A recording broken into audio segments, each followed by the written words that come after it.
Hey guys, this is Starwati. How are you all? Please support to subscribe this channel for watching new interesting stories. This video includes recorded human introduction in the first 30 seconds, followed by AI generation for creative storytelling purposes. So in this video, we're gonna see second part. What if Harry Potter inherited the throne of darkness and raised as Voldemort's heir? But before we start, if you want more stuff like this, then be sure to subscribe this channel and share with your friends. Now let's start the video.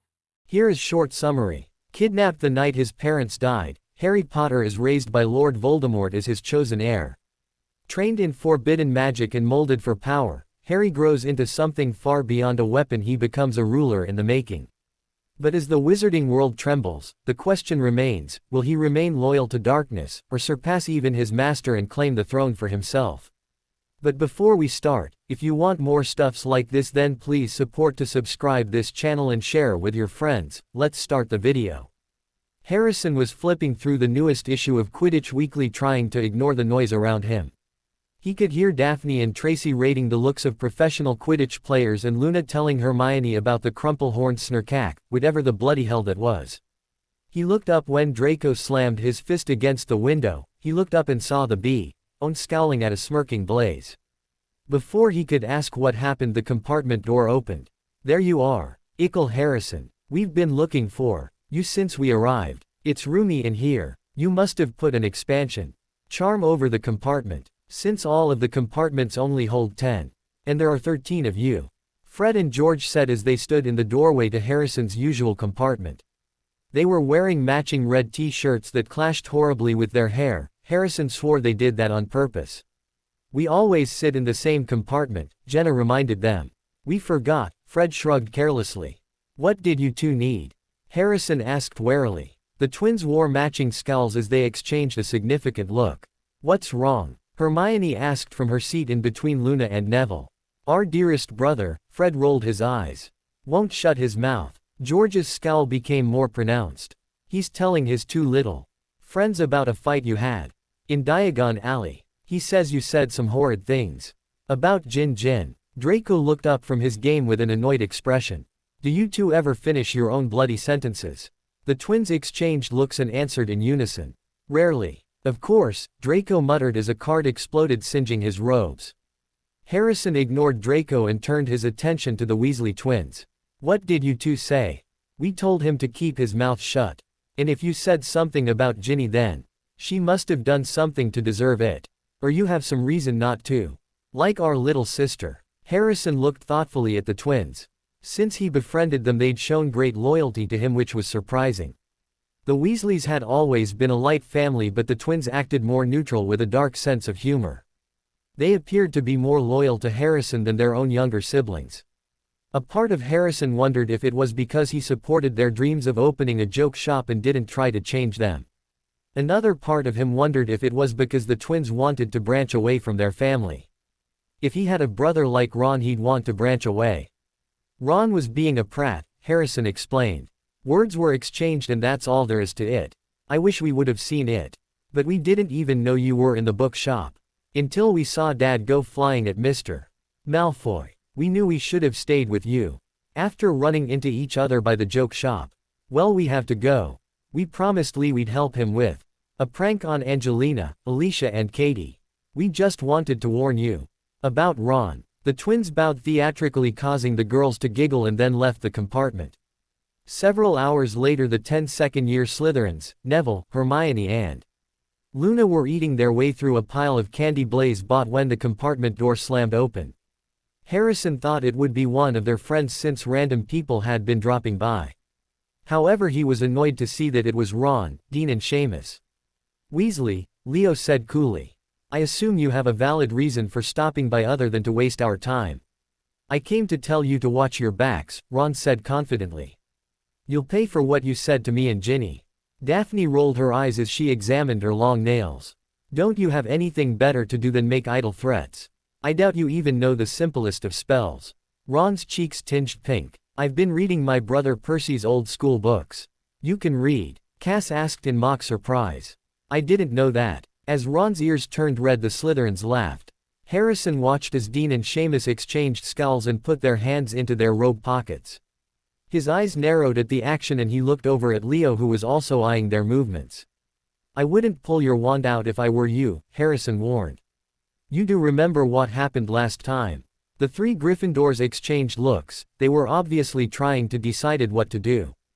Harrison felt like sighing at their naivety. You should never confront your enemy without having a plan.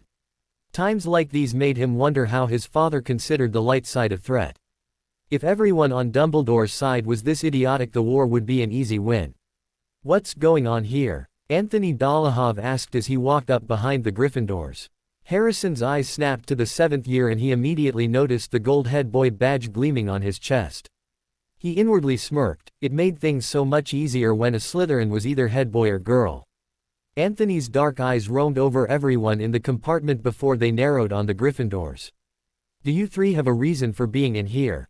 Anthony inquired, a warning in his tone. We were just. Ron trailed off with a glare at Draco. They were threatening us, Anthony, Draco supplied. Ron's glare intensified as Anthony's eyes glinted. Harrison glanced sideways when he felt Daphne hide her face in his shoulder. He could feel her shaking with suppressed laughter. Is that right? Anthony stated more than asked. 5 points from Gryffindor for each of you and a detention apiece with Professor Snape. School hasn't even started yet. Ron said indignantly. It doesn't matter, Anthony smirked.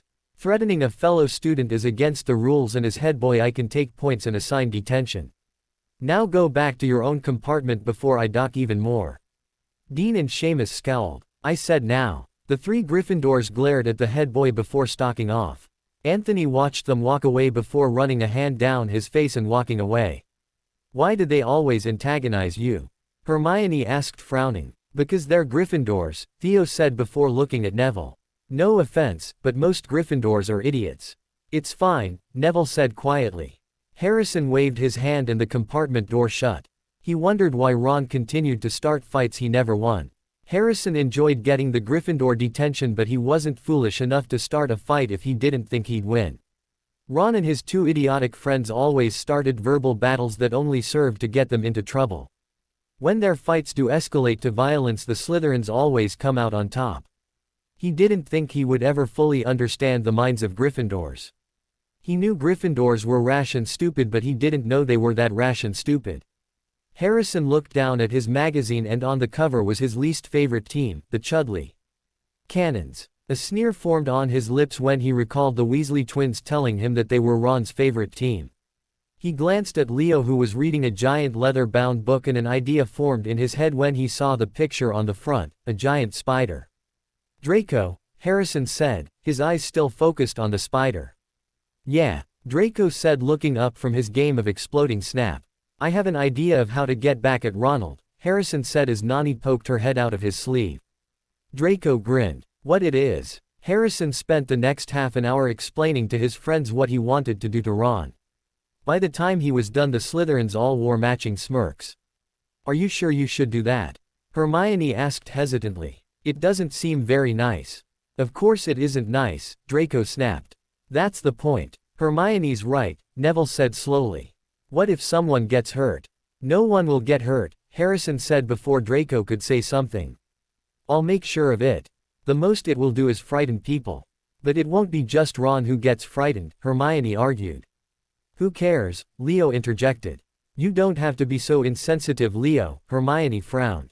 I'm not insensitive, I just don't care about a bunch of Gryffindors, Leo said, rolling his eyes. Enough, Harrison said sternly. We'll do it tonight. Hermione bit her lip and Neville looked unsure, but neither of them said anything more on the subject. Harrison eyed them both and was pleased when they let it go. A year ago they would have been completely opposed to the idea. After months of persuasion and subtle hints, both Hermione and Neville had loosened up, especially Hermione. During the beginning of first year she hated bullies, but towards the end of that year she stopped being bothered by it. Harrison was glad for it. Hermione and Neville slowly stopped caring about Harrison and his friends being mean to certain people because Harrison was good at sugar-coating their reasoning for it. He needed them to stop being saint-like before he could tell them who his father was, and allowing them to emotionally injure Ron was a good step in that direction. Harrison and his friends spent the rest of the journey to Hogsmeade Station talking about their summers, complaining about Lockhart and playing Exploding Snap. Thankfully they had no more unwelcome interruptions, only a few visits from some of their friends. The train pulled into Hogsmeade Station and Harrison and his friends walked off the train and followed the rest of the school along the platform and out onto a rough mud track, where at least 100 stagecoaches awaited the remaining students, each pulled by winged black horses. Harrison knew these animals were thestrals and that they could only be seen by those who had seen death. He looked around at his friends and saw that, as he expected, all of his friends except Hermione could see them. However, he was slightly surprised to notice that Neville could see them. He made a mental note to ask Neville who he saw die. He was so busy looking at the thestral that he hadn't realized all of his friends were already in the carriage. "Harrison," Daphne said, getting his attention. "Come in, we need to go." "Coming," Harrison said before climbing in and shutting the door. Once the door was shut, the coach set off all by itself, bumping and swaying in procession. He looked around and saw Daphne, Hermione, Neville, Theo and Blaise. It was a tight fit with 6 of them in the carriage and it smelt faintly of mold and straw. As the carriage trundled toward a pair of magnificent wrought iron gates, flanked with stone columns topped with winged boars, the castle came into view. The carriage picked up speed on the long, sloping drive up to the castle. Hermione was leaning out of the tiny window, watching the many turrets and towers draw nearer. The castle looked like something out of a fairy tale. Harrison thought the view was better from here than the boats. At last, the carriage swayed to a halt, and Harrison got out, followed by his friends. They joined the other second-year Slytherins and the crowd swarming up the steps, through the giant oak front doors, into the cavernous entrance hall, which was lit with flaming torches, and housed a magnificent marble staircase that led to the upper floors. The portraits whispered excitedly from their frames as the noise level rose. Following the large group of Hogwarts students, Harrison made his way into the Great Hall, the ceiling adorned with twinkling stars. He said goodbye to Hermione and Neville and walked to the Slytherin table. "What the bloody hell is he wearing?" Draco asked, looking repulsed. "I think he dresses worse than Dumbledore." Cass wrinkled her nose. Harrison looked where they were staring and saw Gilderoy Lockhart sitting at the staff table between Professors Snape and Sprout. He was wearing bright turquoise robes with a matching hat adorned with a gold trim. Harrison looked at the man incredulously. "He looks like a fairy." The second years snickered as McGonagall walked in leading the first years. Harrison didn't even bother listening to the Sorting Hat singing its song. He was too busy observing the new first years. Most of them looked scared or nervous, and a few looked like they were going to either throw up or pass out. The only one who looked unfazed was Luna, who was staring happily at the enchanted ceiling. "Ackerley, Stuart," McGonagall called. A short boy with brown hair ran up to the stool. "Ravenclaw." The Ravenclaw house broke into applause and Stuart rushed to the table with a huge grin. Harrison clapped politely for the boy as McGonagall called the next name. Several names later, the first person Harrison knew was called Bletchley. Eliza. A petite girl with straight brown hair wearing a green bow in her hair bounded forward. "Slytherin." Eliza walked over to loud cheers from the Slytherins and received a hug from her brother Miles. Slytherin soon received 2 more students, Sebastian Caro and Natasha Chambers. "Creevy," Colin. A hyper boy who looked no older than 9 ran up to the stool and jammed the hat on his head. "Mudblood," Leo murmured. "Gryffindor." After several names, Dawson Dagworth was sorted into Slytherin and a few minutes later so was Noah Gibbon. After watching several more students get sorted, William Jugson joined the House of Snakes. "Lovegood," Luna. Harrison watched as the bee-owned practically floated up to the stool. He could hear whispers from every table except the Slytherins. He heard his name but ignored them. "Ravenclaw." Harrison clapped as Luna walked to the Ravenclaw table. "That's not surprising," Daphne pointed out. "She's smarter than your average 17-year-old, let alone 11-year-old. Harrison nodded as he watched Luna take a seat beside Hermione. He wasn't in the least bit surprised Luna was in Ravenclaw. He had been almost 100% sure that's where she'd end up. She had a sadistic side that would have worked in her favor in Slytherin, but she didn't care about being cunning, and Gryffindor was certainly out. She might have found her place in Hufflepuff because she was loyal, but it wouldn't have worked since her loyalty was to the dark. Half an hour later, Slytherin had welcomed Titus McNair, who took a seat next to his sister Violet, as well as Sophia Montague, Jackson Mulciber, Annabelle Roll and Oliver Rivers. Sophia waved to Harrison from her seat between her brothers Abraham and Graham. He waved back with a kind smile, causing her to giggle. "Someone has a crush," Blaise teased quietly. Harrison sent a silent stinging hex at his friend, who hissed and narrowed his light blue eyes. That was uncalled for, Blaise said quietly. No it wasn't, Harrison said dismissively. Weasley, Ginevra. Ginny slowly walked up to the stool and sat down looking nervous. Gryffindor. The Gryffindor table burst into loud cheers as the now relieved-looking redhead went and sat by Ron. As if a Weasley would be anywhere else, Blaise snorted. Harrison saw Ron whisper something into his sister's ear and they both turned to look at the Slytherin table. He ignored both of their gazes and instead looked at Percy, who was watching his two youngest siblings with disapproval. He decided last year that Percy would make a good ally, but he didn't do anything to make it happen. He smirked as he pictured the looks on Ron's and Ginny's faces if he was to go dark. From the Weasley twins, Harrison gathered that Percy cared about power and his future more than anything. He sounded more like a Slytherin than a Gryffindor. He decided to think more on it later after writing to his father. Harrison watched as the empty plates on the table filled with food. He piled carrots onto his plate before Pansy could then added a piece of glazed chicken and some brown rice. Can you believe Dumbledore hired Lockhart to teach us defense? Odette Warrington asked from across the table. He's practically asking for us to die, Ophelia said. No, he's asking for his precious Gryffindors and Hufflepuffs to die, Anastasia Zabini corrected. Those of us with a proper upbringing know how to defend ourselves. At least he'll be nice to look at, Lilith Vasey pointed out. Violet rolled her eyes. It doesn't matter what he looks like, the man is completely daft. And besides, why would Violet want to look at Lockhart when she has Evan? Anastasia smirked. Just because he's graduated now doesn't mean we won't be seeing him in the common room. Violet pursed her lips and turned away from her best friend. Won't he get caught? Ophelia asked worriedly. No, Violet answered. Filch doesn't know about all of the secret passages. Harrison turned away from their conversation and looked down at the table in time to see dinner replaced with dessert. He watched as Blaise piled on some of everything before grabbing a piece of raspberry treacle tart. Harrison ignored everyone's attempt to start conversations with him. Instead, he listened in on everyone else's. I hear there's a new broom coming out next summer, Flint said from down the table. Father told me one of his investor friends helped to fund the project. I can't believe a Hufflepuff was made head girl, Geneva Caro said scathingly. It was supposed to be me. He asked me out, can you believe it? Dahlia Blashwick wrinkled her nose. He actually thought I'd say yes. Dahlia's friends laughed as she tucked a strand of silky black hair behind her ear. Newt defense is going to S.K. Hippogriff dung with Lockhart teaching, Morgan Chambers complained. I know, fellow 7th year Callum Warren griped. It's going to be all self-study if we want to get an outstanding. Gemma Hopper told me that the older Gryffindors are pissed that the youngest Weasley boy and his friends managed to make them in the negative points already, Katerina Urquhart informed her fellow 6th years. She said she walked in on 2 5th-year Ravenclaws having say. On the train, Ebony Clayworth said, not troubling to lower her voice. But she didn't say who they were. My galleons are on Candace Wright and Stephen Maple. Everyone knows they're the biggest sluts in Ravenclaw, not that I can blame Candace for wanting to shag his lights out. Harrison suppressed a snort as the desserts disappeared and Dumbledore stood up. The hall fell silent as everyone turned their attention to the headmaster. Harrison exchanged a significant look with Draco, Blaise and Leo. As soon as Dumbledore's speech was done, they were going to make Ron regret having woken up that morning.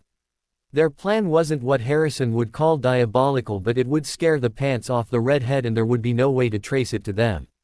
Now that we have all enjoyed a lovely meal, I have a few start of term notices to give you. First years should note that the forest on the grounds is forbidden to all pupils. And a few of our older students would do well to remember that as well. Just as they did last year, Dumbledore's eyes flashed to the direction of the Weasley twins, who in Harrison's opinion looked way too innocent. I have also been asked by Mr. Filch, the caretaker, to remind you all that no magic should be used between classes in the corridors.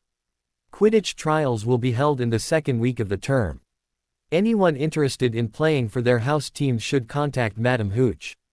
Finally, I would like to introduce you all to your new Defense Against the Dark Arts professor, Gilderoy Lockhart. Professor Lockhart stood and smiled while all of the hall, sans the Slytherins, cheered loudly. Harrison along with his fellow Slytherins just politely clapped, having all pegged him as a fraud. Harrison could tell every girl in the hall, minus the ones at his table, were infatuated with the idiot, Goes to show that people will believe anything they read and like his father always says, being charming will get you everywhere. Bloody fairy, Blaise muttered. And now, before we go to bed, let us sing the school song, cried Dumbledore. As Dumbledore waved his wand to conjure a ribbon to spell the words, Harrison focused on Ron.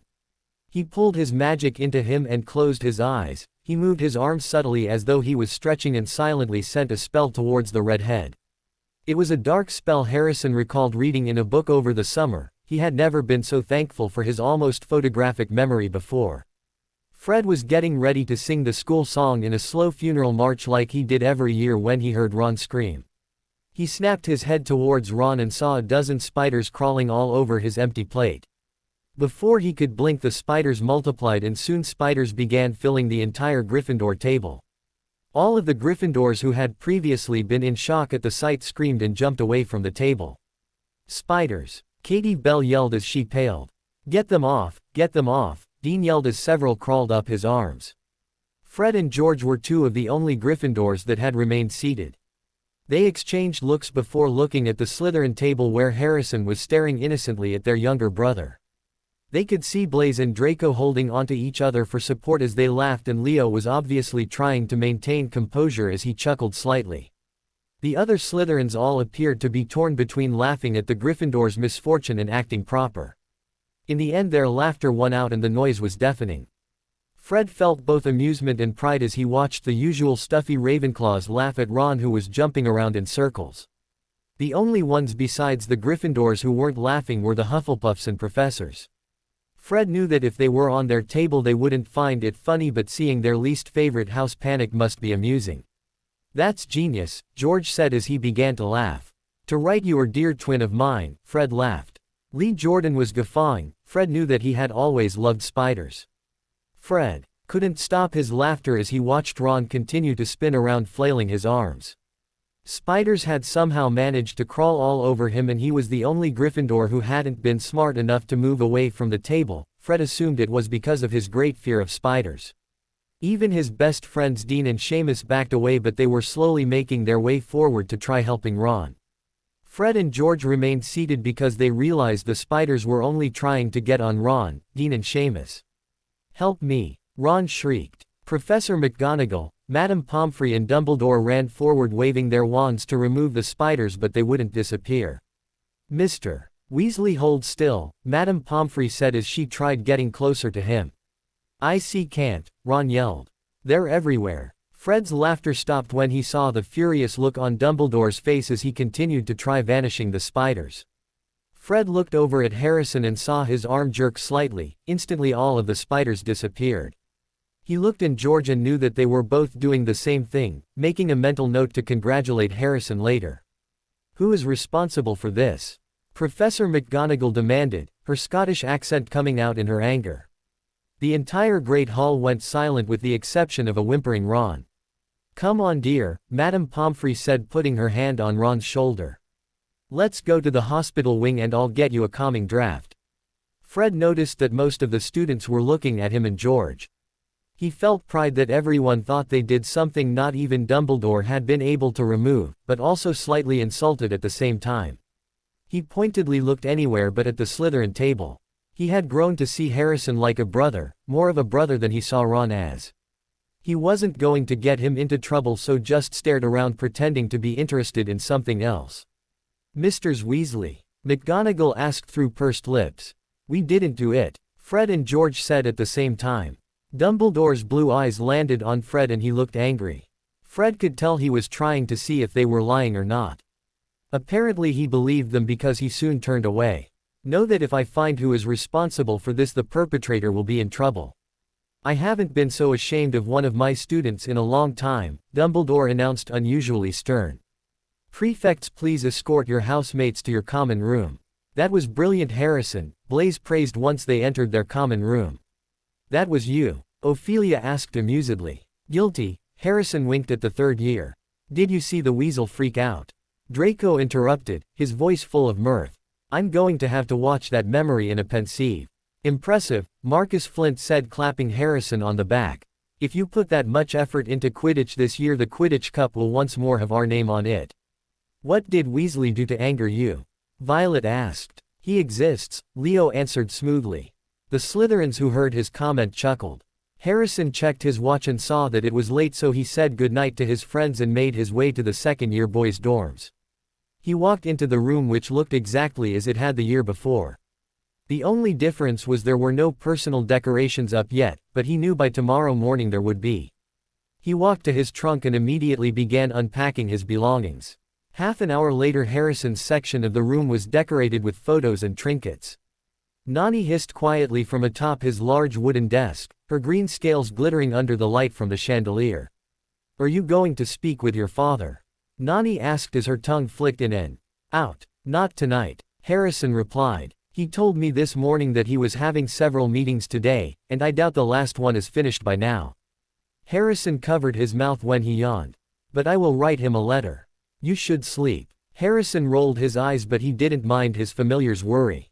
"I'll be fine. It won't take me long to write a letter, and besides I'm used to not getting too much sleep."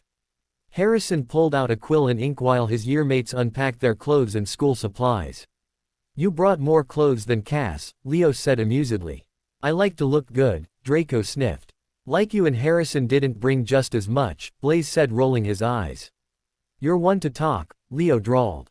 Harrison spoke at the same time as Leo. "Leave me out of it." He blocked out his friends as he began his letter. "Dear Father, I was going to call you on the two-way mirror, but I assumed you were still in one of your meetings. Nothing out of the ordinary happened on the train with the exception of Ronald being a prat, but that isn't unusual. Slytherin received 11 new students, all of them children of your followers. Luna was unsurprisingly sorted into Ravenclaw, and I'm sure Hermione will make her feel welcome, and so will the others. I already told Hermione, Terry, Anthony and Roger to watch out for her. I'm positive my other friends and your followers' children in that house will naturally look out for her.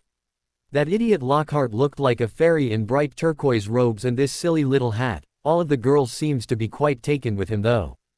I'll write or call you once I see how his classes are. I'm not planning on listening in them much.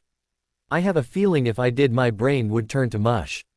I'm pre-warning you just in case it lands me in detention. It would ruin my spotless record, but it would be worth it." The Weasley girl, Ginny or Ginevra as her name was called, was sorted into Gryffindor. "It's still amazing me that there are 7 of them. Their parents must breed like rabbits." Speaking of Weasleys, I had an idea come to me at dinner. Percy is a major overachiever who would sell his own mother for a job in the ministry. I think you should talk to Uncle Lucius about him. I know how he feels about the Weasley family, but I'm 99% certain that you can separate him from his family with the right job. Pulling apart one of the biggest light-supporting families would be a good move. From what the twins told me, they have 2 other brothers who've already graduated, Charlie and Bill. I would look into them if I were you. With any luck we can have all of them except for the parents and the 2 youngest. I won't even bother with Ronald or his sister. I should tell you just in case you hear it from one of your followers, I know how their children talk. At dinner I used an interesting spell to cause spiders to completely cover the Gryffindor table. Ronald's biggest fear is spiders and he completely freaked out. I haven't seen Draco laugh so hard in a long time. Tell Nagini hello and torture a prisoner or 2 for me. Your son, Harrison. The next morning Harrison skimmed his schedule as he absent-mindedly tapped his fork against his plate. The 4 long house tables were laden with tureens of porridge, plates of kippers, mountains of toast, and dishes of eggs and bacon. The enchanted ceiling was a dull cloudy gray and the chatter was loud and excited. "We have defense against the dark arts with the Gryffindors first," Draco complained. Leo's lips went into a straight line. "The fairy and the idiots." He grabbed a slice of weak toast. "What a wonderful first day." "Defense is in a different classroom than it was last year," Tracy pointed out. "I wonder why," Jen mused. "It was in a different room last year because the usual room is near where the stone was kept," Harrison reminded them. Harrison and his friends walked up to the 3rd floor and entered their class, dreading spending an hour and a half with Lockhart. The room was an overly large rectangle with a dozen windows that gave views of the Black Lake and Quidditch pitch. There was a large dragon skeleton suspended from the ceiling with an iron chandelier on either side. An antique wooden desk sat in the front with a magic-activated projector behind it. There was a double staircase behind the desk that led to a balcony with a door. Harrison assumed that was the professor's office. The students' desks were in groups of 3 and Harrison sat down in the furthest desk from the front. He piled his 7 Lockhart books in front of him so that he could avoid the real thing. His eyes scanned the stone walls and sneered at the dozens of portraits of Lockhart. The portraits were all grinning arrogantly and winking at the students. He felt like gagging as one posed in front of a mirror inside the portrait. The Gryffindors soon walked in, followed by Lockhart wearing robes of dark plum and violet. Lockhart had a silver-pointed hat on his head and he was smiling from ear to ear. The female Slytherins giggled at the sight while Lavender and Parvati smiled back at the professor. "He has to be a poof," Leo concluded with a sneer. "I don't think so," Blaise murmured. "I just think he's an idiot." When the whole class was seated, Lockhart cleared his throat loudly and silence fell.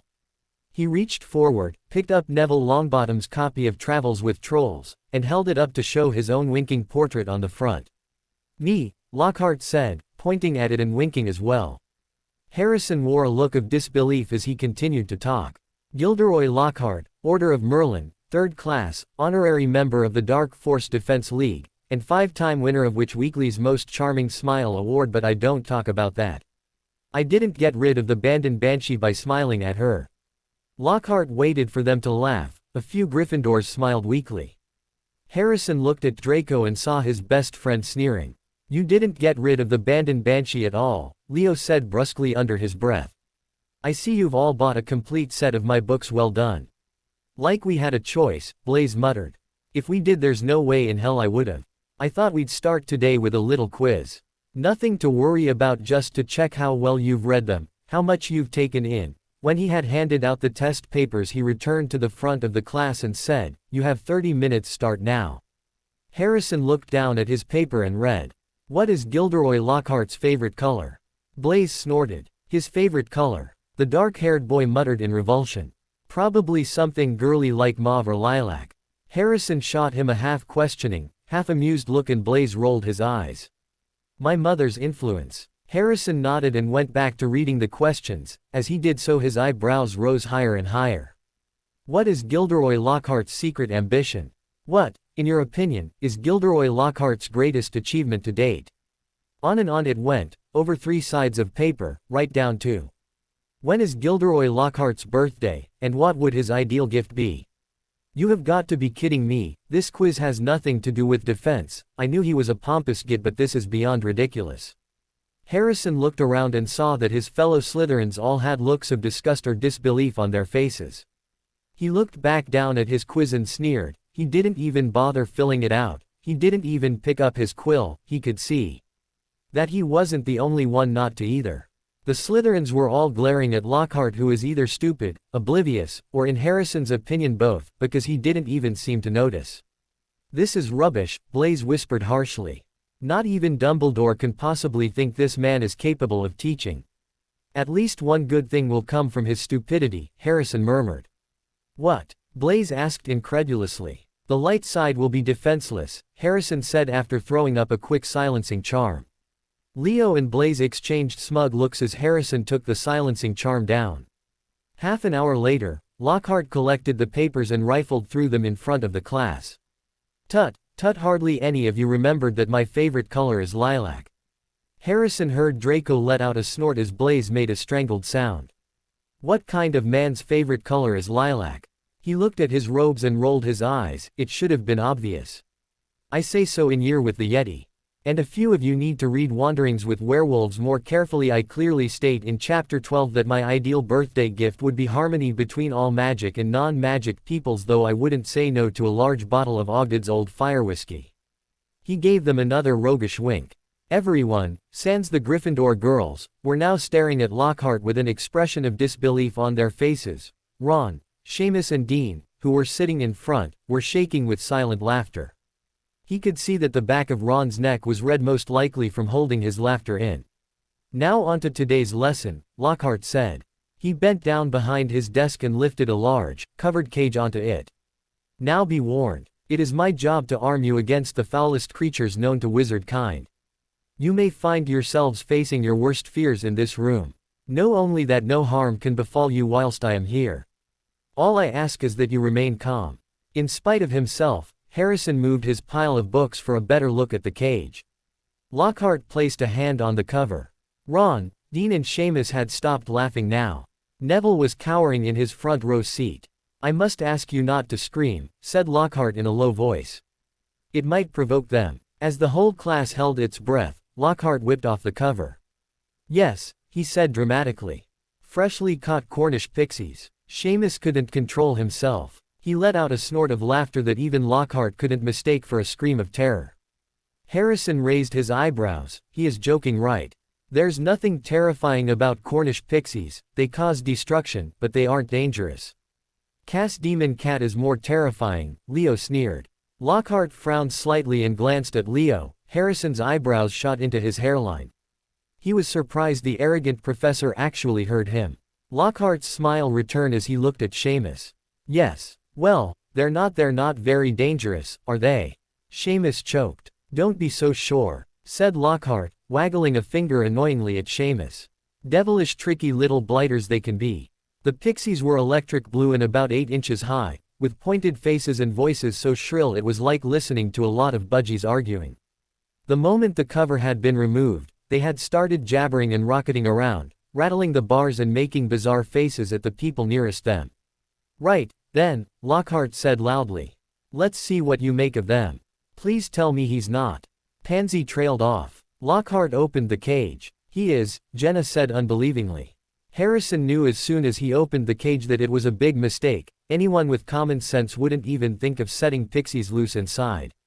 He knew an advanced freezing charm his father taught him he could use to stop all of the pixies, but watching Lockhart attempt to do it was an opportunity too good to miss. Apparently his friends all had the same thought because none of them pulled out their wands. It was pandemonium. The pixies shot in every direction like rockets. 2 of them seized Seamus by the ears and lifted him into the air. Several shot straight through the window, showering the back row with broken glass. The rest proceeded to wreck the classroom more effectively than a rampaging rhino. They grabbed ink bottles and sprayed the class with them, shredded books and papers, tore pictures from the walls, upended the waste basket, grabbed bags and books and threw them out of the smashed window. Within minutes, half the class was sheltering under desks and Seamus was swinging from the iron chandelier on the ceiling. "Come on now, round them up, they're only pixies," Lockhart shouted. He rolled up his sleeves, brandished his wand, and bellowed, "Pescipixie pestronomi." Harrison didn't bother suppressing the snort that came from him as he watched the pixies seize Lockhart's wand and throw it out the window. Lockhart gulped and dove under his desk, while the pixies continued to wreak havoc. Harrison pulled Daphne out of the way from being squashed by Seamus, who fell a second later as the chandelier gave way. The bell rang to signal the end of class and Harrison and his friends quickly gathered up their things and left. Jenna brushed glass from her hair while Tracy straightened out her robes. "He is completely incompetent," Daphne complained as she brushed her fingers through her hair. "I can't believe he set Cornish pixies loose, we could have been injured." "I can't believe he thought Pescipixie pestronomi was a real spell," Leo sneered. "And what about that quiz?" Theo added. "His classes will be worse than I thought." "Can't your father do something?" Jenna asked an unusually ruffled Draco. "He tried once he found out about Lockhart," Draco explained. "The ministry was all for siding with father, with the exception of Dumbledore's people. But unfortunately the ministry can't interfere at Hogwarts, not even if almost the entire Wizengamot and the Minister of Magic want to. It's ridiculous, but apparently it's the law." He rolled his eyes. "The only ones who can fire a professor are the Board of Governors, and apparently several of them like Lockhart." Harrison suppressed a scowl as he walked with his friends to Charms. His father had spent the past 11 years building up his army and placing allies in the ministry. He had so many followers in high positions that any bill he wanted passed was easily put into effect and every one he didn't like would be scrapped. He had been getting his followers into head positions for years in not only Britain's ministry but other countries as well. However, he hadn't had much luck with the Board of Governors for Hogwarts because a lot of them were close to Dumbledore and weren't planning on retiring from their posts anytime soon. A few years ago Tom personally killed one of the board members, but he was immediately replaced with a member of the order. Lucius and Rodolphus were the only 2 Death Eaters on the Board of Governors, a few claimed to be neutral and the rest supported Dumbledore. Harrison knew his father had contemplated killing them all, but it would be too suspicious.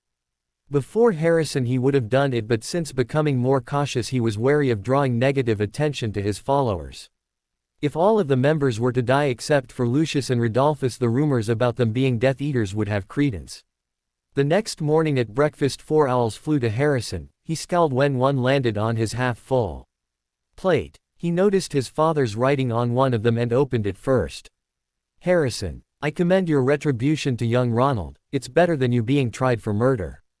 Do want you wish to the boy, but remember not to go too far. You can't kill him until the old fool is dead. In regards to Gilderoy Lockhart, I don't expect you to pay attention to his ramblings as long as you continue to get all outstandings. I had Lucius look into the 2 oldest Weasleys and he returned several hours later with information.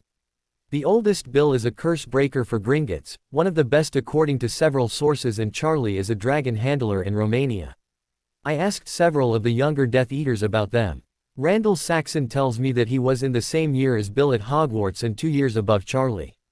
He said that they were both extremely bright and not outwardly light or dark. Wesley Holloway told me that they both moved away to get away from their overbearing mother and neither of them are in the Order of the Phoenix. I've sent both Wesley and Randall to speak with them. I gave them orders to try persuading them to our side. If they don't, I can't guarantee they'll be alive this time next week.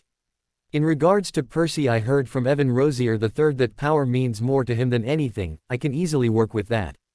Several of my Death Eaters will be sent to speak to him during the first Hogsmeade weekend. I do hope you're keeping up with your training in both magic and your animagus form. I want to see progress in both areas next time I see you. Love, Father. Harrison's lips quirked up when he read the part about the Weasleys. He would love to turn Ron's siblings against him. After burning the letter, he grabbed one with the Lestrange seal. My little snake, I hear you gave the Gryffindors quite a fright at the opening feast. I applaud you for that. I know how much you all hate the Weasley whelp. You'll be pleased to know Samantha Reynolds gave up everything she knew. I wish you could have seen her ride on the floor. It was some of Barty's best work, if I do say so. She's one more Order member down and she told us the name of several previously unknown members. I sent Leo a book I recently acquired in Nocturne Alley. On the outside it appears to be on Quidditch, but it's really on obscure dark arts. I told him to allow you and his other friends to read it. It's a rare book and was the only copy of it I could find. Make the Gryffindors lives hell for me. Your aunt, Bellatrix. Harrison quickly burnt the letter as he imagined the brunette woman he only saw once being tortured. He had walked into the dungeons to find Barty Crouch Jr. and Bellatrix interrogating the young member of the Order of the Phoenix. He could still see her green eyes staring at him emotionlessly as blood poured from a gash on her head. No matter what they did, she wouldn't talk, not even when her family was threatened. He was curious to know what Barty did to make her talk. He'd have to write him and ask. His eyes landed on a crest he hadn't seen in a while. He recognized the handwriting as Victor Krum, a boy 3 years older whose father was a Death Eater in Bulgaria. Before Victor started at Durmstrang, the two had spent a lot of time together playing Quidditch and sneaking into the forest at Riddle Manor. The letter was written in Bulgarian. Harrison was thankful that his father made him learn the language. Harrison, it has been a while since we last spoke, since this was the first summer I didn't visit your manor. I am writing because I have some good news. The Bulgarian international Quidditch team is interested in me. I have dreamed of this since I was a small boy and now it is happening. I am only 15, so they are cautious about signing me, so they are going to come to all of my games this year. Their seeker is still on contract until the end of this next season, but then he is retiring. I am one of 2 they are looking at, but I am confident I will be offered a contract. I cannot write much more because I have to go on patrol, but I will write when I can. Your friend, Victor. Harrison smiled as he finished the letter. He was happy for his friend. Harrison himself never dreamed of playing professional Quidditch, but growing up that's all Victor would talk about. Who was that from? Tracy asked upon noticing his smile. Victor, Harrison answered as he unfolded his copy of the Daily Prophet. Krum? Jenna asked curiously and Harrison nodded. Harrison's eyes landed on an article about a Muggle Protection Act Arthur Weasley was trying to get passed. He snorted as he imagined the look on his Uncle Lucius' face when that went in front of the Wizengama. He knew without a doubt that it wouldn't be passed. There was a small article about the death of Samantha Reynolds, but nothing else caught Harrison's attention. When it was time for the Slytherin's first herbology lesson of the year, they crossed the vegetable patch, and made for the greenhouses, where the magical plants were kept. As they neared the greenhouses, they saw the Hufflepuffs standing outside waiting for Professor Sprout. "Harrison," Susan said, grinning, a faint blush on her cheeks. "Hello, Susan," Harrison said in a charming voice. "I haven't seen you since your birthday," Susan said. "How was the rest of your summer?" "It was brilliant," Harrison told her. "I was able to spend time with some people I hadn't seen in a while and learn some more magic." Harrison wasn't going to tell her that the people he saw were Death Eaters and the stuff he learned was torture techniques. "Did you do anything interesting?" "My Aunt Amelia took me to the beach for my birthday," Susan informed him. "We had a nice dinner at this restaurant that overlooked the water." She paused before her eyes lit up. "Thank you for the bracelet, by the way, it was beautiful." "You're very welcome," Harrison assured her. After a few minutes, Professor Sprout came striding into view, her hair as gray as Harrison remembered and her nails dirty as usual. "Greenhouse 3 today, chaps," Professor Sprout said in her usual cheery manner. There was a murmur of interest. They had only ever worked in Greenhouse 1 before. Greenhouse 3 housed far more interesting and dangerous plants. Harrison was glad they'd finally be working with plants that weren't so boring. Professor Sprout took a large key from her belt and unlocked the door. Harrison caught a whiff of damp earth and fertilizer mingling with the heavy perfume of some giant, umbrella-sized flowers dangling from the ceiling. Harrison immediately recognized a pot filled with venomous tentacula and decided not to sit anywhere near it. Professor Sprout went to stand behind a trestle bench in the center of the greenhouse. About 20 pairs of different colored earmuffs were lying on the bench. Harrison took a place and Blaze and Draco sat to either side of him. Once everyone was ready, Professor Sprout began the lesson. "We'll be repotting mandrakes today. Now, who can tell me the properties of the mandrake?" Several hands shot into the air and Sprout called on Theo. "Mandrake, also known as mandragora, is a powerful restorative," Theo answered. "Its most common use is to return people who have been cursed, petrified or transfigured to their original state. However, when handling the plant one must be careful because the cry of the mandrake is fatal to all who hear it." Sprout looked extremely pleased with his answer. "Very impressive, Mr. Not." She smiled at him. 20 points. To Slytherin for answering my question and unknowingly answering the question I was going to ask next. Ernie, Zacharias and Justin glared at Theo, who only rose an eyebrow in response. "The mandrake forms an essential part of most antidotes. Now, the mandrakes we have here are still very young." She pointed to a row of deep trays as she spoke, and everyone shuffled forward for a better look. 100 or so tufty little plants, purplish-green in color, were growing there in rows. "Everyone take a pair of earmuffs." There was a scramble as everyone tried to seize a pair that wasn't pink and fluffy. "When I tell you to put them on, make sure your ears are completely covered," said Professor Sprout. "When it is safe to remove them, I will give you the thumbs up." "Right earmuffs on." Harrison snapped the earmuffs over his ears. They shut out sound completely. Professor Sprout put the pink, fluffy pair over her own ears, rolled up the sleeves of her robes, grasped one of the tufty plants firmly, and pulled hard. Instead of roots, a small, muddy, and extremely ugly baby popped out of the earth. The leaves were growing right out of his head.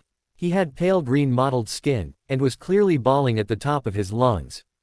Professor Sprout took a large plant pot from under the table and plunged the mandrake into it, burying him in dark, damp compost until only the tufted leaves were visible. Professor Sprout dusted off her hands, gave them all the thumbs up, and removed her own earmuffs. "As our mandrakes are only seedlings, their cries won't kill yet," she said calmly, as though she'd just done nothing more exciting than water a begonia. "However, they will knock you out for several hours, and as I'm sure none of you want to miss your first day back, make sure your earmuffs are securely in place while you work. I will attract your attention when it is time to pack up. 4 to a tray. There is a large supply of pots here. Compost in the sacks over there, and be careful of the venomous tentacula, it's teething." She gave a sharp slap to a spiky, dark red plant as she spoke, making it draw in the long feelers that had been inching sneakily over her shoulder. Harrison didn't enjoy the lesson at all. The mandrakes didn't like coming out of the earth, but didn't seem to want to go back into it either. They squirmed, kicked, flailed their sharp little fists, and gnashed their teeth. Harrison spent 10 whole minutes trying to squash a particularly fat one into a pot. All in all, for Harrison it was the first lesson he had ever attended at Hogwarts that was even remotely challenging. By the end of the class, Harrison, like everyone else, was sweaty, aching, and covered in earth. Everyone traipsed back to the castle for a quick wash before dinner. The first 2 weeks of school were spent reviewing and learning slightly more advanced spells than they had in first year. Harrison knew all of the material, so he used the lessons to read ahead. He knew a charm that could make a book look like a different one, so he spelled dark arts and advanced books to look like his classroom ones. Once he showed the professors he knew what they were working on that day, he was allowed to read ahead. Like the year before, Harrison was considered a prodigy by all of his professors. Harrison alone earned Slytherin House 100 points in the first week, much to Ron's annoyance.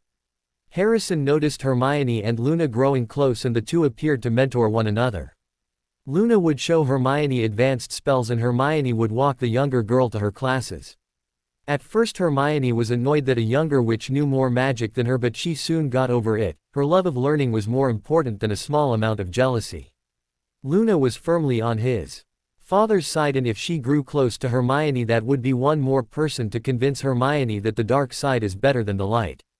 Draco, Leo and Cass still didn't like Hermione, but Harrison honestly didn't think that'd ever change.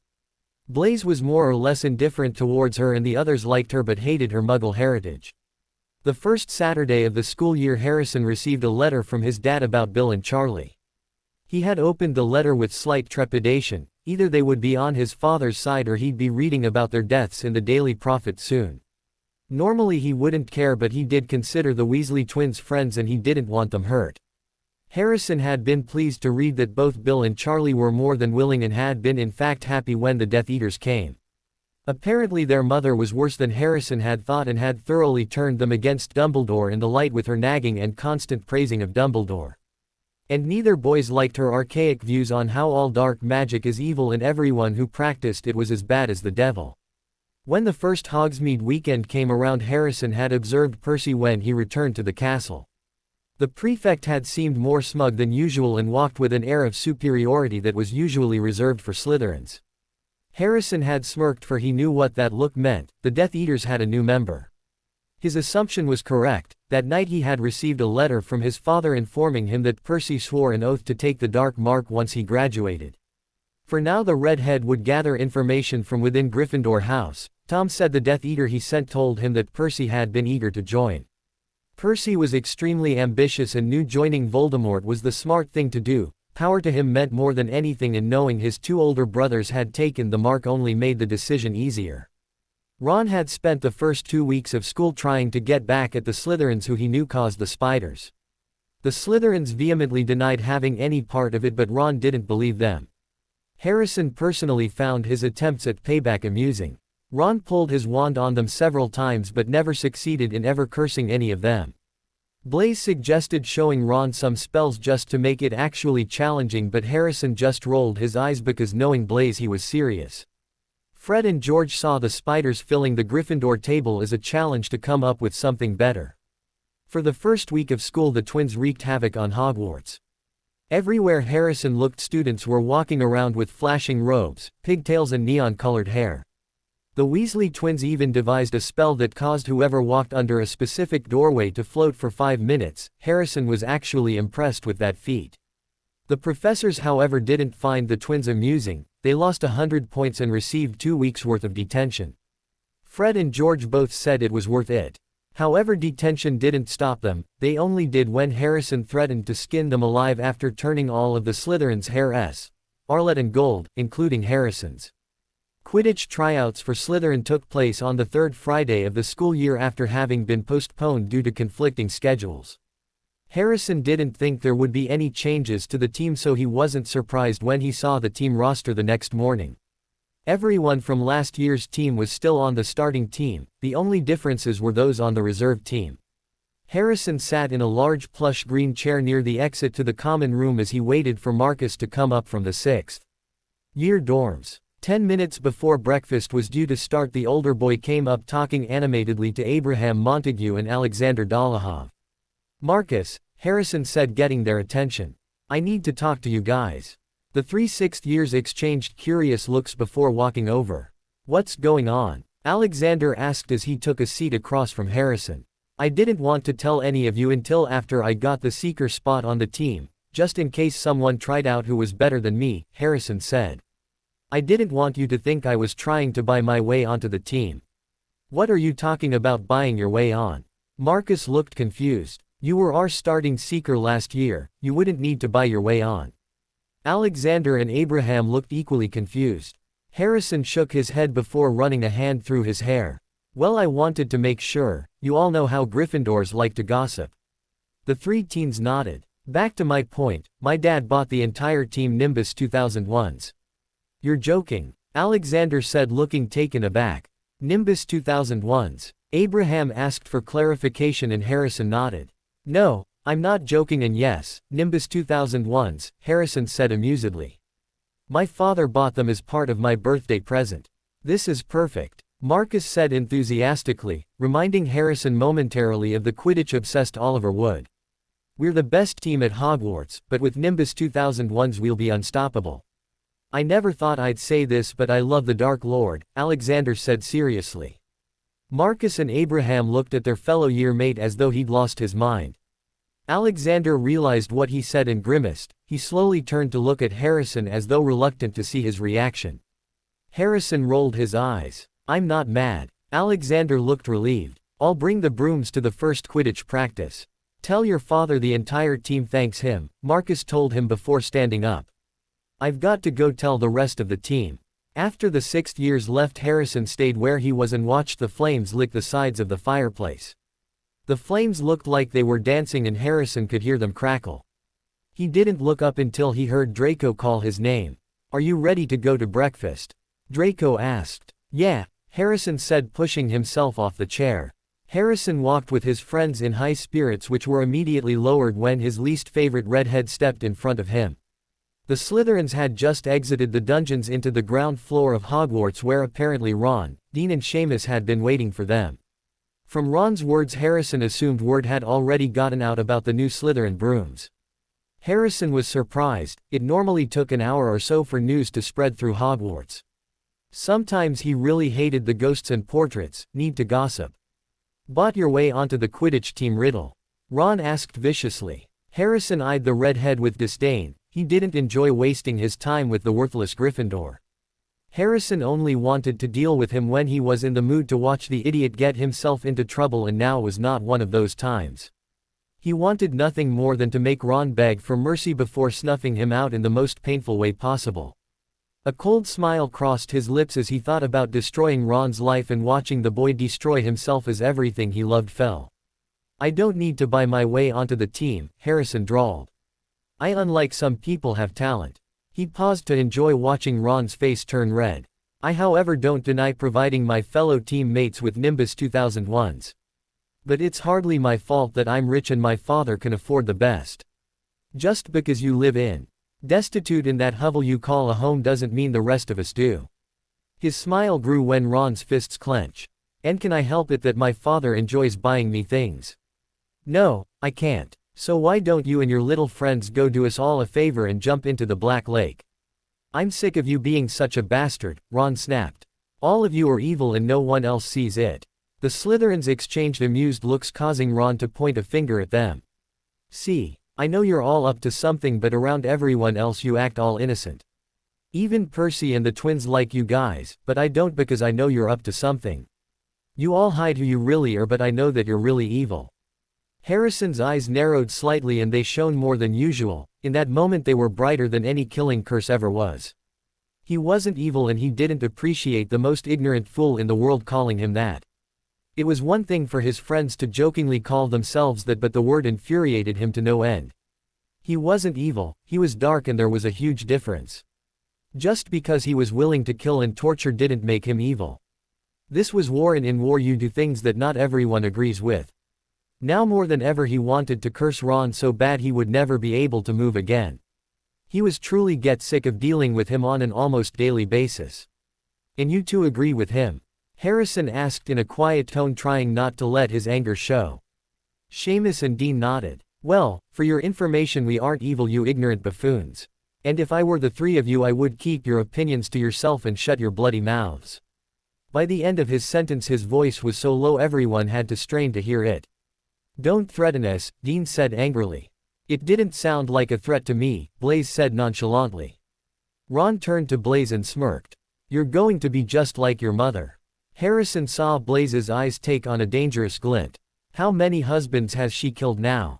I heard my parents talking about it over the summer, how no one is able to prove her involvement. I reckon she sleeps with the Aurors, or maybe she pays them off with all of her blood money. Don't say a word against my mother, Blaze snarled. Or what? Ron said mockingly. Harrison eyed his best friend carefully. He knew how defensive Blaze got when people spoke about his family. He personally wanted to rip Ron's tongue out, and he knew Blaze must be angrier. Harrison was slightly curious as to why Arthur and Molly would be discussing such things where their children could hear. Although it didn't really matter what they said, Aurora Zabini would never be arrested for anything. Harrison was also surprised that Ron was actually keeping up with their verbal comments. Normally his vocabulary consisted of, shut up, and, I'll get you. Or I'll rip your tongue out and feed it to Leo's bird, Blaze threatened. And in case you were wondering, yes, that was a threat. Ron's eyes narrowed and he pulled out his wand. Bombarda. Blaze stepped out of the way of the spell, causing it to hit a pillar, sending shards of marble to the floor. Blaze pulled out his wand and sent the same spell flying at the redhead. Harrison and the other second-year Slytherins immediately moved out of the way. Ron deserved to get his ass kicked by Blaze. Protega. Ron shouted. Tarantalagra. Blaze chuckled darkly as he deflected the spell. The dancing feet spell. Really? His large lips formed a sneer. Pathetic spell for a pathetic wizard. Harrison watched as Blaze cast a verbal slicing hex at Ron, who barely managed to dodge it. Harrison knew if Blaze wanted to, he could send Ron to the hospital wing in a body bag. However, they were all warned against using dark or extremely advanced magic in front of anyone who wasn't dark. Harrison watched Blaze closely to make sure he wasn't casting anything too advanced and was pleased to see he only used general dueling spells. Dean and Seamus stood off to the side with their wands drawn and pointed at the other Slytherins. None of them were fazed in the slightest. Bombarda. Bombarda. Ron said, waving his wand through the air. The second spell went flying at Daphne, who barely managed to move of the way in time. Harrison felt his blood boil as he stopped Daphne from falling to the ground. Her eyes went wide and he could tell she was genuinely shocked. Harrison noticed that his other friends looked furious and now all had their wands pointing at the redhead. You'll pay for that, Weasley, Draco growled. Reducto. The spell hit Ron square in the chest and he went flying into the wall. His wand went soaring into the air and landed in front of Blaze. Blaze mockingly raised his wand and pointed it at Ron's before casting the same spell Draco did, causing the wand to shatter into 100 pieces. Ron's eyes went wide and he went bright red. He jumped up and ran at Blaze. The Slytherins weren't expecting a physical attack and Blaze slammed into the wall. Harrison felt like an idiot for not being prepared for a stupid Muggle-style attack. Reducto. Dean and Seamus yelled at the same time. Protega. Harrison yelled and a large shield formed in front of the Slytherins. Behind Harrison, Ron was repeatedly punching Blaze while the Zabini heir tried to push him off, but he was disoriented from his head smacking into the wall. Harrison turned around and saw blood pouring from Blaze's now crooked nose and a black circle forming around both of his eyes. Stupefy. Harrison angrily shouted at Ron, sending the redhead into the wall. He turned towards the other two Gryffindors who just cast cutting hexes. Stupefy. Stupefy. The overpowered spells sent Dean flying into a statue of a 16th century alchemist and Seamus into a marble pillar. Blaze, Jenna said worriedly as she bent down to examine him. I'd go and killed him, Blaze said, his words not coming out properly. Harrison cast a diagnostic charm Narcissa had taught him over the summer. Both his nose and jaw are broken, he said, fuming. Weasley's going to pay for that, the usually cool-headed Leo snarled. Harrison knew Leo must be angry if he was losing his cool. Harrison didn't know how to heal broken noses. It was something his father said he wouldn't learn until this next summer. He bent down and helped Blaze up. The boy winced as Harrison lifted his arm over his shoulder. Your shoulder must be dislocated, Theo said with a glare towards the unconscious Ron. We should get you, Tracy began but was cut off. What in Merlin's name is going on here? Violet demanded. Harrison turned and saw Violet, Anastasia, Marcus and Abraham standing at the end of the corridor. Blaze looked up and Anastasia's eyes momentarily widened before turning into slits. Harrison was surprised she could still see out of them. The sixth year stormed over to them, followed by her friends. "Who did this to you?" Anastasia asked in a no-nonsense tone. "Weasley," Draco spat. Anastasia looked at the unconscious redhead and her eyes swept over to the other two Gryffindors. Her lips went into a straight line. Harrison could tell she was trying to decide if she could kill Ron and get away with it. She pulled out her wand and pointed it at Blaze's face. "No," Marcus said quickly. "Don't heal him." "Excuse me," Anastasia asked coolly. "If you think I'll let my brother."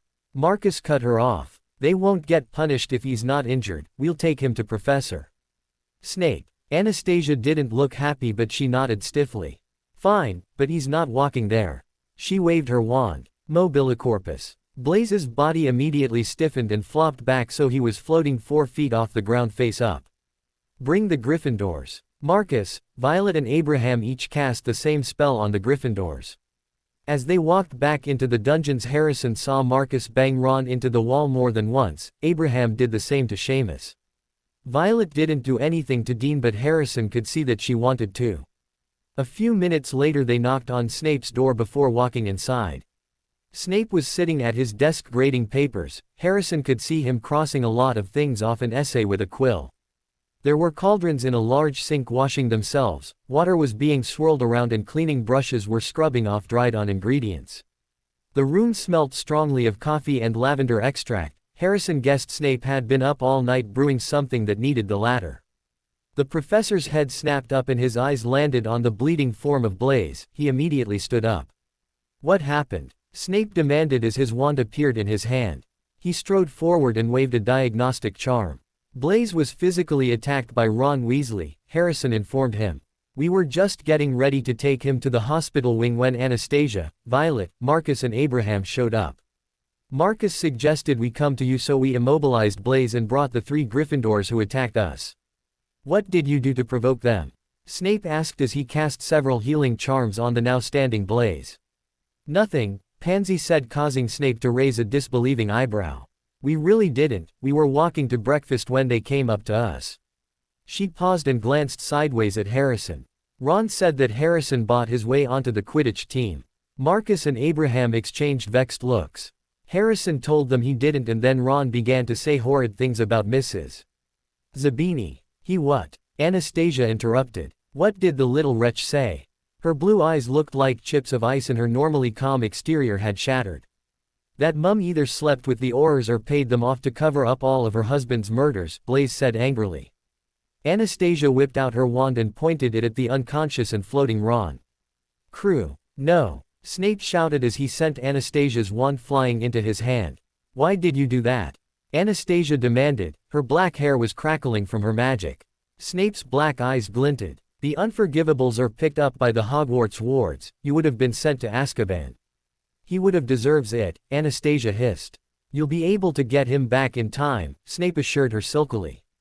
"For now keep your curses legal and non-lethal." "Fine," Anastasia ground out.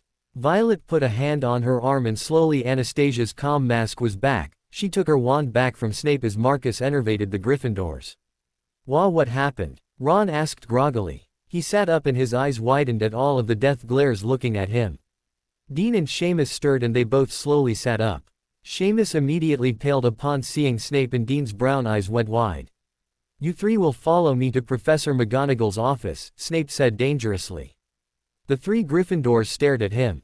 "Now." They scrambled up and Ron winced at the fast movement. "You should go to breakfast," Snape said to the second years before looking back at the Gryffindors. "Keep up." He turned towards the door and stalked out. "Are you okay?" Anastasia asked her brother. "I'm fine," Blaze said through gritted teeth. "But Weasley won't be when I'm through with him. We can't harm him majorly," Harrison said quietly, causing everyone to look at him. "Believe me, if I had it my way we'd kill him slowly and painfully. But we all have a part to play and we can't be seen randomly attacking our fellow students for no reason. We can attack him if he comes at us first and we can do minor things." He was cut off. "But until your father takes over there's no maiming or killing him," Theo said regretfully and Harrison nodded. I hate having to pretend to be innocent, Pansy said annoyed. I want to cut him into little pieces. It'll be worth it in the end, Tracy sighed. I hope so, Pansy murmured. Several hours later as the Slytherins walked into the Great Hall for lunch, Harrison looked up at the hourglasses that held the house points. Gryffindor was in the negatives once again. Harrison smirked as he saw the 50 black stones sitting in their hourglass. They're only 50 in the negatives. Draco asked incredulously. After what that weasel said and did. They had 150, Theo reminded him. They must have lost a collective 200. Gryffindor House is going to throw a fit when they find out why they lost all those points, Leo grinned devilishly. Leo was right. Halfway through lunch Harrison's head immediately snapped up when he heard shouting. You lost 200 points again. A tall 7th-year Gryffindor yelled at Ron, Dean and Seamus. Until you three came we hadn't been in the negatives since 1978. He rounded on Ron. Not even your brothers caused this kind of trouble. Harrison could see Ron from where he was sitting and he saw the redhead look at a scowling Percy who shook his head and looked away. I swear on Godric Gryffindor that you three better behave. If we come in last place again. A different 7th-year Gryffindor threatened. Harrison glanced up at the staff table and saw all of the professors watching the scene. He was surprised McGonagall or Dumbledore hadn't stopped it. He looked at McGonagall's face and saw that she looked furious.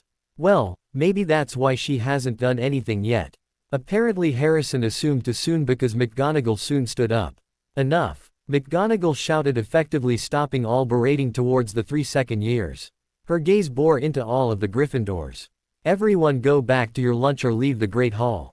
There were some angry mutterings but everyone did as the stern professor said. Harrison noticed that all of the Slytherins were glaring daggers at Ron, and he knew that word of why they lost those points had gotten out because usually they loved when Gryffindor lost a large amount of points. Harrison's attention was diverted elsewhere by Odette who wanted to know the whole story. Everyone within earshot turned to look at him. He exchanged a look with Blaise who shrugged carelessly. Harrison internally sighed and began telling them all what had transpired. Leave it to a Weasley to fight like a filthy muggle, Castiel Blackthorn spat. And I thought Weasleys couldn't sink any lower, Peregrine Derek shook his head. Harrison dipped a slice of bread into his tomato soup as the Slytherins discussed the fight. Ron, Dean and Seamus walk out of the Great Hall looking embarrassed a few minutes later. Ginny quickly rushed after them looking worried. He smirked when he saw most of the Gryffindors glaring at their backs. He would enjoy watching the boy be ostracized by everyone but his two little friends and sister. If the looks on his friends' faces were anything to go by, they were thinking the same thing. Quidditch practice soon began, and with the new Nimbus 2001s the Slytherin Quidditch team looked like no more than green blurs as they flew through the air. He was positive that the Quidditch Cup would once more belong to Slytherin. Harrison was walking to the Quidditch pitch for practice one Saturday morning in the beginning of October when he heard a voice that caused him to stop in his tracks. The voice was enough to chill his bone marrow. It was a voice of breathtaking ice-cold venom. Come to me, let me rip you. Let me tear you. Let me kill you. Harrison recognized it immediately as Parseltongue, and a cruel grin slowly spread across his face. This was the first sign that the Chamber of Secrets had been opened. He had been wondering for a while when the diary would possess Ginny and cause her to set the basilisk free. He knew there was nothing he could do to speed things along, so he continued to practice. All the way to the Quidditch pitch he visualized Ron being killed after looking into the basilisk's bright yellow eyes. Harrison was almost to the pitch. He could see the tall gold posts and stands when shouting reached his ears. He quickened his pace and walked the rest of the way up the small hill until he could see the entire Quidditch pitch. The rest of the Slytherin Quidditch team was in a shouting match with the Gryffindor Quidditch team. Marcus and Oliver Wood were almost nose to nose and Abraham Montague's green robes were disheveled. Harrison wondered what had caused a full-blown shouting match, and as he got closer he could hear what they were saying. Go F.K. yourself, Flint. Oliver yelled furiously. Harrison could see Marcus smirk from where he was. Why don't I F.K. one of your pretty little chasers instead? The Gryffindors instantly went into an uproar while the Slytherins looked on in smug satisfaction. Cormac McLaggen pulled out his wand and sent a cutting hex at Marcus, who quickly stepped out of the way. Katie Bell pulled out her wand and shakily pointed it at Marcus. Fred and George looked torn when they saw Harrison, and he was glad they weren't joining in the fight. You disgusting pig. Angelina Johnson yelled. "I'll see Professor McGonagall about this," Oliver added angrily as he held back Alicia Spinnet. "Did I miss something?" Harrison asked innocently. Everyone turned to look at the second year and Cormac's eyes immediately narrowed. For a second Cormac looked like he would physically strike him, but in the end he just pointed his wand between his eyes. Harrison didn't react to the wand in his face with the exception of cocking his head to the side. "Actually you did," Cormac spat. "Today was supposed to be our day to practice and your slimy teammates won't leave the field." "Actually McLagan, we booked the field," Harrison said condescendingly. "But I'm sure we can leave and come back another day." Harrison's teammates shot him angry and surprised looks. "After all, your team needs all the practice you can get." Their looks of anger and surprise morphed into ones of mirth. "Especially with those dreadful brooms you all have." He glanced at the twins and nodded almost imperceptibly to show he didn't mean anything towards them. They returned the gesture. "Clean sweep fives." Harrison grimaced. "I didn't know they still sold those horrendous things." "Shut up you arrogant bastard," Cormac snapped. "Me arrogant?" Harrison chuckled. "You're just as bad, I at least have a reason to be." "Oh, and what's that?" Cormac sneered. "Last time I checked all you were was a junior Death Eater." The reaction to Cormac's words was immediate. All of the Slytherins pulled out their wands and barely a couple of seconds passed before spells went flying. Jets of light were shooting towards both the Slytherins and the Gryffindors. Shields were being put up and Alicia and Katie bumped into each other as they simultaneously moved out of the way of curses sent by Marcus and Alexander. Stelius. Slugulus eructo. Locomotor Wibbly. Harrison slashed his wand through the air at Cormac. The third-year Gryffindor fell to the ground as his legs turned to jelly. Cormac opened his mouth to cast a spell, but before he could he sneezed violently, and a second later he turned green. In less than 10 seconds he was sneezing while simultaneously vomiting up large green slugs. His blue eyes were wide as he waved his wand frantically trying to undo the curse as slime dribbled down his chin. Harrison wrinkled his nose before sneering at how pathetically easy it was to beat Cormac when he didn't use any advanced spells. In fact, he was sure any half-decent first year could use the spells he just did. Antioculation. Oliver yelled and the spell hit Alexander, who had been blocking a spell sent by Alicia. Large brown antlers began growing out of Alexander's head, but the sixth year didn't pay any attention to them as he twirled his wand and sent a spell right back. The white light hit Oliver square in the chest and the Gryffindor went flying and landed on his back 12 feet away. Calvorio. Harrison incanted and the spell struck Angelina. Angelina's hair fell out, causing the girl to become distracted. Black hair littered the grass and soon Angelina crumpled to the ground courtesy of Peregrine Derrick. Marcus pointed his wand towards the twins, who were the only Gryffindors left standing. Fred and George had watched the scene unfold without pulling out their wands. "Don't," Harrison said sharply, and Marcus hesitantly lowered his wand. Harrison looked around at the 5 unconscious Gryffindors and resisted the urge to roll his eyes. It was quite sad that they could beat them when it had been obvious to Harrison his friends had refrained from using anything harmful because they were at Hogwarts. He couldn't wait until they could finally use dark magic on them. They really wouldn't stand a chance. "Enervate them and then let them have the field," Harrison said as he picked up his broom. "Ravenclaw gets the field soon and there's no point of practicing now." He glanced at Alexander, who still had large antlers growing out of his head and his lips twitched. He didn't care about seeing if the Gryffindors were okay or not, so Harrison began walking towards the castle. A moment later George and Fred appeared on either side of him. Harrison glanced sideways at the twins as he adjusted his hold on his broom. "Shouldn't you two be back on the pitch?" Harrison inquired. "Oliver won't be in any mood to practice," Fred said. Harrison wasn't surprised when Fred finished his own sentence. Whenever it was just the three of them, they usually didn't talk back and forth. He nodded before eyeing each twin in turn. "Why didn't you two come to your teammates' defense back there?" Harrison asked as if he didn't really care what they answered. "We didn't want to attack you," Fred shrugged. "You've been great to us and you see us as more than just pranksters," George added.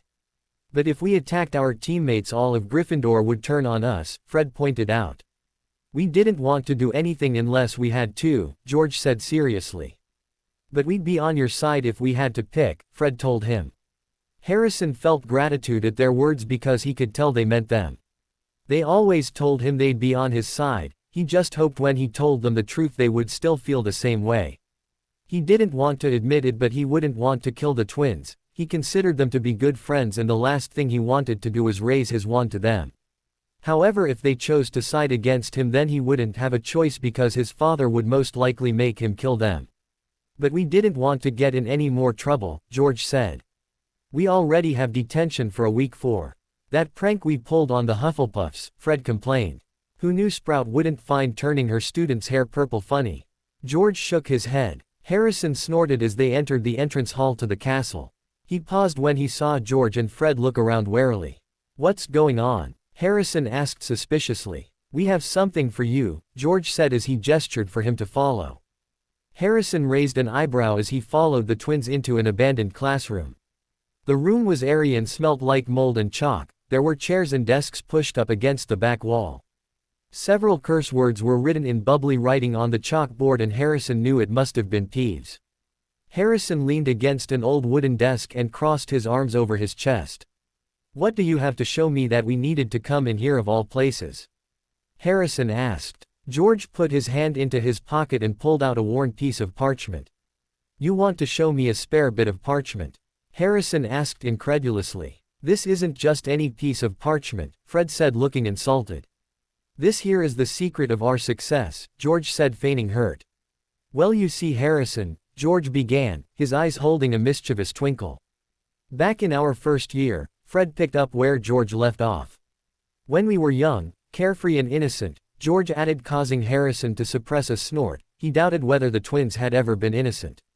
We let off a dung bomb in the corridor and it upset Filch for some reason. Harrison gave them an amused look as they continued to speak back and forth. He had no idea where they were going with this story or what it had to do with a bit of parchment, but he found it entertaining. So he hauled us off to his office and started threatening us with the usual detention, disembowelment, and we couldn't help noticing a drawer in one of his filing cabinets marked confiscated and highly dangerous. Harrison raised his eyebrows. I'm so sure they couldn't help it. Let me guess, you two opened the drawer? He asked dryly. Well, what would you've done? Fred asked. Touché, Harrison said with a slight twitch to his lips. George caused a diversion by dropping another dung bomb. I whipped the drawer open, and grabbed this, Fred said, waving the piece of parchment around. This little beauty's taught us more than all the teachers in this school, George said with a smirk. You're winding me up, said Harrison, looking at the ragged old bit of parchment. Oh, are we? Asked George. Fred touched the parchment lightly with his wand, and said, I solemnly swear that I am up to no good. Harrison didn't bother to suppress the snort that time. At once, thin ink lines began to spread like a spider's web from the point that George's wand had touched, and Harrison's eyebrows rose into his hairline. They joined each other, they crisscrossed, they fanned into every corner of the parchment. Then words began to blossom across the top, great, curly green words, that proclaimed. Messrs. Mooney, Wormtail, Padfoot, and Prongs, purveyors of aids to magical mischief makers, are proud to present the Marauders map.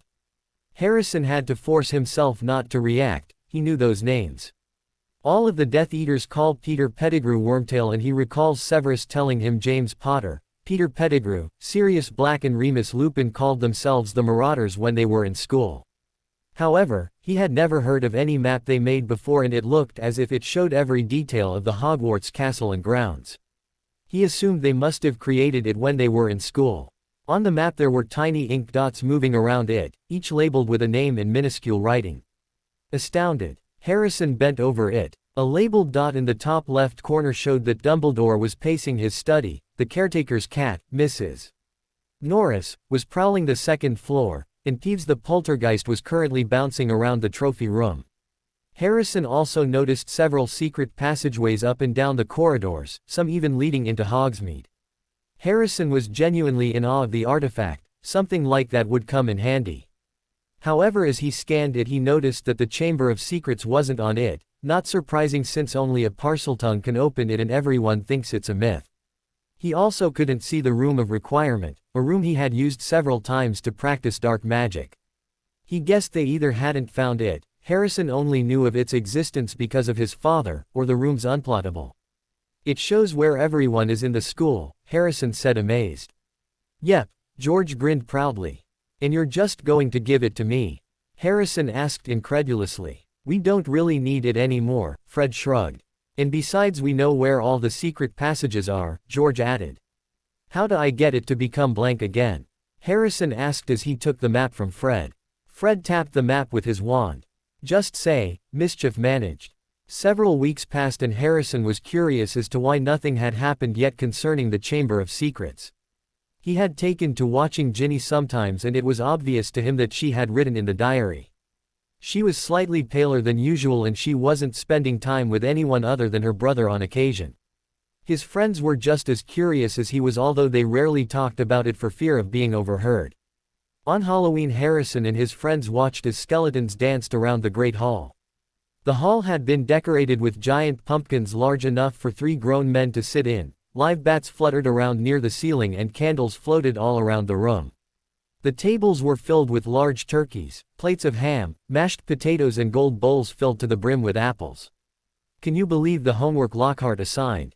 Blaze sneered. A poem, a bloody poem. I think he becomes more idiotic as time goes on, Leo stated. I wish we could drop his class, I have much more important things to do than listen to him prattle on about himself. Says the boy who rivals Lockhart in terms of vanity, Cass said slyly before smirking when her twin narrowed his eyes. Don't you dare compare me to that fool, Leo said pompously. I, unlike him, have a reason to be vain. He ran a hand through his short black hair. Maybe you two can compare hair care tips, Cass suggested as though she hadn't heard him. You, Leo began in a dangerous voice only to be cut off. Did you see Ronald's feather catch fire today during charms? Harrison interrupted casually. Cass and Leo stopped their death glare staring contest and turned to look at him. Harrison knew mentioning their common enemy would stop their fight from escalating. A few days ago they got into a huge fight in the common room and blasted 3 chairs and a table to pieces, and Harrison wasn't in the mood to repeat the experience. It was the best part of my day, Leo divulged. His eyebrow completely burnt off. He looks even worse than usual, Cass said scathingly. Half an hour later Harrison and his friends left the Great Hall with their stomachs aching from eating too much candy. The corridors were crowded with students making their way to their respective common rooms. The noise level was higher than normal since everyone was in high spirits thanks to the feast. Next weekend is the first Quidditch match of the season, Tracy pointed out. Are you excited? Of course. Harrison's excited, Draco said snidely. Draco, Harrison said warningly, causing the B.O.N to glower. Why have you been such an A.S. today? Weasley was getting on my nerves more than usual, Draco answered with a hint of annoyance. Well, don't take it out on us, Tracy said, slightly hurt. Draco glanced at her and the cold look in his eyes lessened. Sorry. Forgiven, Tracy grinned. Harrison stopped upon hearing the chilling Parseltongue again, causing Blaze to bump into him. Harrison, what the hell? Blaze demanded. So hungry for so long, kill time to kill, I smell blood, I smell blood. The basilisk, Harrison murmured. Harrison's friends immediately looked around for any sign of a giant snake. Harrison's head snapped towards the nearest corridor when he heard a scream. He exchanged looks with his friends. He noticed an excited gleam in both Leo and Blaze's eyes. Should we see what's going on? Blaze asked, smirking. Yes, Harrison said before leading them forward. Harrison and his friends walked down a dark corridor lit by flaming torches. There was a chill in the air and he could hear fervent whispers. Something was shining on the wall ahead. He could see it high on the wall above everyone's heads. They approached slowly, squinting through the darkness, pushing past people. Foot-high words had been daubed on the wall between 2 windows, shimmering in the light cast by the flaming torches. The Chamber of Secrets has been opened. Enemies of the heir, beware. Harrison wanted to grin from ear to ear, but he knew that wouldn't be smart. Instead he adopted a look of both innocence and confusion. He saw his friends doing the same thing. He looked around at the sea of pale students and saw confusion, worry and scared looks on their faces. What's that? Harrison heard a little girl ask, sounding horrified. His head snapped up. Mrs. Norris, the caretaker's cat, was hanging by her tail from the torch bracket. She was stiff as a board, her eyes wide and staring. There were several loud gasps and a group of first years burst into tears. He saw older students pulling the younger ones towards them and covering their eyes. The Ravenclaws were muttering furiously with their heads put together. He glanced towards a group of Gryffindors and saw them glaring daggers at several older Slytherins. What's going on here? What's going on? Argus Filch came shouldering his way through the crowd. Then he saw Mrs. Norris and fell back, clutching his face in horror. My cat! My cat! What's happened to Mrs. Norris? He shrieked. Argus. Dumbledore had arrived on the scene, followed by a number of other teachers. In seconds, he had swept past all the students who were gathered around and detached Mrs. Norris from the torch bracket. Come with me, Argus, he said to Filch. Dumbledore's eyes found Harrison's and he stared at him intently as if trying to ascertain whether or not he was behind the attack.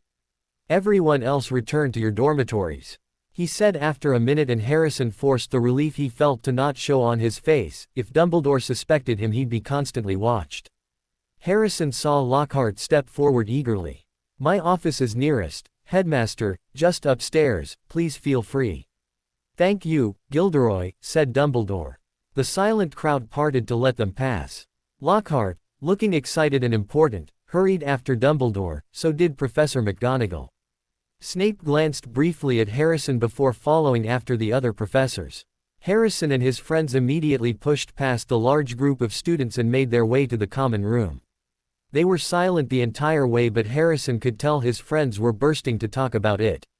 Once they entered the common room, Harrison led them to the second-year boys' dormitory. He made sure neither Crabbe or Goyle were in the room before casting silencing and locking spells. It's finally opened, Leo said as he gracefully sat at the foot of his bed. I wonder who will die first, Blaise said with a faraway look in his eyes. I hope it's Weasley, Draco said grinning. Why wasn't Mrs. Norris dead? Jenna asked frowning. Everyone looked towards Harrison as if awaiting an explanation. Harrison reclined on his bed and began loosening his green and silver striped tie. Because she didn't look the basilisk directly in the eyes, Harrison explained.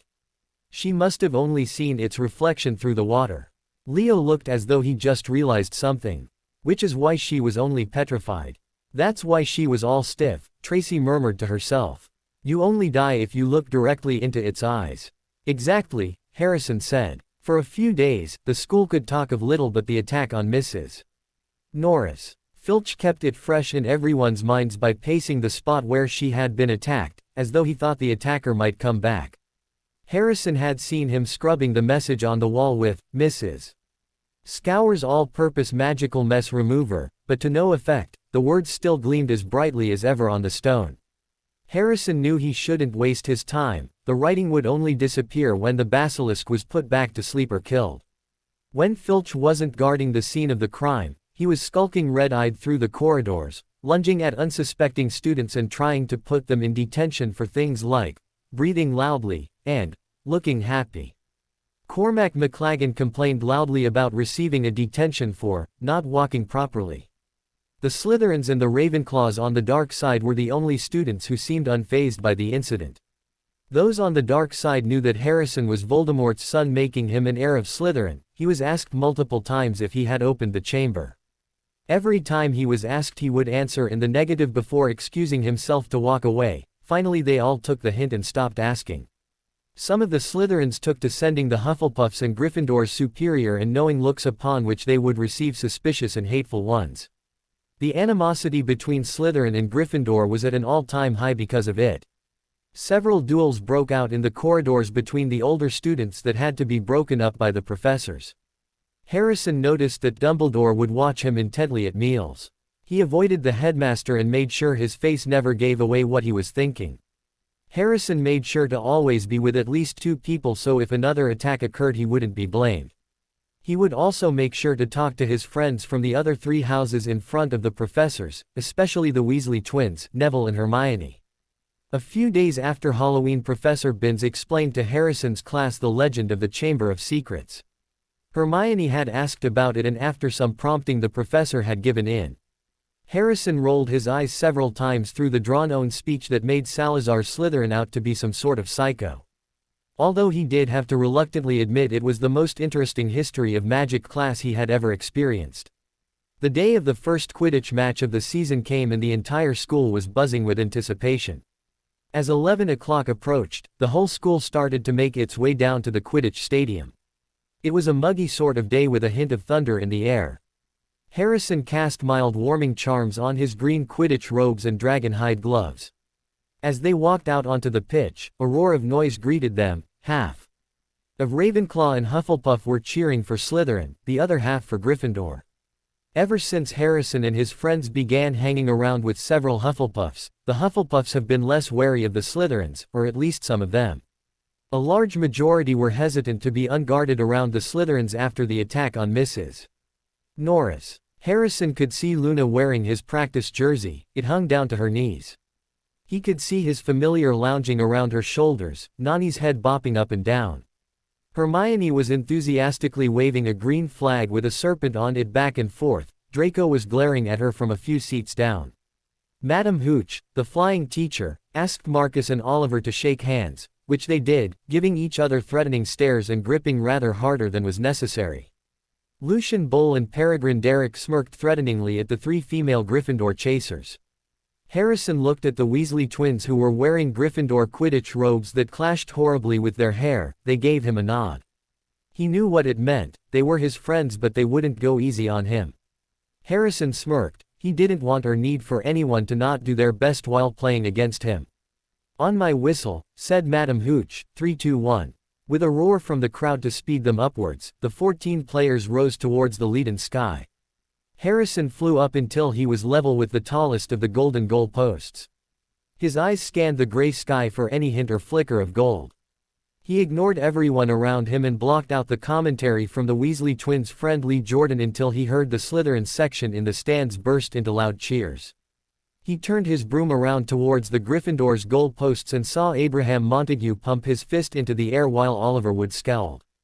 Slytherin scores. Lee Jordan announced. 10-0. The Gryffindor's boos could be heard mixed in with the cheers. Alexander Dolohov with the quaffle, he passes to Marcus Flint who passes back to Dolohov. Once again Harrison tuned out the commentary. Harrison flew lower before having to zoom up as a bludger came soaring towards him courtesy of Fred. Before he could blink a second bludger was shooting towards his head from George. Harrison immediately pulled his broom right and shot down towards the dew-covered pitch. It was times like these he wished those two had been sorted into Gryffindor, they could give Peregrine and Derek a run for their money. He couldn't blame them for sending bludgers his way, the first rule of Quidditch was to take the seeker out first. Harrison flew around the pitch several times and watched as Slytherin scored once more. He was hovering in the middle of the pitch when someone slammed into him. He gripped his broom tightly and snapped his head around to see Cormac sneering at him. He felt his temper rise but his face didn't show it, instead it remained set in a neutral expression. He also pushed down the urge to knock him off his broom, that would see him in detention for a month or worse. Riddle, Cormac spat his name. Cormac, Harrison rolled his eyes. Shouldn't you be trying to find the snitch instead of bothering me? You should know that I'm a pureblood, Cormac stated pompously. Your point, Harrison drawled as he scanned the sky for the snitch. I don't want you to get any ideas that you can get away with petrifying me, Cormac said warningly. Harrison stopped his search for the snitch and turned back to the third-year Gryffindor. He knew he shouldn't have been surprised that Cormac suspected him, but he was somewhat, and he was definitely surprised to be called out during a Quidditch match. He was internally frowning, he would have to resort to drastic measures if Cormac let slip his suspicions to anyone. I don't have anything to do with the chamber opening, Harrison said, forcing himself to sound insulted. Maybe you don't, but you know who did, Cormac sneered. You're a Slytherin, and everyone knows it was a Slytherin who opened the chamber. Harrison felt relief wash over him. So Cormac doesn't necessarily think that it was me, just that it was a Slytherin. He snorted as he imagined the pompous prat's face if he knew a first-year Gryffindor had opened the chamber, albeit both unknowing and unwilling. Cormac gave him a furious look and he assumed it was because of his snort. Harrison. Marcus yelled angrily. Stop talking and start looking for the snitch. Harrison felt like an idiot for talking during a match, he knew he shouldn't have allowed himself to be distracted. He ignored the annoyed noise Cormac made in his throat as he shot off in search of the snitch. He could hear the wind rustling in his ears and he could tell that someone was flying directly behind him. He smirked because he knew that it was Cormac, so he immediately pointed his broom down and shot towards the ground. He lifted his hand out as if reaching out for the snitch, and out of the corner of his eye he could see Cormac's hand. He almost laughed at how easy it was to trick the older boy. Harrison Riddle has spotted the snitch, Lee Jordan announced. Cormac McLagan is trailing right behind him.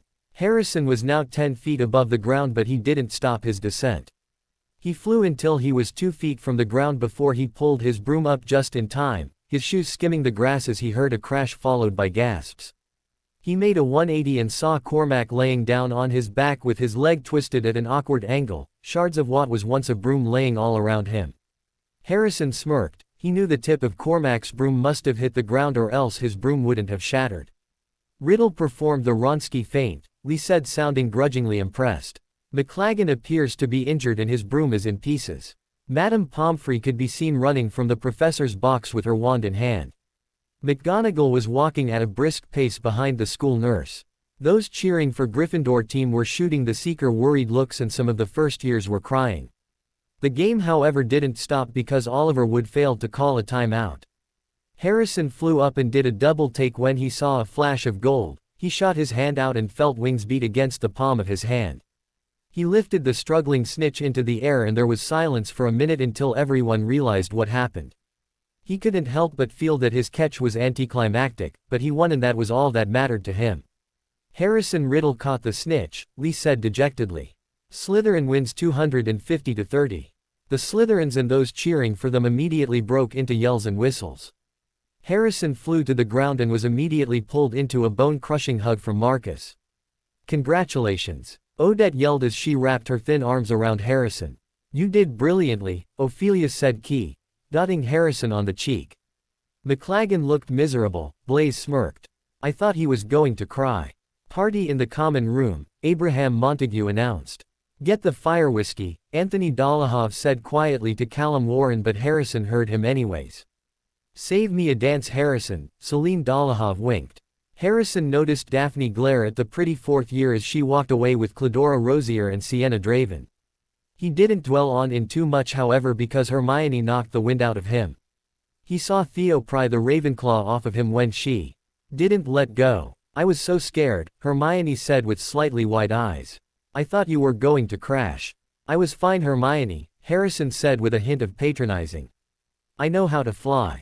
Hermione frowned before it turned into a look of relief. I know. You fly very well, Luna cut in her owned hair blowing in the wind. Thank you, Harrison said, giving her a roguish grin. Come on, Harrison, Peregrine said, slinging an arm around the second year, effectively stopping the conversation. It's time to party. A week later, Harrison was sitting on his bed flipping through pictures he had just had developed. He smiled when he stopped on one with him and Daphne playing wizard's chess in the common room. He could see the roaring fire crackling behind them. Daphne had a look on intense concentration on her face, and Harrison couldn't stop himself from thinking that she looked cute. He shook the thought away and flipped to the next one. Cass and Leo had been throwing light hexes at each other when Blaise had taken the picture. Leo had a long tail and a scowl on his face while Cass laughed and jumped over Blaise's book bag. He snorted when he saw the next one. Hermione, Luna and Harrison were smiling at the camera while Draco kept turning towards Hermione and glaring. Harrison found empty pages in one of his photo albums, the one Padma had given him, and began using a sticking charm to hold the photos in place. He had just finished sticking a photo Luna had taken at the recent Quidditch match when the door opened and Draco walked in. Harrison looked up and he could tell that the owned was both excited and curious. What's going on, Draco? Harrison asked as he closed the leather photo album. Sev wants us all in the common room, Draco answered. He didn't say what it was about, but I think there was another attack.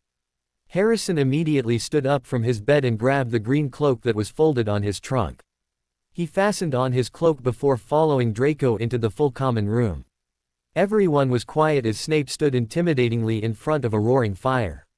He sat down in the empty seat next to Theo as the rest of the students trickled in. I have an announcement to make, Snape said in his usual silky voice. His eyes roamed over all of the students before he spoke again. A student has been petrified. Harrison stared at Snape as the edge of his lips pulled up into a smirk.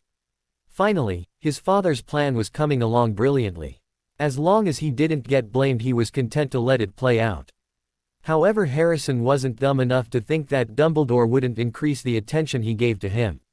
He was waiting for the day he was called to the headmaster's office or the day he would finally feel Dumbledore attempting to look into his mind. Although he wasn't sure Dumbledore would do the latter unless he didn't have another choice or if he got desperate. The room had broken into whispered conversations. Silence. Snape snapped, and everyone turned to look at him. The student who was petrified was Justin Finch Fletchley, a second-year Hufflepuff. Harrison's smirk grew. He didn't like that mudblood. As your head of house, I was told to inform all of you to be careful. It would also be best if you would all walk in at least groups of 2 or 3 for the time being. Before any of you ask, we don't know what is causing these petrifications, but rest assured we are trying to find out. That is all. He then walked towards Harrison. Harrison, I need to speak with you outside. Harrison nodded, exchanged looks with his friends, then followed Snape outside. Before Harrison could speak, Snape held up a silencing hand. The headmaster wants to see you in his office. Harrison felt his stomach twist.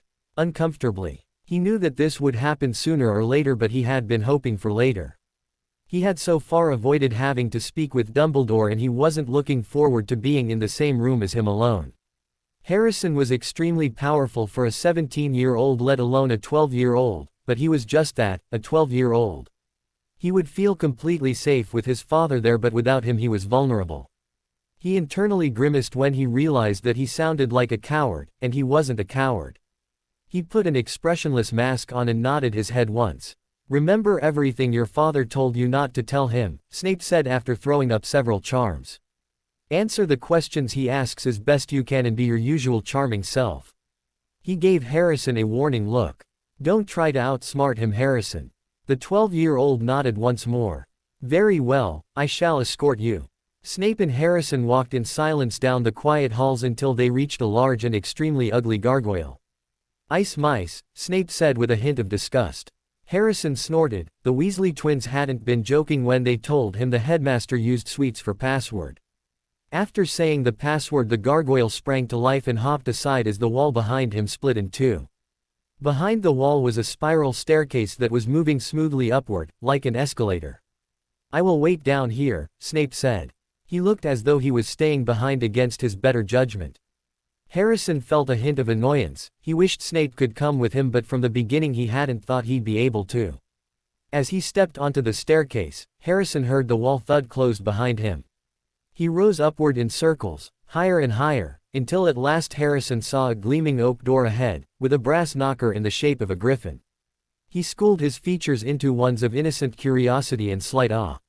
He ignored the small amount of hesitation he felt as he raised his hand and knocked on the door. Dumbledore sat in his office with his chin resting on his steepled fingers. His half-moon spectacles were perched precariously on the tip of his crooked nose, and his purple and silver robes glittered in the light from the orange flames burning in the ornate fireplace. Dumbledore's office was a large and beautiful circular room, full of funny little noises. A number of curious silver instruments stood on spindle-legged tables, whirring and emitting little puffs of smoke. The walls were covered with portraits of old headmasters and headmistresses, all of whom were snoozing gently in their frames.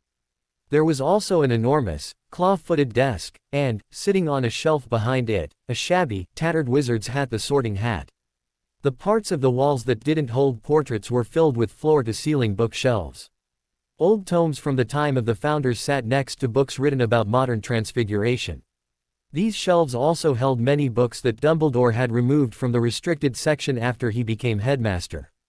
He didn't think students should be looking through books such as Secrets of the Darkest Arts or A Guide to the Dark Arts.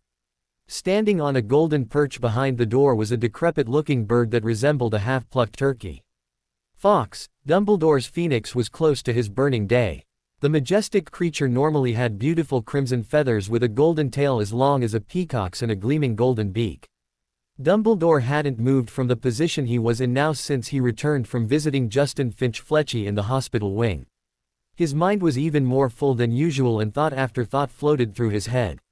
Most of his thoughts were centered around one person, Harrison Riddle. The second year reminded him so much of Tom Riddle in looks and intelligence, but from what his staff told him he was the complete opposite personality-wise. As far as the headmaster knew, no one except for Severus knew that Harrison Riddle was the son of Lord Voldemort. Dumbledore had kept it that way because he didn't want them to treat him differently than they did any other student, and if word got out that Voldemort had an heir there would be an uproar. When Dumbledore first learned about Harrison, he had set Severus the task of finding out everything he could about the boy. Snape had reported that Harrison spent most of the time with his godparents, Lucius and Narcissa Malfoy. Dumbledore hadn't been surprised upon learning that information. He had never pictured Tom raising a child after all. It also gave the headmaster hope that the boy had a chance to join the light or at least stay neutral in the war. If the boy had even half of his father's powers, he would be a formidable foe. Dumbledore had continued to inquire about Harrison, but according to Snape he was the same as every other child with the exception of being gifted both intellectually and magically. Dumbledore had subtly asked about Harrison to the boy's professors the previous school year. All of them had said the same thing: Harrison was a prodigy. Dumbledore had felt worried upon learning that he was able to perform every spell in class perfectly the first time. From what Dumbledore heard, Harrison showed even more promise than Tom had at his age, and that was frightening. If Harrison were to join his father, then not only would the boy's soul be ruined, but the dark side would have a powerful warrior. Dumbledore had become even more worried every time he heard about the confrontations between Harrison and Ronald Weasley. It seemed that at least once a week Harrison and his group of friends would get into a fight with Ron and his two friends. His worry lessened slightly, however, upon learning that Ron started the fights 9 times out of 10, and the other times it was usually the young Malfoy. He had thought it would be Harrison getting into trouble, but instead it was Ron who he had to use all of his influence in order to keep from being expelled after the dragon incident.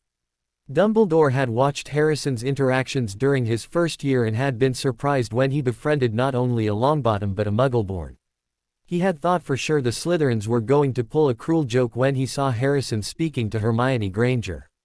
He had been taken aback upon seeing them truly become friends. Never in his life would he have thought the son of Tom Riddle would happily befriend Muggleborns or even Hufflepuffs. Dumbledore had observed Harrison's growing friendships with Susan Bones and even shockingly the Weasley twins. Some of the Slytherins in his year didn't seem happy with his choice in friends, such as Draco Malfoy. However, Daphne Greengrass and a few others didn't seem to mind so much. Because Harrison seemed so different from his father, Dumbledore had been willing to allow him onto the Slytherin House Quidditch team.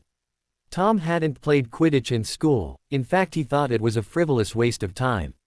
Dumbledore thought that one more difference between the two would be a good thing. Harrison seemed to thrive at the sport just like he did with everything else.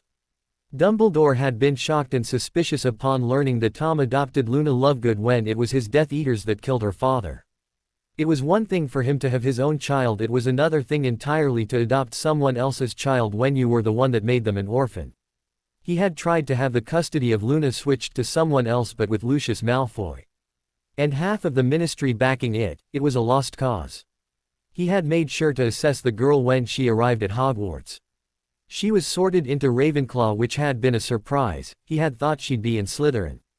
According to Phileas, she was extremely intelligent and far above her classmates. He had thought about calling her to his office to observe her for himself, but without a reason to, he didn't have an excuse. Dumbledore didn't know yet what Tom was planning with her, but he wasn't going to stop until he found out. Dumbledore could still remember the day he realized the Philosopher's Stone was missing. He had learned from Minerva that Quirinus was missing, and he immediately entered the chamber on the 3rd floor. He had been furious to find the stone gone. He hadn't yet been able to finish the final protection. The Mirror of Arised stood off to the side of the large chamber, and the stool the stone had once been on was void of the blood-red stone. Dumbledore had cast spell after spell and searched the room for hours before coming to the horrible conclusion that the stone was gone. He knew then that his suspicions had been right. Quirinus had been sent by Tom to get the stone. He didn't want to think about what he could do with the stone. Dumbledore knew about the Horcruxes, but that didn't mean the stone would be useless to Tom. He could use the stone to make his Death Eaters immortal, or at the very least heal their fatal wounds. Not to mention that the stone could turn any metal into gold. Dumbledore had been forced to tell the Flammels that their stone was gone. Nicholas had been furious, and in the end Dumbledore swore to get it back. He spent weeks sending out members of the Order to various locations he thought Tom might have hidden the stone, but to no avail. Nicholas and his wife died a few weeks before the start of Harrison's second year, and Dumbledore felt grief because he knew it was partially his fault. He still felt sick every time he thought about Tom possessing the stone. A part of him wondered if Harrison knew about it, but he didn't give it much thought. He didn't think Tom would trust a child with a secret as important as that, and Tom had always been one to keep things to himself. Dumbledore's mind wandered to the reason he was sitting where he was. The Chamber of Secrets was opened once more, a chamber that hadn't been opened since Tom Riddle's 6th year at Hogwarts. He could remember the day Myrtle died like it had just happened. He knew it had been Tom who opened the chamber, but he had no proof. Armando would never have believed a student like Tom could be capable of something so horrible. On Halloween, when Dumbledore saw the words on the stone wall written in blood declaring the chamber open once more, his eyes couldn't help but be drawn to Harrison. Dumbledore's first thought upon seeing the second year was that he was the one who opened the chamber. He wasn't as certain as he had been 50 years ago in regards to Tom, but he had a feeling the boy knew something about it. Harrison had looking confused and innocent, but Dumbledore knew all too well how good of an actor the boy's father could be. He didn't want to jump to conclusions, and he didn't want to alert him to his suspicions. Dumbledore settled for watching him, but he had a feeling Harrison knew when he was being watched. During tonight's attack, Snape said Harrison was in the dungeons, so it couldn't have been him, but that doesn't mean the boy didn't know who did it. Dumbledore looked up when he heard a knock on the door. He sat up straight and waved his wand. The large door opened to reveal Harrison wearing an emerald green cloak. The boy's short black hair was neat as usual, and his eyes glowed killing curse green.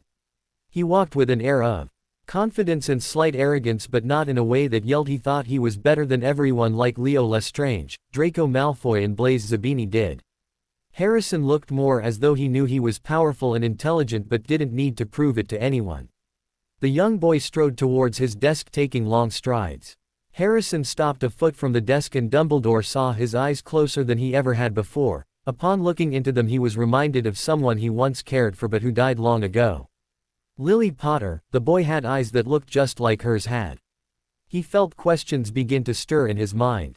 Why does the boy have her eyes? I've never seen eyes as green before except for on her. Can Lily be his? He cut himself off. He knew that it was impossible for Lily to be the boy's mother. After all, Lily Potter only had one son, and he died 11 years ago. Dumbledore pushed all thoughts and questions from his mind as he gestured for Harrison to sit down. Sit down, Mr. Riddle, Dumbledore said kindly. Lemo, drop. He held out a glass bowl filled with the Muggle sweet. No, thank you, Harrison replied in a respectful tone. May I inquire as to why I'm here, Headmaster? Yes, of course, Dumbledore said as he placed a Lemo drop on his tongue.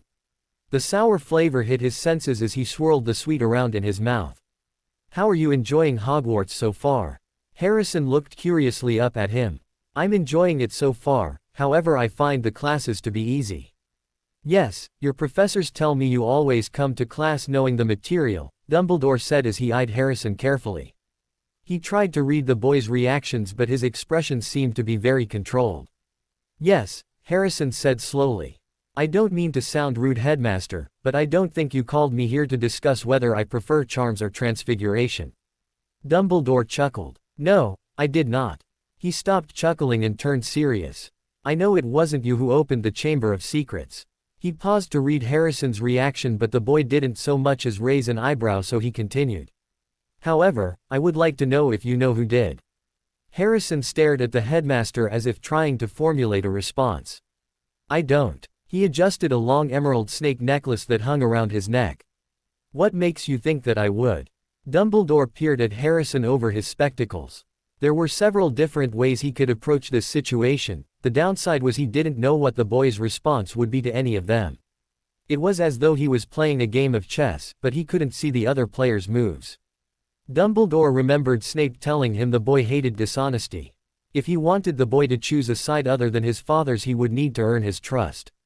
He decided to be as honest as he could while only telling him what he wanted Harrison to know.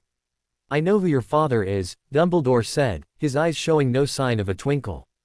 Harrison reacted for the first time since entering the room. His green eyes seemed to glow as his posture stiffened slightly. I don't see you as Tom Riddle, and I don't believe in blaming the son for the sins of the father. Harrison ran a finger down the emeralds on his necklace absent-mindedly as his body relaxed. I however do know that being his son you're an heir of Slytherin, and that he might have told you how to open the chamber. And that I told a friend. Harrison cut him off with thin lips. I did no such thing, headmaster. Harrison sounded slightly hurt. I didn't open the chamber nor do I know who did. As for my father. Harrison trailed off with a frown before shaking his head. I saw him some growing up but I spent most of my time at Malfoy Manor.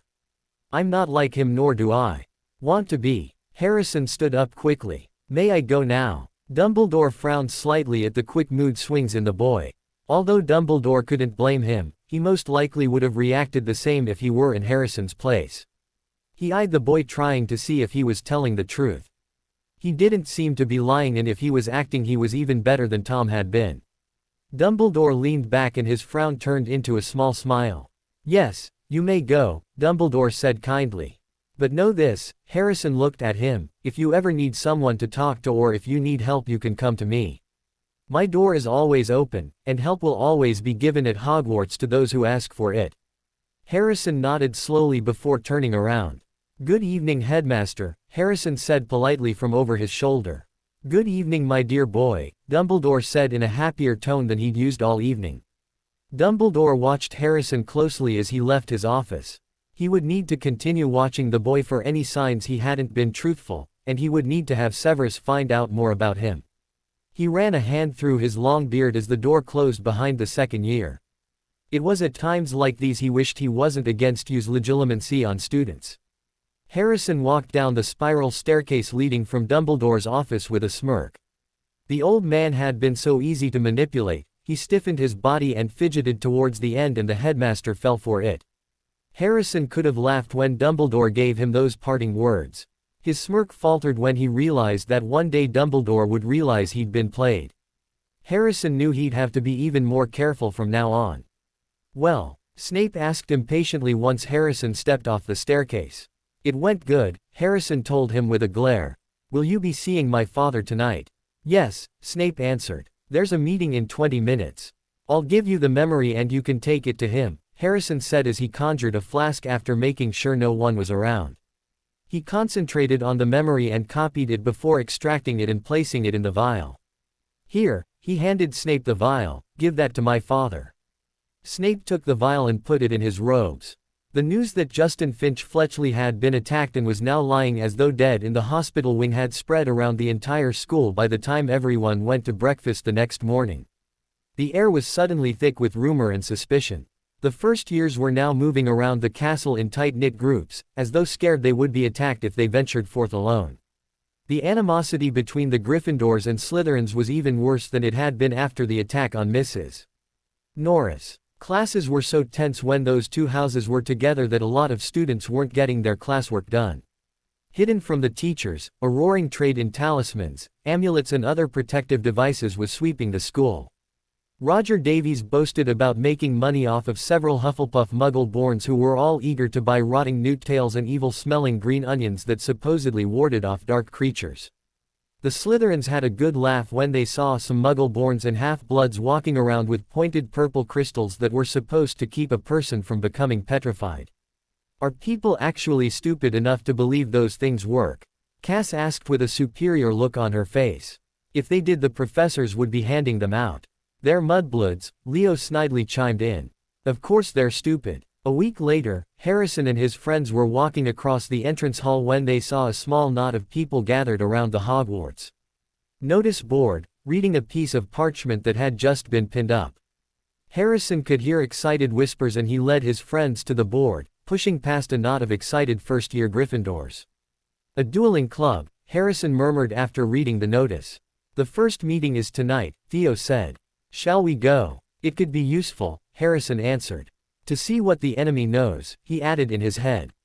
I would love to be paired up with the weasel, Draco said with a dangerous smirk. I can show him just how much more magic I know than him.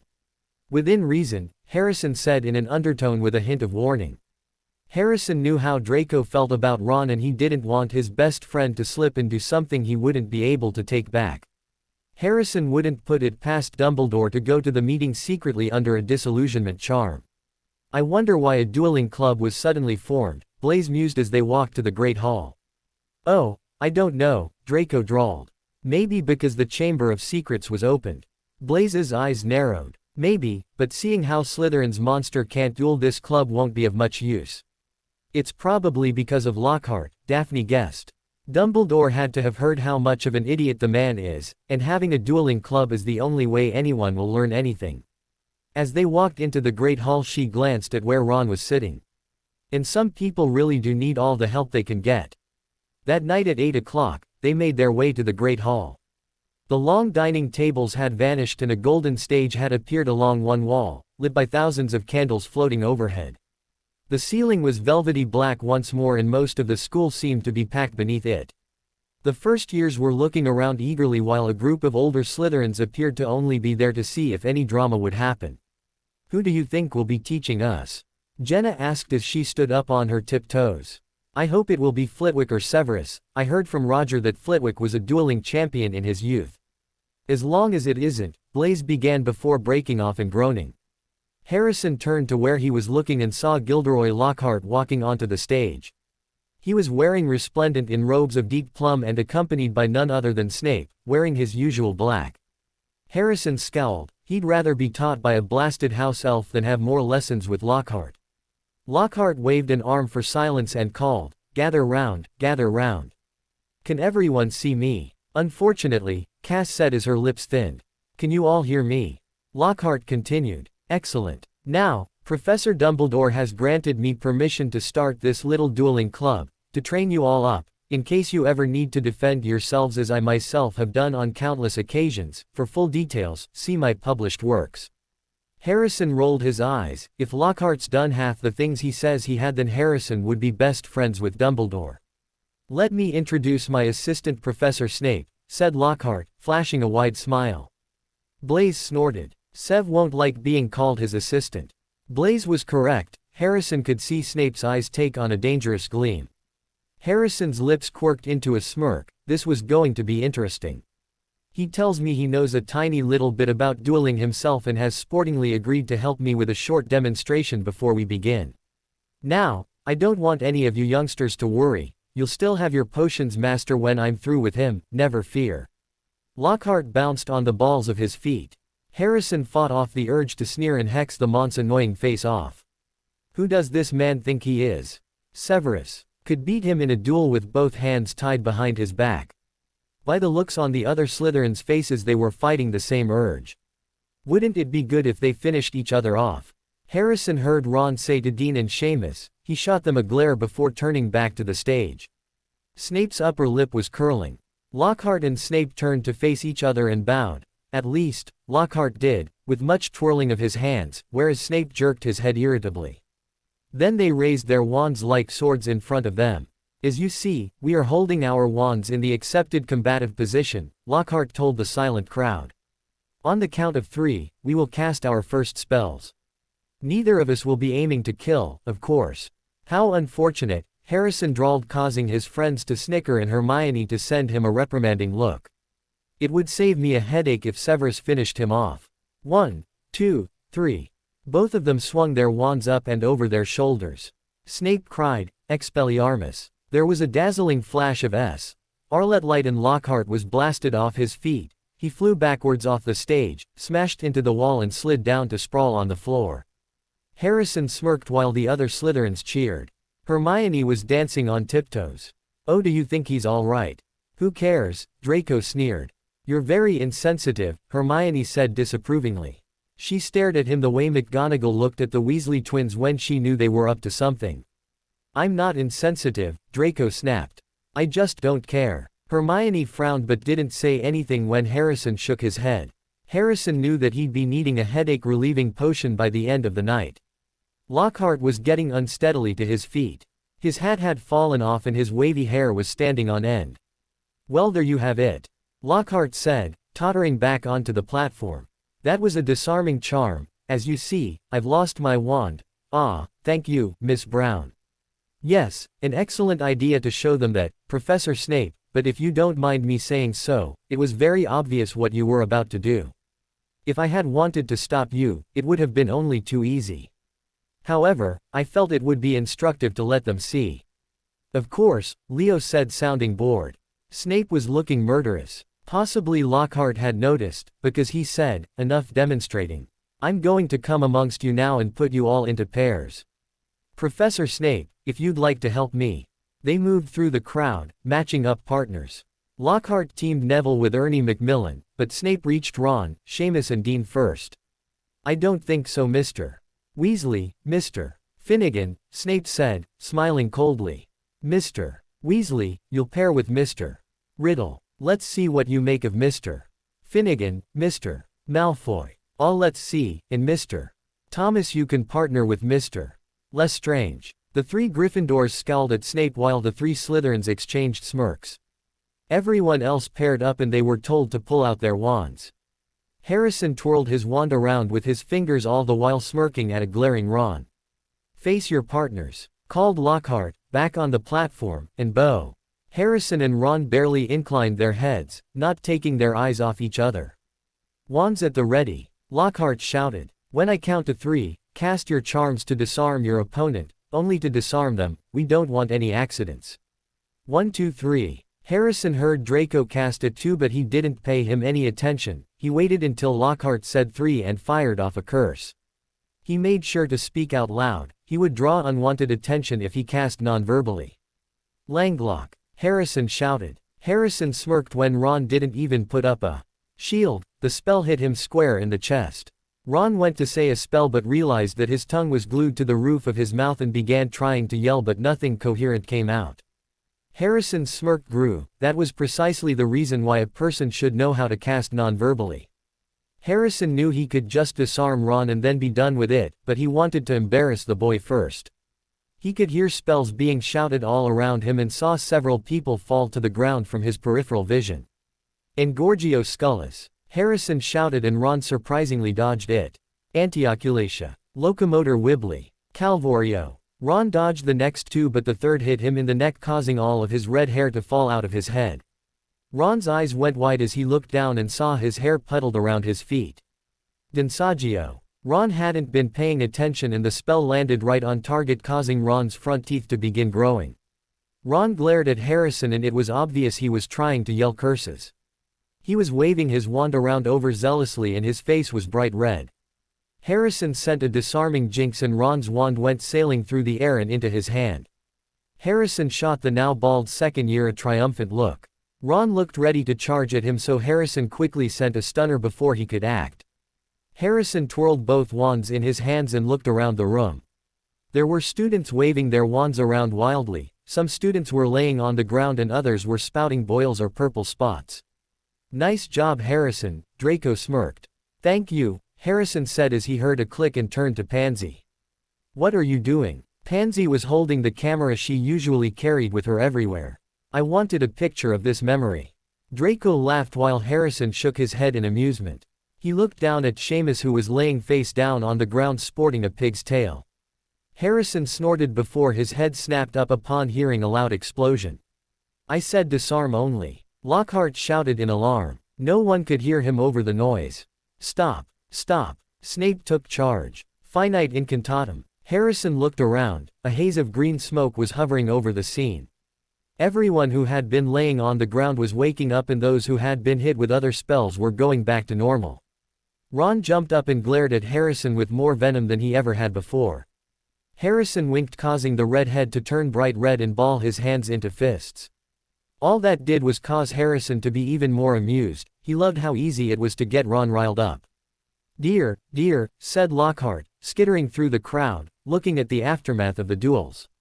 Up you get, Macmillan, careful there, Miss Fawcett, pinch it hard, and it'll stop bleeding in a second, boot. I think I'd better teach you how to block unfriendly spells, said Lockhart, standing flustered in the midst of the hall. Let's have a volunteer pair, Longbottom and Macmillan, how about you? A bad idea, Professor Lockhart, said Snape, gliding over. Longbottom causes devastation with the simplest spells. We'll be sending what's left of Macmillan up to the hospital wing in a matchbox. Neville's round pink face went pinker. How about Weasley and Malfoy? He asked with a twisted smile. The hall broke into whispers and Draco looked as though Christmas had come early. Excellent idea, said Lockhart, gesturing Draco and Ron into the middle of the hall as the crowd backed away to give them room. Now, Weasley, said Lockhart, when Malfoy points his wand at you, you do this. He raised his wand, attempting a complicated sort of wiggling action and dropped it. Snape smirked as Lockhart quickly picked it up, saying, "Whoops, my wand is a little overexcited." Harrison covered up a snort with a cough. "Scared," muttered Ron, so that Lockhart couldn't hear him. "You wish," said Draco out of the corner of his mouth. Lockhart cuffed Ron merrily on the shoulder. "Just do what I did, Weasley." Harrison saw Ron scowl. Well, at least Ron isn't stupid enough to listen to the fool. 3, 2, 1, go. Lockhart shouted. Locomotor mortis. Draco shouted and Ron quickly jumped out of the way. Stupefy. Ron yelled and a red light shot towards Draco. Protega. Draco waved his wand. Expelliarmus. Ron barely moved out of the way in time. Expelliarmus. Expelliarmus. Slugulus eructo. Ron managed to throw up a shield to block the first spell, but it faltered upon impact and the next two spells hit him in quick succession. Ron's wand went flying into Draco's outstretched hand and a green light sent Ron flying backwards. Ron landed on his butt with his head down and the Slytherins and Ravenclaws burst into cheers. Ron looked up red-faced and a slug came sliding out of his open mouth. There were sounds of disgust all around the hall and a few girls looked green. Draco smirked as he tossed Ron's wand at him before walking off the stage with his head held high. "Can you believe that essay McGonagall assigned?" Pansy complained. "It's going to take hours to finish."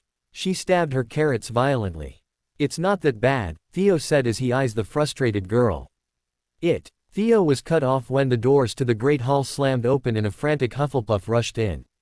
The girl had a look of terror etched on her face and her skin looked as pale as snow. She was breathing heavy and staring around wide-eyed. Dumbledore immediately stood up as did the other heads of house. Every student in the hall was staring at the Hufflepuff as she stopped in front of the head table directly in front of the Muggle Studies professor who looked startled. "He's just laying there," the Hufflepuff shrieked, her voice rising with every word. He's petrified." The girl fell to her knees and began to sob. Frantic whispers broke at all the four house tables as a red-haired Hufflepuff ran to the crying girl. "Miss Matthews, who is petrified?" Dumbledore asked urgently. "Zacharias Smith," the Hufflepuff girl choked out. Harrison's lips twitched. In his opinion the prat deserved it. He's in front of the library and so is nearly headless Nick. There were a few shocked gasps at her words. Most of the students couldn't fathom something being able to petrify a ghost. Dumbledore and McGonagall exchanged a significant look before Dumbledore quickly left the hall followed by Pomfrey, Sprout and Snape. The noise in the Great Hall rose and several of the younger Hufflepuffs began to cry and even a few Gryffindors had tears welling in their eyes. The older Hufflepuffs looked horrified and Harrison could hear someone saying they shouldn't have let any of the younger students go off by themselves. The Slytherins and most of the Ravenclaws looked unaffected. In fact, several of the older Slytherins looked amused before masking their expressions. McGonagall shot 3 red firecrackers from her wand to call for silence. "Silence!" McGonagall yelled into the hall, her Scottish accent shining through. The hall went silent with the exception of quiet sniffling. "Prefects, please escort your classmates to your common rooms. No one is allowed to leave until tomorrow morning. Prefects who were assigned rounds this evening need not patrol the halls." There was loud shuffling as students got up and prefects began rounding up the younger students. Harrison followed Violet and Marcus out of the Great Hall feeling satisfaction at the terrified looks on some of the students' faces. He could tell by the look on Cass' face that she wanted to burst into a fit of laughter but was refraining from doing so. He pushed past a group of Hufflepuff first years and made the journey to the common room. "Zacharias Smith," Harrison smirked as he sat down in front of a blazing fireplace. "It couldn't have happened to a bigger idiot. Why isn't he dead?" Draco groaned. "He must have only seen the reflection," Theo pointed out. "It's weird that everyone keeps only seeing its reflection," Blaise mused. "You would think someone would look directly into its eyes. It's only petrified 2 people and Mrs. Norris," Theo reminded him as he picked up a large dark blue book. "There's still time for someone to die. Attention now," Snape's loud voice echoed around the room drawing everyone's attention. Harrison looked up at his head of house, he hadn't seen him enter the room. "Gather around everyone." He looked around to make sure everyone was present. The headmaster has informed the Ministry of Magic about this evening's attack on Mr. Smith and nearly headless Nick. Minister Fudge and Amelia Bones both agree that the school needs protection. Snape sneered the last sentence and a few Slytherins rolled their eyes. As of tomorrow morning, Aurors will be patrolling the school 24/7. Snape's eyes were blazing with annoyance. The headmaster wants all of the heads of house to inform our students that no one is to walk around the school alone. You must go in at least groups of 2 until the threat is taken care of. Snape's eyes roamed to Harrison, who smirked. Harrison could have sworn he saw amusement dance in the Mont's onyx eyes before he spun around and exited the common room. Conversations broke out around the room. Aurors, Leo sneered in disgust. Harrison didn't hear anything after that as his mind drifted. Aurors being at the school wasn't a good thing, but Harrison wasn't truly surprised. It would be more difficult for him to retrieve the diary when the time came, but he would find a way. He made an amused sound in the back of his throat as he pictured a petrified Zacharias Smith. He would pay 1,000,000 galleons to see him like that. The double attack on Zacharias Smith and nearly headless Nick turned what had hitherto been nervousness into real panic. Curiously, it was nearly headless Nick's fate that seemed to worry people most. Everyone was wondering what could possibly do that to a ghost. People asked each other, what terrible power could harm someone who was already dead? There was almost a stampede to book seats on the Hogwarts Express so that students could go home for Christmas. The Slytherins and a majority of the Ravenclaws found it amusing, to say the least. The Gryffindors and Hufflepuffs would walk around in huddled groups and students could be seen looking around in a paranoid fashion. Neville had almost hyperventilated when he saw his shadow one afternoon, and Harrison spent 20 minutes calming him down. Everywhere anyone went, Aurors were present. They were stationed all around the castle and the grounds. A tall black man with a deep voice and one gold hoop earring normally stood by the large oak doors that led to the Great Hall. Harrison learned that his name was Kingsley Shacklebolt. A grizzled older man who resembled a lion, who Harrison recognized from the Daily Prophet as Rufus Scrimgeour, was also present quite often. Harrison made sure to never draw their attention and acted perfectly pleasant around them.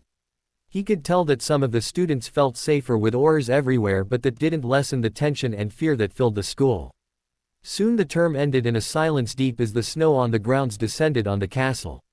Harrison had been planning to return home for the holidays, but his plans changed at the last minute when some of his father's plans advanced quicker than he had planned.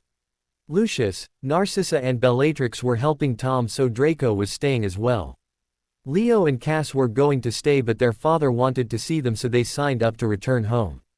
Blaze's mother had apparently gotten engaged, so he had to return home to meet the unfortunate man. In fact, the only Slytherins staying over the holidays were Harrison and Draco. The 2 Slytherins walked into the Great Hall after saying goodbye to their friends, and they both stopped dead in their tracks. The 4 house tables were gone. Instead, there was one large round table in the center of the hall. Fred, George, Percy, Ron, Ginny, Seamus, Dean, a small mousy first-year Harrison knew was Colin Creevey, and a Ravenclaw prefect named Penelope Clearwater were the only ones seated there. Draco made an annoyed noise in his throat as they began walking to the table. Harrison ignored the glares from Ron, Dean and Seamus as he sat down next to Percy. The older boy gave him a respectful nod, which Harrison returned. Harrison knew that Percy was reporting the goings-on in Gryffindor Tower to his father, and Percy knew Harrison was the Dark Lord's son, but by their interaction one wouldn't be able to tell they had anything in common. Harrison, Fred began grinning. What are you, George continued, doing here? Fred finished as he pulled apart his roll. What are you doing here? Ron growled. Your dad doesn't want you around. He gave Harrison a challenging look as the twins scowled at their younger brother. Ron, Percy scolded, looking both angry and embarrassed. Harrison turned cold eyes to his least favorite person in the world as he held up a hand to Percy. I could ask you the same question. Ron's ears turned red. It's none of your business, but my father is currently busy with work. He spoke in a silky voice that reminded everyone at the table of Snape. I'm staying at Hogwarts in favor of staying with one of my friends. What are you doing here? Ron snapped at Draco in an attempt to regain some dignity. That's none of your business, weasel, Draco sneered, his gray eyes burning with hatred. You, Ron began angrily. Why are you here? A dreamy voice asked from behind Harrison, cutting Ron off. He smirked when he recognized Luna's voice. You shouldn't say his father doesn't want him home when you're here as well. Her large eyes pierced Ron as she stopped behind Draco. You're here because your parents are in Romania. What? Ron spluttered. How do you know that? Luna tilted her head to the side. She looked like an innocent 11-year-old, causing Harrison to snort. He covered it up with a cough, but he knew that Draco saw right through it. Luna was wearing splendid robes of plum purple with a silver trim. Her long blonde hair was hanging loosely around her face and her eyes glittered. She sat down next to Draco and ignored the redhead's question. How do you know that? Ron demanded as his cheeks tinged pink. Ron, control yourself, Percy scolded. Then tell her to answer my question, Ron half demanded, half whined. What are you, 5? Harrison said tonelessly. Leave her alone, she doesn't have to answer your questions. Ron looked ready to leap over the table and punch him. Don't talk to him like that, Seamus growled out, his Irish accent more pronounced than normal. Harrison sneered. I can do as I like. Typical rich spoiled brat, Seamus said rudely. He eyed Harrison like Lucius would an extremely poor muggle. Jealous, Harrison stated mockingly. He fingered the long chain of the snake necklace his father had given him before his first year. The emeralds that represented the eyes glittered in the light from the candles. I would never be jealous of you, Seamus spat. Harrison rolled his eyes while Draco chuckled. The 3 second-year Gryffindors now all looked equally angry. Colin was looking around nervously and Penelope was attempting to ignore the situation. The Clearwaters were on the dark side, but it wouldn't do for Penelope to show favor to Harrison in front of Ron and his friends. Ginny looked like she wanted to be anywhere other than in the Great Hall, and she had large bags under her eyes. Harrison didn't put much thought into how she looked, he knew it was because of the diary. The twins were looking back and forth between their brother and Harrison while Percy was turning purple with anger. Really? Draco asked snidely. I would assume you'd rather be anyone than yourself. Shut up. Seamus snapped, standing up and drawing his wand. Harrison and Draco immediately jumped up and pulled theirs out as well. The twins followed suit and pointed their wands at Seamus, causing Ron to snarl and turn as red as the sun. Dean fumbled with his silverware before grabbing his wand. Luna looked completely unfazed and continued to eat her piece of treacle tart. Colin froze like a deer caught in headlights and Ginny bit her lip nervously. Penelope and Percy both stood up looking furious, but before anyone could react further, McGonagall's voice cut through the tense silence. What are you all doing? McGonagall demanded. Seamus pointed his wand at us, Professor, Harrison said in his defense.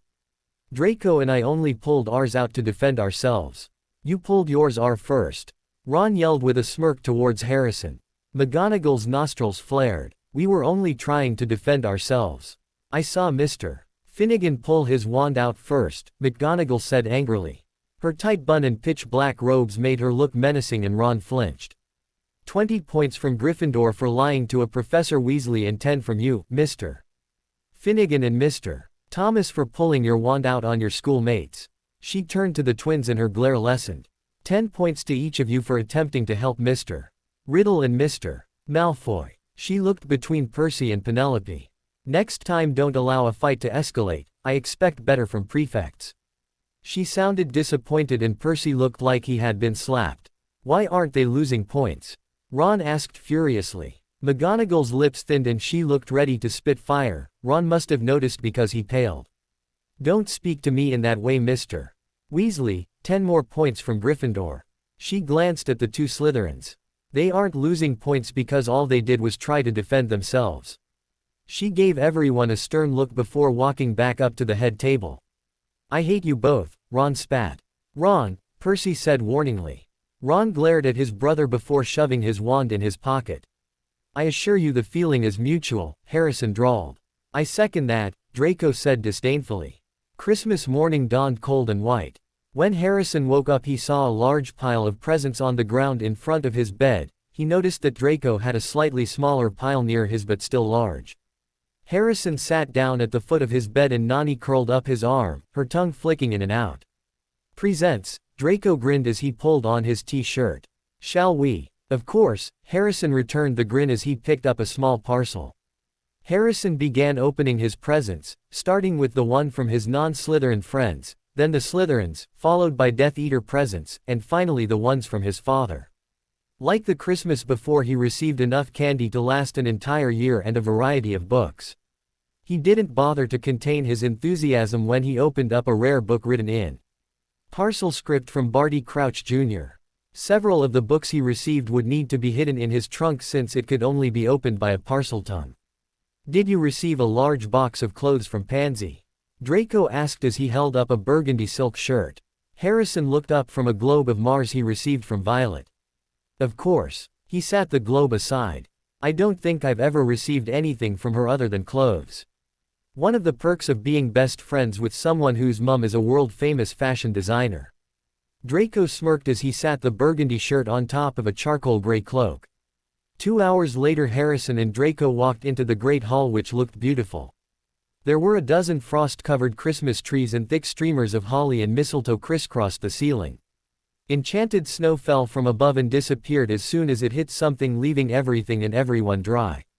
Harrison and Draco both wore new clothes from head to toe. Harrison was wearing a black long-sleeved silk shirt with black dress pants, an emerald green cloak clung to his shoulders, and a new necklace hung around his neck. The necklace had a long silver chain with a small 4-inch dagger made completely of emeralds. Draco wore a red long-sleeved shirt with charcoal gray dress pants. Draco's black cloak trailed behind him and his shiny black dragon hide boots made a clicking noise as he walked. A large silver watch surrounded by small diamonds shone from his wrist.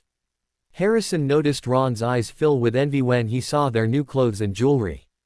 Harrison resisted the urge to roll his eyes, typical Ron Weasley. Although the boy really should be used to seeing them dress extravagantly. Harrison smiled at Luna, who was already seated. She was wearing a red dress with a forest green cloak.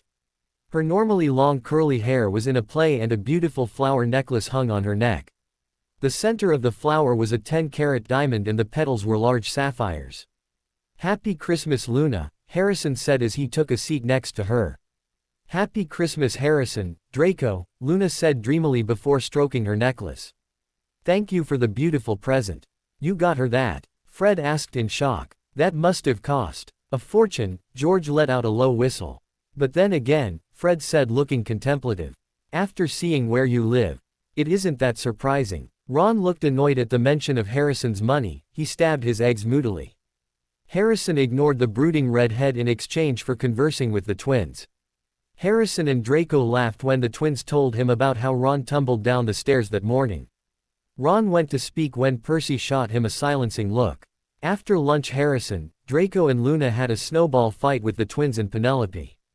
Percy didn't join in at first, but he did watch them. Harrison could see his lips twitch in amusement every time one of the twins was hit. When Luna threw a snowball at Percy and it hit him in the face, the twins rolled on the snow-covered ground laughing. Percy scowled as he wiped the snow from his face. His scowl turned into a predatory grin as he waved his wand. A dozen snowballs went flying towards the twins and Luna. The former two went wide-eyed as the snowballs smacked into them. Luna jumped out of the way and returned fire. Soon Percy had joined in until they were all wet. Percy then suggested they all get ready for dinner. During dinner, Draco gloated about his presence while Ron listened and turned increasingly more red as time went on. During dessert, Dumbledore sang several of his favorite carols, with the twins joining in singing completely off-key. Hagrid boomed louder as he sang along with every goblet of eggnog he consumed. Draco sneered when Hagrid turned red and began to sway from drinking too much. The next evening at dinner, a special evening edition of the Daily Prophet was delivered. Underneath a large photo of Tom and Lucius was an article and the answer to why Tom and Lucius were busy. New Wizarding Orphanage opens. By Rita Skeeter. This morning, Riddle Malfoy Orphanage, the first wizarding orphanage in Britain, was opened. Britain was one of the only countries in the world that didn't have an orphanage. When a wizarding child is left parentless or a Muggle-born child is given up, they either go to a Muggle orphanage or a family member. A Muggle orphanage is no place for a wizard or witch. Children can't control their accidental magic and is a threat to the international statute of secrecy. It could also be a potential danger to the child. Muggles don't understand magic and could lash out on the child when accidental magic does happen. Magical children growing up in Muggle orphanages often face abuse, which is why one man decided to help the orphaned children of Britain. Tom Riddle began plans for an orphanage a year ago and with the help of Lucius Malfoy made that dream a reality.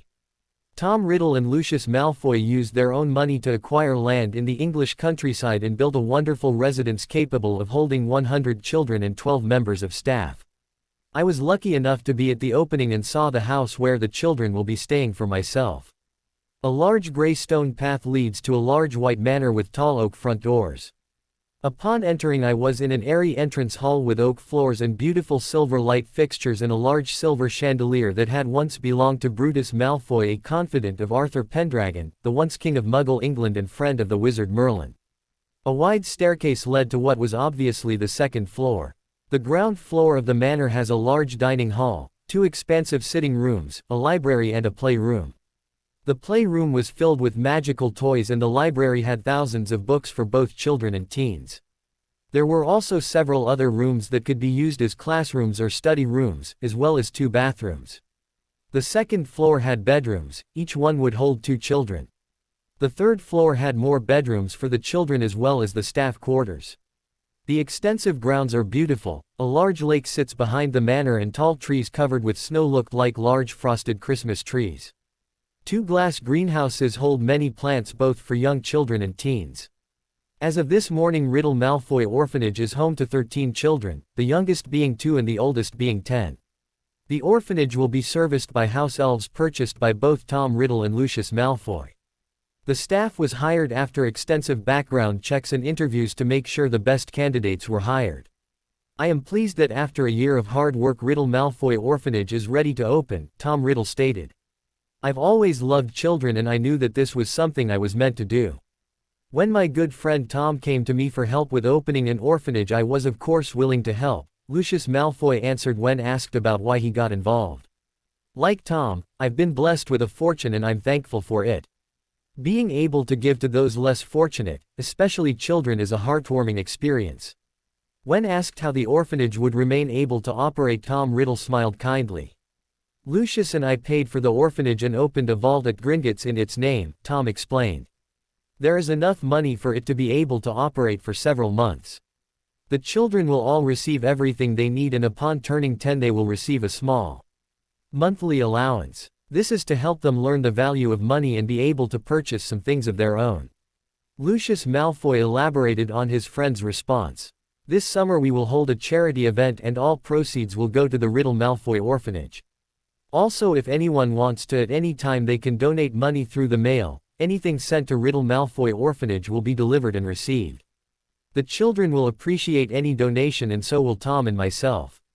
Thanks to these 2 extraordinary men, magical children will now be able to live in a safe and happy environment. I for one wish the staff and the children the best of luck and encourage all who read this article to send a donation. Every sickle will go towards making sure these children live a healthy and full life. Harrison looked up to gauge Dumbledore's reaction and he saw that there was no twinkle in the old monk's blue eyes. Harrison very much wanted to smirk and laugh in his face, but he settled for smiling in a manner one would if they were proud of someone's accomplishment. Which he was, but not for the reason people would think. He knew that the main reason why his father wanted to open an orphanage was for the good publicity. However, Harrison also knew that magical children being abused infuriated his father. Harrison knew it had something to do with Tom growing up in a Muggle orphanage. Over the next few days Harrison read through several of the books he had received for Christmas. He also participated in several snowball fights with the Weasley twins and Draco. Every evening he would spend an hour with Draco working on their animagus forms. Harrison was now able to turn his skin into shimmering green scales, which was a lot of progress. On New Year's Eve Draco finally accomplished sprouting feathers, but not in the place he had meant to. Harrison teased him for hours after his own hair turned into a mass of midnight black feathers. On the first day of the new year Harrison's stomach dropped when he read the headline on the cover of the morning paper. Death Eater Raid Failed. By Rita Skeeter. My faithful readers, I am happy to report that last night an attack on a Muggle village in Scotland was foiled by Ministry orders. Yesterday afternoon an anonymous tip was sent to Amelia Bones, head of the Department of Magical Law Enforcement, detailing an attack that was to take place that evening. Orders were sent an hour early and waited under disillusionment charms to await the coming Death Eaters. When the Death Eaters arrived the Aurors placed anti-apparition wards around the village and a fight broke out. Thankfully several Death Eaters had been stunned before they realized the Aurors were present. 10 Death Eaters were captured and 2 were killed in the ensuing battle. Luckily one Auror was killed and 2 injured in the attack. One of the captured Death Eaters was shockingly Alexander Pierce, an employee of the Obliviator squad. "We were extremely lucky to receive the anonymous tip," Amelia Bones stated in a late-night interview.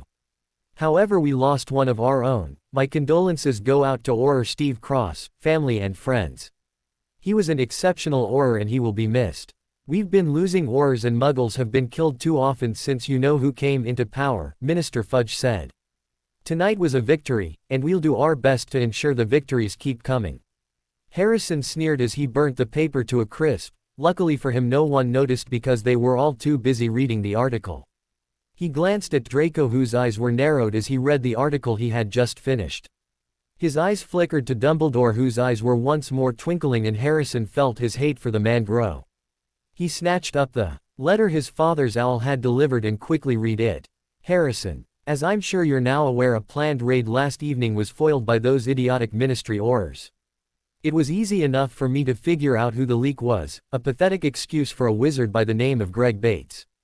He is now residing in our dungeons being used as cruciatus practice for new recruits. A fitting punishment if I do say so. Luckily none of the Death Eaters captured knew extremely sensitive information and only a few were of any importance. I learned from Pettigrew that Dumbledore is extremely suspicious of the orphanage, as he should be. I didn't expect anything less from the man. Thankfully the man won't suggest either myself or Lucius of having ulterior motives to anyone other than members of his precious order." Pettigrew also acquired some interesting information regarding next year's choice for defense professor. The man is hiring the werewolf Remus Lupin. I'm not in the least bit thrilled by that, but I won't have Lucius fight it. Having Pettigrew pretend to be the Weasleys' pet rat was a better idea than I at first thought it would be. One of my Death Eaters will be filling a post next year. Lucius convinced the Board of Governors that having a ghost for a professor is foolish. As of September 1st there will be a new professor for History of Magic. I won't tell you who just yet. I know we've already discussed the Aurors at Hogwarts situation and like I said before, don't draw their attention. Continue with what you've been doing, but remember to destroy the diary if things get to a point where the school will be shut down. In the package that was delivered with this letter there is a small dagger laced with basilisk venom. If you stab my diary with it then it will be destroyed. I know you were planning on it destroying it in a different manner if it came down to it, but this would be the easiest way. I hope you enjoyed your holidays so far. Nagini has missed you. Be careful around the old man. Father. Harrison internally sighed in relief that no important Death Eater was taken. He had known his Aunt Bella or Uncle Lucius hadn't been captured. Their captures would have definitely been included in the article. But one of the Death Eaters he cared about could have been, and he was glad to learn they hadn't. He handed the letter to Draco who had been looking at the parchment curiously. Harrison grabbed the small package and placed it in his pocket. The B.O. handed it back when he was done and Harrison lit it on fire. He noticed Ron watching the action from across the round table and he smirked at the boy whose blue eyes narrowed. The second term began and everyone seemed less tense than they had been before the holidays. Aurors still stood guard around the school but the students did their best not to think about the petrifications that had happened during the last term. Every time one of the petrified victims would be named the subject would instantly change. Harrison and his friends were advancing more in terms of turning into their animagus form. Harrison and Leo were the farthest along with Theo and Daphne not far behind. Jenna was having the most trouble so Harrison would spend time every evening talking her through it. Soon February came and, with it, the sun began to shine weekly on Hogwarts once again. Inside the castle, the mood had grown more hopeful. There had been no more attacks since those on Zacharias and nearly headless Nick, and Professor Sprout was pleased to report that the mandrakes were becoming moody and sensitive, meaning that they were leaving childhood fast. The moment their acne clears up, they'll be ready for repotting again, Harrison heard her telling Filch kindly one afternoon. And after that, it won't be long until we're cutting them up and stewing them. You'll have Mrs. Norris back in no time. A week into February Harrison was lining up for Transfiguration when he heard Gilderoy Lockhart gloating about how he had made the attack stop. I don't think there will be any more trouble, Minerva, he said, tapping his nose knowingly and winking. I think that chamber has been locked for good this time. The culprit must have known it was only a matter of time before I caught them. Rather sensible to stop now, before I came down hard on them." Harrison sneered at the man. Is he truly that delusion? He looked at Leo and Blaze, who were both glaring daggers at the lilac-clad professor. "You know, what the school needs now is a morale booster. Wash away the memories of last term. I won't say any more just now, but I think I know just the thing." Lockhart tapped his nose again and strode off. Lockhart's idea of a morale booster became clear at breakfast time on February the 14th. Harrison thought, for a moment, that he'd walked through the wrong doors. The walls were covered with large, lurid, pink flowers. Worse still, heart-shaped confetti was falling from the pale blue ceiling. He exchanged disgusted looks with Draco, Leo, Blaze and Theo, then walked to the Slytherin table. He looked around the hall and saw that many girls had been overcome with giggles. The faces of all the boys in Slytherin were ones of disgust or incredulity. Even the girly Daphne looked like she was going to be sick as pink heart-shaped confetti landed on her eggs. Glancing up at the staff table, he saw that Lockhart, wearing lurid pink robes to match the decorations, was waving for silence. The teachers on either side of him were looking stony-faced. From where he sat, Harrison could see a muscle going in Professor McGonagall's cheek. Snape looked as though someone had just fed him a large beaker of Skele-Gro. "Please tell me this is a bad dream," Odette Warrington sneered. "This confetti keeps falling on my breakfast. I wouldn't try drinking anything if I were you," a scowling Marcus warned. Harrison picked up his goblet of pumpkin juice and saw pink confetti clumped together floating over the orange liquid. He grimaced as he sat the goblet down and pushed it away. He felt like he was in a horrid romance novel, and he hated romance novels. "Happy Valentine's Day," Lockhart shouted. "And may I thank the 46 people who have so far sent me cards." His chest was puffed out like he had just won the Quidditch World Cup. "Why the hell would anyone send that idiot a Valentine?" Draco sneered while wiping confetti off his robes. "Some people are too idiotic to see that he's a fraud," Cass pointed out as she wrinkled her nose. "Yes, I have taken the liberty of arranging this little surprise for you all, and it doesn't end here." Lockhart clapped his hands, and through the doors to the entrance hall marched a dozen surly-looking dwarfs. Not just any dwarfs, however. Lockhart had them wearing golden wings and carrying harps.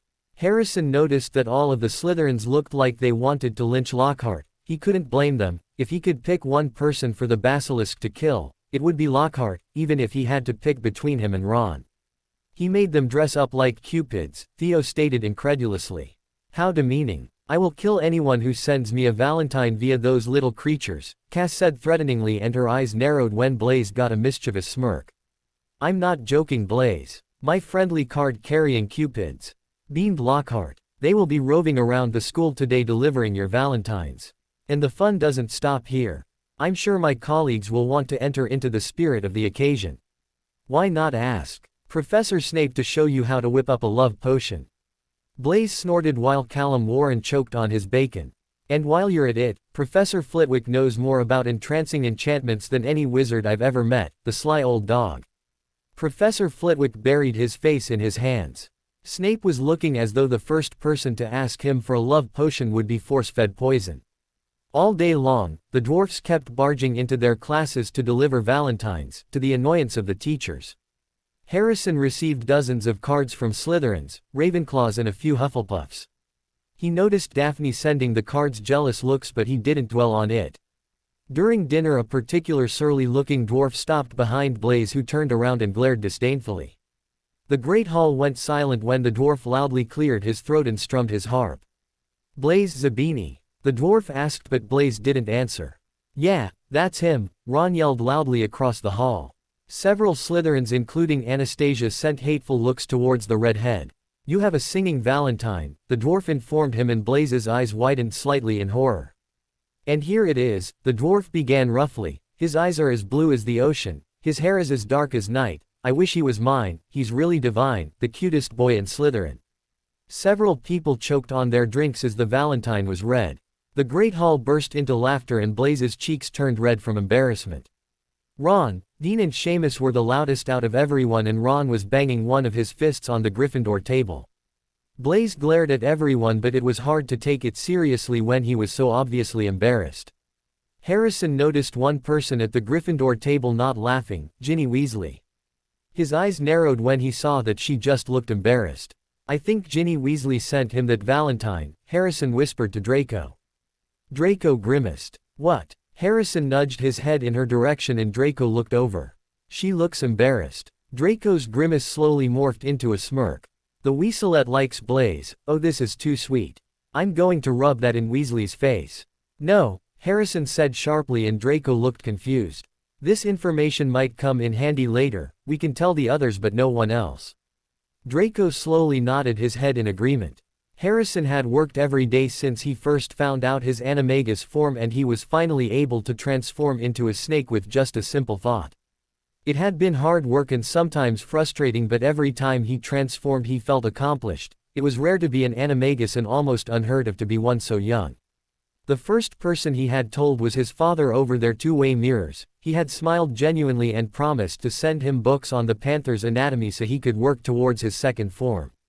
He told his friends immediately after and the 9th-year Slytherin stared at him in shock as he transformed into a snake and back.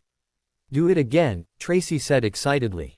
Harrison nodded before slowly morphing into a 3-foot-long green snake with shimmering scales. He was as round as a soda can and his eyes were emerald green, the exact same shade that his eyes normally were. His senses were exponentially heightened. He could smell all of his friends' perfumes and colognes. He could even smell the flowery shampoo Daphne always uses. He flicked his tongue out as Daphne went to pet him. He crawled up her slender arm, causing her to giggle. "You're so cute," Jenna cooed. Harrison bared his sharp fangs, causing Jenna to pale and the others to laugh. "Sorry, Harrison." Harrison slithered from Daphne's arm over to Jenna and bumped his head against her cheek. "So I'm forgiven." Harrison bobbed his head. "It didn't even take you a year to get your form," Draco said, shaking his head. "Why am I not surprised? He still has 2 other forms he needs to master," Theo reminded him. "But for the time being he has 1, Draco rolled his eyes. "It's more than any of us have." Harrison turned back into himself while he was still on Jenna. The girl gasped when he appeared sitting on her lap. Harrison winked. "Hello, beautiful." Jenna rolled her eyes and stood up, causing Harrison to have to jump to his feet. "Smooth, Harrison," Blaze chuckled. The Easter holidays came and Harrison was given something new to think about besides mastering his 2 other animagus forms. The time had come to choose their subjects for the 3rd year, a matter that Harrison and his friends were taking seriously. "It could affect our whole future," Hermione told Harrison one afternoon in the library. She was frantically looking through books on every elective option. "And they all sound so interesting." Pansy looked at Hermione oddly when she picked up a Muggle studies book. "You're a Muggle born." Hermione stopped flipping through the pages. "But seeing Muggles through the wizarding perspective would be interesting and the owl would be a good thing to have." Pansy rolled her eyes. "Then just read the book, the class is a joke. And you don't need to take the class to take the OWL." Hermione frowned. "You don't." She looked unsure whether to believe Pansy or not. "No," Pansy said honestly. "You can take the OWL here when you take your other ones, or at the Ministry of Magic over the summer." Neville had been sent letters from all the witches and wizards in his family, all giving him different advice on what to choose. Confused and worried, he sat reading the subject list with his tongue poking out, asking people whether they thought arithmancy sounded more difficult than the study of ancient runes. "Arithmancy is the more difficult of the 2, Harrison said absent-mindedly. "But both are interesting and useful." He looked at Neville seriously. "I would advise not wasting your time with divination or Muggle studies. Divination is only useful for true seers, and if you want to know about Muggles, just buy a book on the subject." Pansy went around asking all of the Slytherin prefects which classes would be the best for her to take, while Daphne immediately crossed divination off her list of choices. "Trelawney is such a fraud," Daphne said to everyone who was seated at their table. "My time would be better spent in a different class." "What are you taking, Harrison?" Susan asked during herbology. "I've signed up for arithmancy, ancient runes and care of magical creatures," Harrison said as he grabbed a handful of soil. "You're taking 3 electives?" Hannah asked incredulously from her seat on the other side of Susan. "Yeah, arithmancy and ancient runes are the 2 most important electives, and I've always been interested in magical creatures," Harrison said as the plant he was working with spat green liquid at him, which he quickly dodged. I refuse to take a class with Trelawney, and if I want to learn about muggles I'll read a book on my own. That makes sense, Susan said, nodding in approval. I'm taking care of magical creatures and arithmancy. Maybe we'll have one of those classes together, Harrison said, shooting her one of his charming smiles. Susan blushed. Yeah, maybe. Summer was creeping over the grounds around the castle. Sky and lake alike turned periwinkle blue, and flowers large as cabbages burst into bloom in the greenhouses. There was only a month left before exams, so the afternoons found Harrison and his friends studying in the library or practicing their spells in the room of requirement. Harrison enjoyed his time spent in the room of requirement. There he was able to practice advanced magic that he knew would be a bad idea to perform in front of his teachers. Potions was becoming a sort of daily torture for Ron and his friends.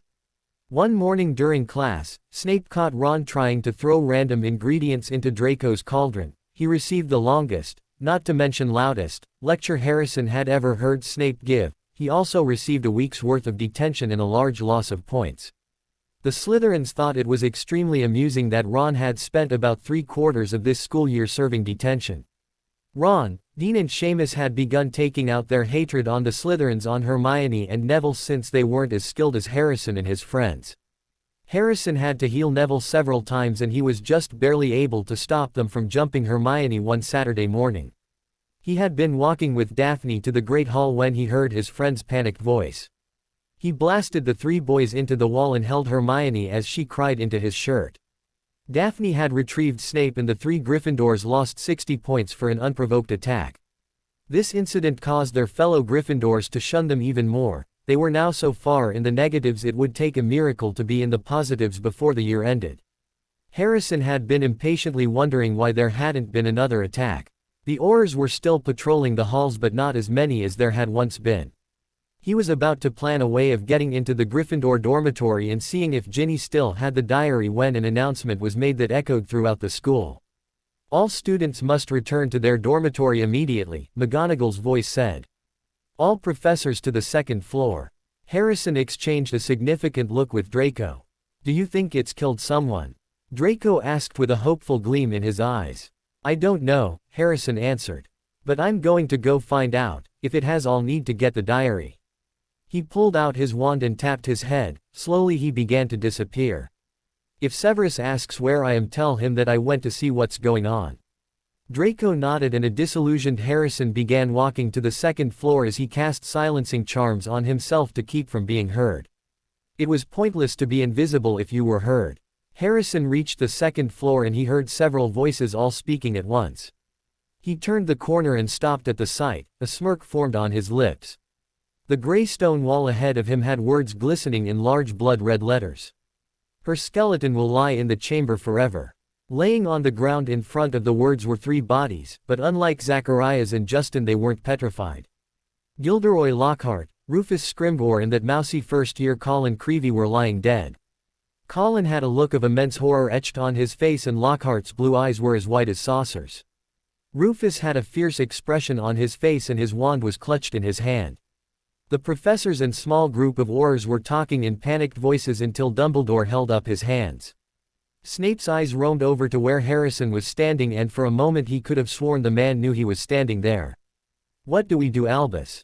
McGonagall's horrified voice asked. How do we find Miss Weasley? Her voice was shaking and she was ghostly pale. Dumbledore looked older than his many years. I do not know, Minerva. His blue eyes looked hard as they roamed over the dead bodies. Flitwick burst into tears and Sprout put a comforting arm around the tiny professor.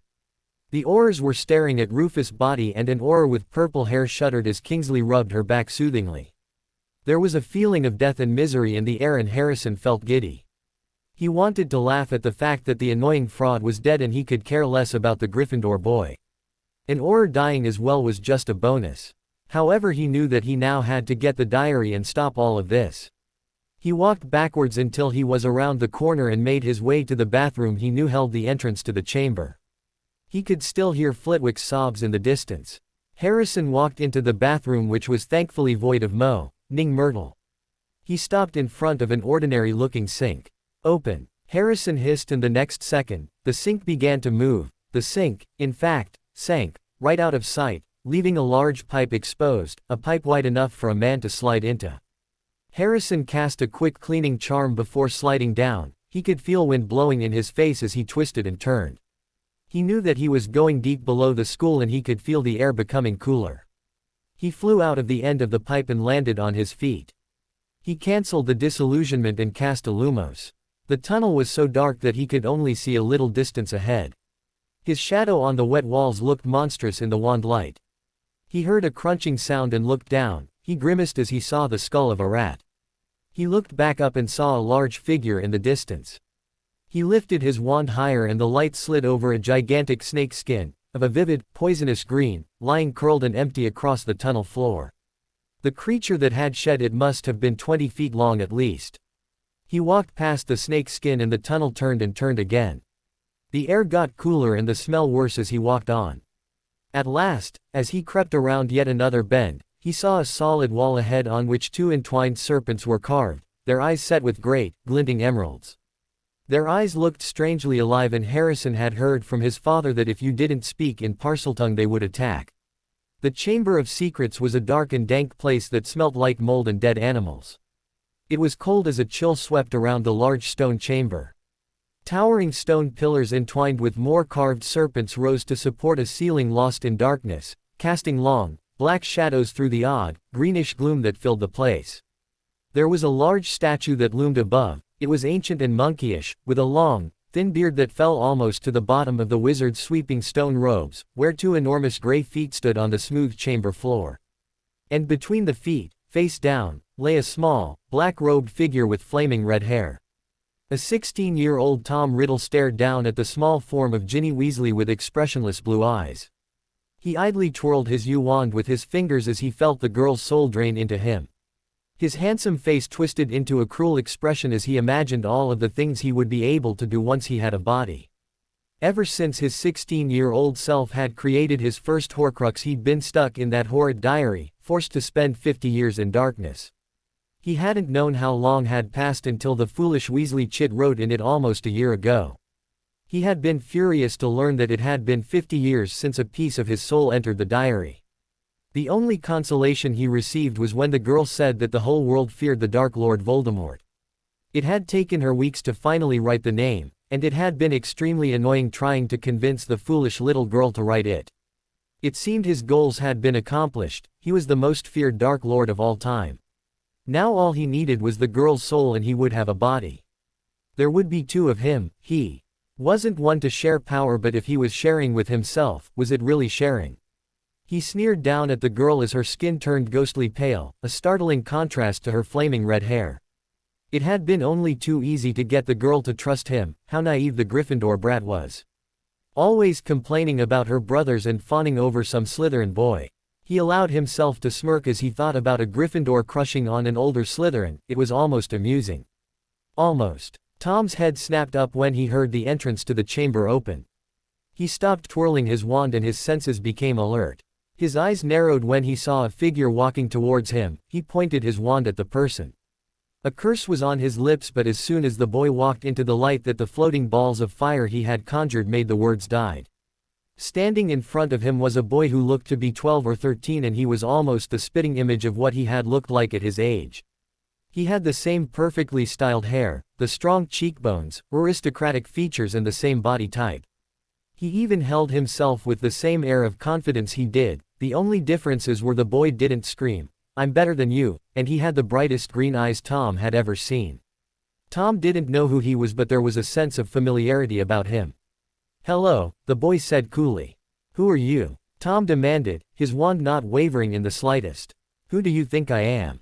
the boy asked. There was amusement and a hint of smugness in his tone. Tom's eyes narrowed. This boy obviously had no idea who he was. "Do you know who you're talking to, you insolent child?" Tom asked coldly, a threat evident in his tone. The boy didn't seem fazed, he only raised an eyebrow. "I know who you are," the boy said quietly before smiling, "Tom." Tom's eyes narrowed further. They were no bigger than thin slits. He pushed his temper down. He couldn't kill the boy without knowing who he was. After all, the child could be useful to him in some way. "Is that Ginny's wand?" the boy asked, gesturing to the wand Tom was holding. You know her, Tom said. It was obvious that the boy did. Obviously, the boy drawled, amusement once more evident. The audacity of the boy in front of him was enough for him to decide that should the boy be of no use his death would be painful. You're a Slytherin, Tom said as he took in the Slytherin robes. I highly doubt you're friends with the little chit. He cocked his own elegant eyebrow. So why are you here? The boy didn't answer and Tom's jaw clenched. Who are you? He demanded. He was losing his patience and someone was going to get hurt very soon. I think you know, the boy said with a knowing smirk. Tom felt like he should know the answer. After all, he wasn't considered a genius for nothing. He would say they were related, but he knew that wasn't possible. He had no siblings and he would never be foolish enough to have a child. Even if his older self had been that foolhardy, he would know, because surely the whole world would know if Voldemort had a child, and the Weasley girl would have said something. Tom didn't answer the question and the boy's smirk grew. It was maddening. He was contemplating whether or not to kill the boy when he spoke again. Come on, Dad, surely you can see the similarities, the boy said cockily. Tom felt his insides freeze at the boy's words. His son, it wasn't possible. You're no son of mine, Tom said coldly. Lord Voldemort would never have a child. Ouch, that hurts my feelings, the boy said, putting a hand over his heart before staring at me expressionlessly. But it's the truth, I'm Harrison Salazar Riddle. Believe whatever you want. The boy glanced down uncaringly at Ginny Weasley. Tom's eyes narrowed. He hated his filthy Muggle father's last name. He couldn't fathom a reality where he would knowingly and willingly give it to anyone, let alone any children he had. Prove it, Tom hissed as he took a step closer to Harrison. I got in the chamber, didn't I? Harrison hissed. The boy was right, only a Parseltongue could enter the chamber. The only reason Ginny could was because she was possessed by someone who spoke the noble language. Tom eyed Harrison critically. He seemed completely unfazed, like he didn't have a care in the world. However, the boy's Parseltongue ability could be just some sort of fluke, an accident of his birth. He wasn't considered a genius for no reason. He wasn't just going to take the boy's word for it. Tom pointed his wand at Harrison's chest and a jet of white light shot from it and hit Harrison square in the chest. Harrison didn't react other than to raise an eyebrow. A white light swirled around Harrison for a moment before words began to form over his head in white misty letters. Harrison Salazar Riddle. Born July 31, 1980. Father Tom Marvolo Riddle. Tom was normally a very composed and controlled person. He had been able to control his emotions and facial expressions since he was a small child. However, when he saw the results of the paternity spell prove that the boy's words were true, he couldn't stop his eyes from widening a small fraction. He had never wanted children, but the proof that he had a son was standing in front of him wearing Slytherin robes. Slowly Tom lowered his wand, but he didn't take his eyes off of Harrison. He only wanted to kill his heir. If the boy was foolish enough to try something against him, no doubt the boy would have some uses. So you are my heir, Tom murmured as his eyes roamed over the boy. That would explain why we look so similar. Harrison continued to wear his amused expression, but Tom ignored it. I never wanted an heir. He said more to himself than to Harrison. The boy didn't appear to have heard him, and if he did, he didn't react. This will make things more interesting. His blue eyes locked with Harrison's green and possibilities swam through his mind. What are you doing down here? Tom inquired. No doubt that old fool Dumbledore will be doing a head count of the students. My father wants me to retrieve or destroy the diary before Dumbledore can get it, Harrison said simply, as though talking about the weather. If you come back, or if he finds the diary intact, he'll know my father made Horcruxes, that is if he doesn't already. If he does, he won't know how many, and if he finds this one and destroys it, he'll know there's more than one. Tom's blood boiled and his handsome face looked ugly as it contorted in rage.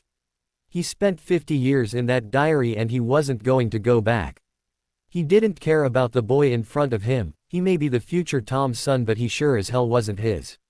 He raised his wand and began a barrage of spells. Harrison quickly dodged them as he pulled out his own wand. Avada Kedavra! Tom cried out and a jet of sickly green light shot towards Harrison's head. Harrison ducked as the green light sailed over his head. Sar Werfen! A ball of acid flew from Harrison's wand and Tom easily sideswept it.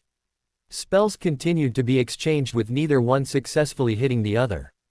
The curses gradually became darker and more complex and the air was crackling with magic. Tom could admit that the boy had exceptional talent, no doubt from being raised by his future self. It was infuriating how the boy seemed to know what spell he was going to cast next. It must be from dueling with his future self. Tom grinned when Harrison conjured a snake made entirely of fire. 13 feet long, the snake hissed as the flames that made up the body crackled. The snake lunged at Tom, who conjured a shield of water, causing the snake to hiss furiously. Never set a snake on a parselmouth regardless of whether or not it isn't a true snake.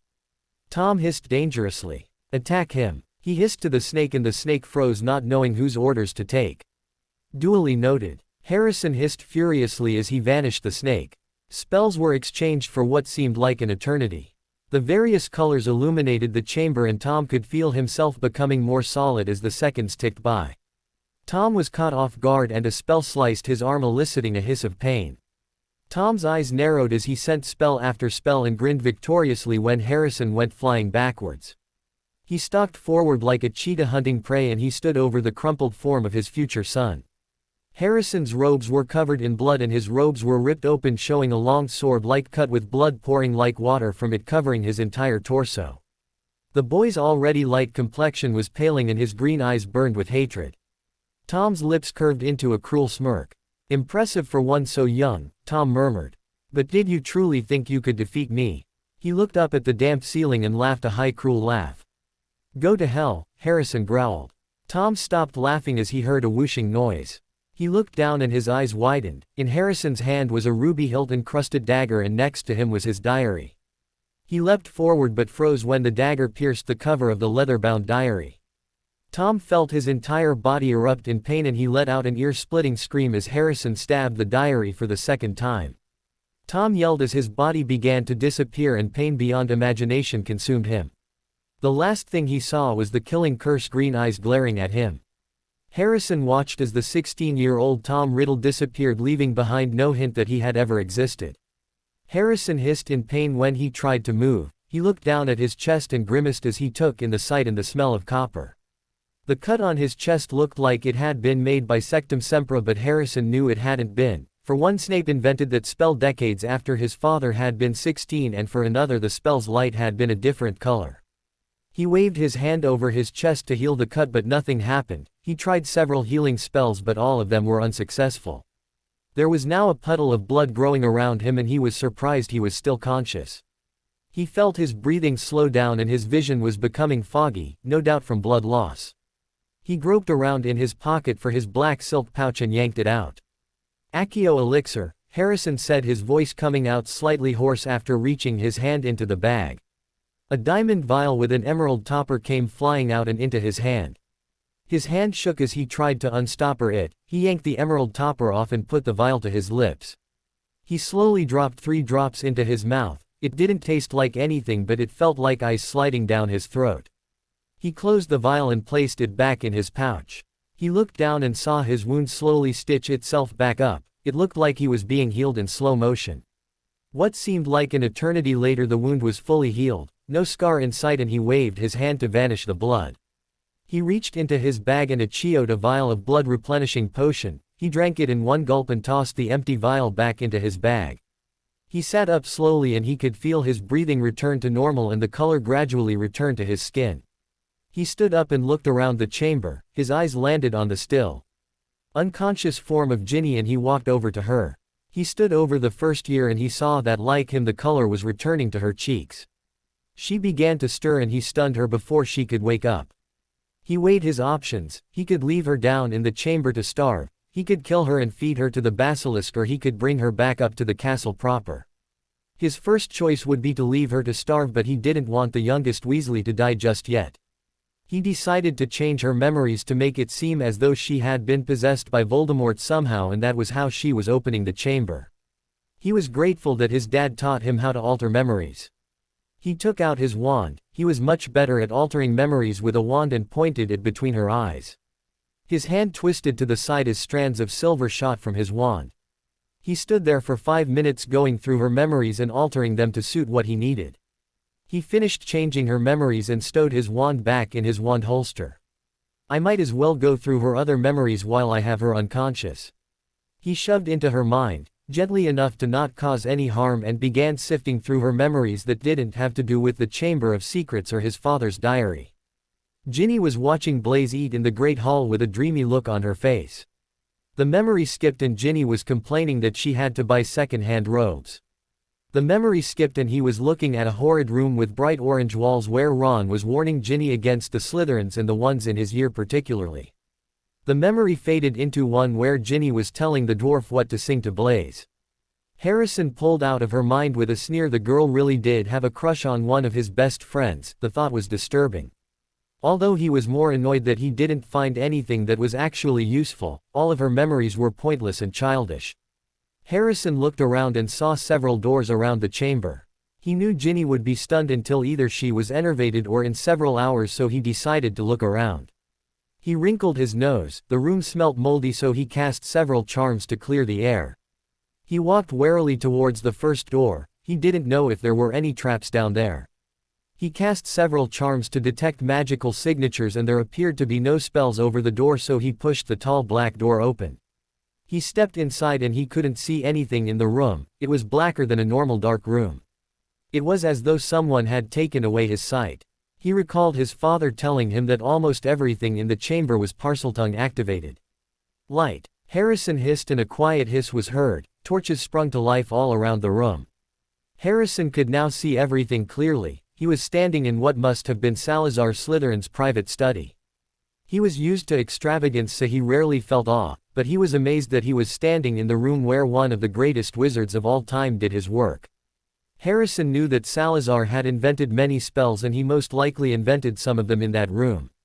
It was the size of his dormitory. The walls were lined with dark bookshelves and stuffed to the brim with thick tomes. An ornately carved desk sat in the center of the room, and the chair that stood behind it had snakes carved into the back. In the place of a chandelier were hanging torches and a fireplace was burning bright. A painting of Hogwarts stood above the mantel. The room didn't have a single cobweb or dust-covered area and the room smelt fresh. He assumed there were stasis charms on it.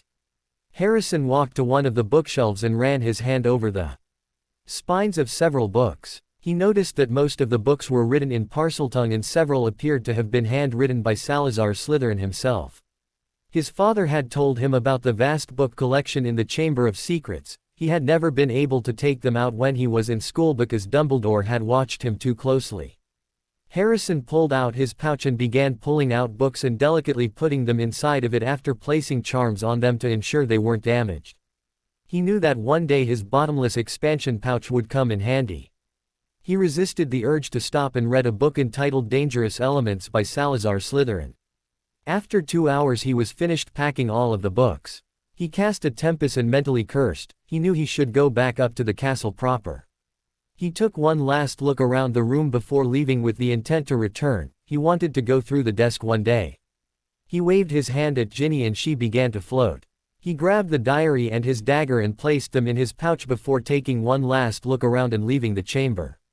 Harrison stood back under a disillusionment charm and roamed his eyes over the hallway. He thought it looked believable. Ginny was laying in the middle of the hallway with her red hair splayed all around her. She was covered in dirt. To him it looked like she had been down in the Chamber of Secrets. Her exhausted face adding to the illusion that Voldemort had possessed her. Technically she had, but not by the Voldemort Dumbledore will think. Harrison's head snapped up when he heard footsteps coming his way. He stepped backwards towards the wall and waited.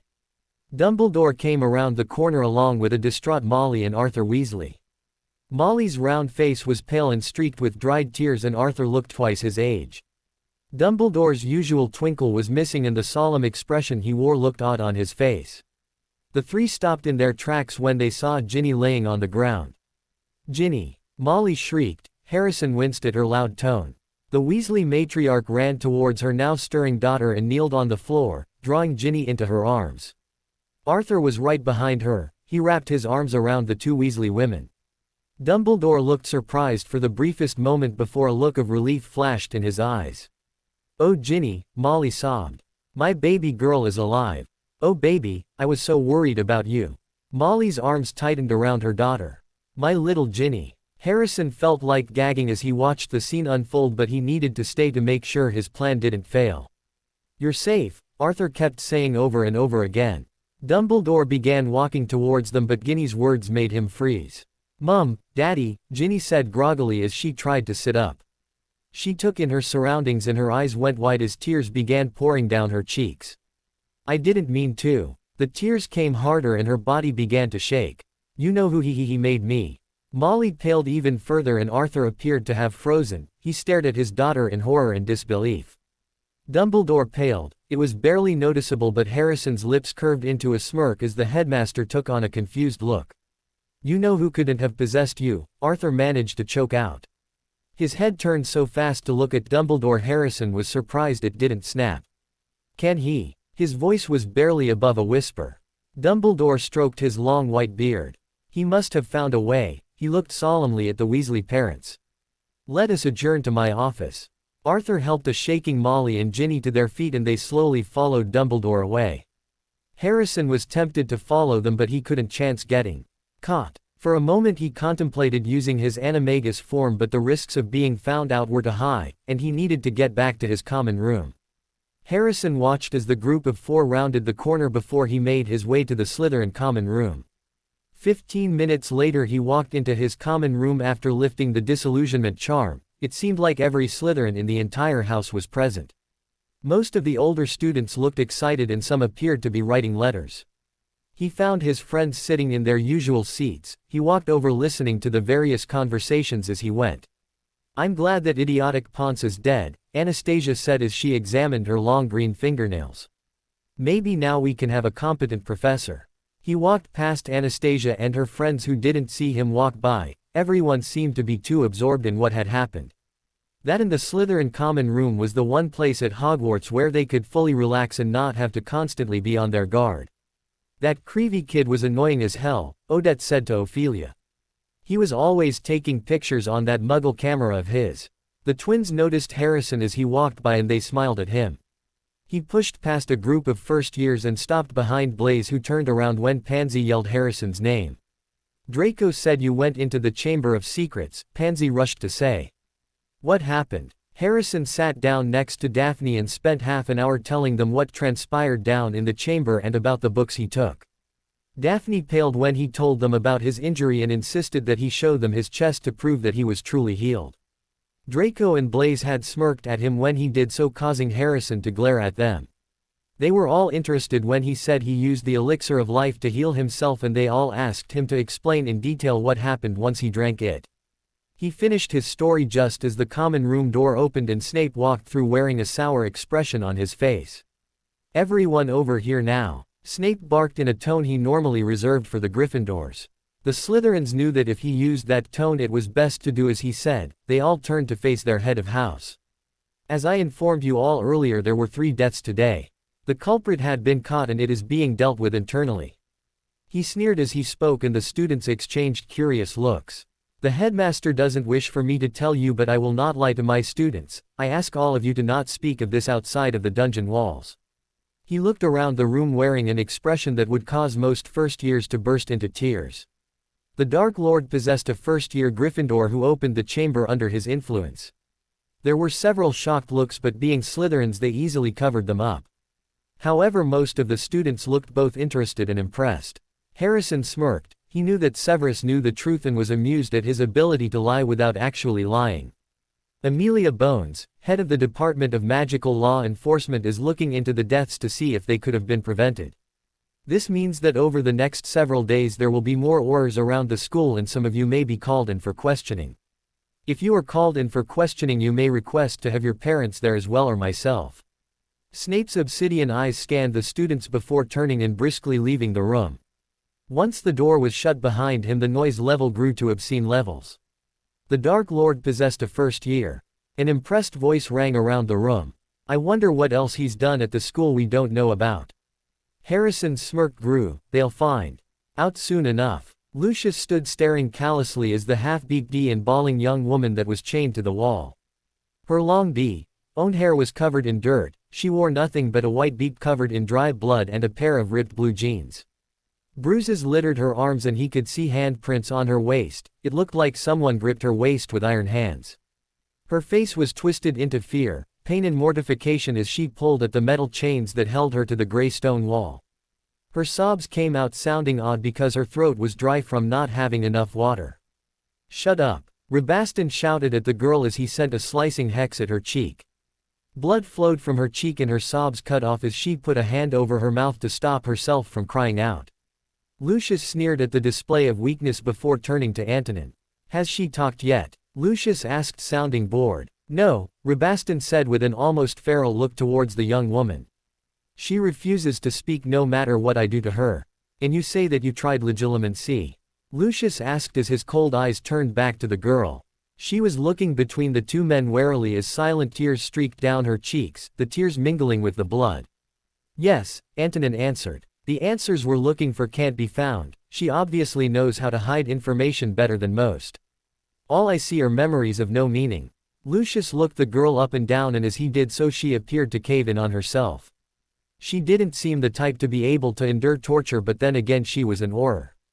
"You don't want to answer my friend's questions?" Lucius asked silkily. "Well, I'll have to find some way to make you talk." He walked towards the young woman. "Sooner or later you will tell us what we want to know, Miss Rycroft, and unluckily for you I have a meeting in an hour. This needs to be done by then." He stopped 3 feet in front of her. "So what to do?" He pulled out his wand and the woman flinched, causing him to smirk cruelly. He leveled his wand at the woman's chest and her body jerked. Her body went as straight as board and he levitated her until she was standing with her back against the wall. "Now Miss Rycroft, who is the spy in the Death Eaters?" "There isn't one," Miss Rycroft said quickly, too quickly. Lucius made an unpleasant sound in the back of his throat. "Rabastan," Lucius said clearly, "I think it's time to introduce Miss Rycroft to our dear friend Fenrir Greyback."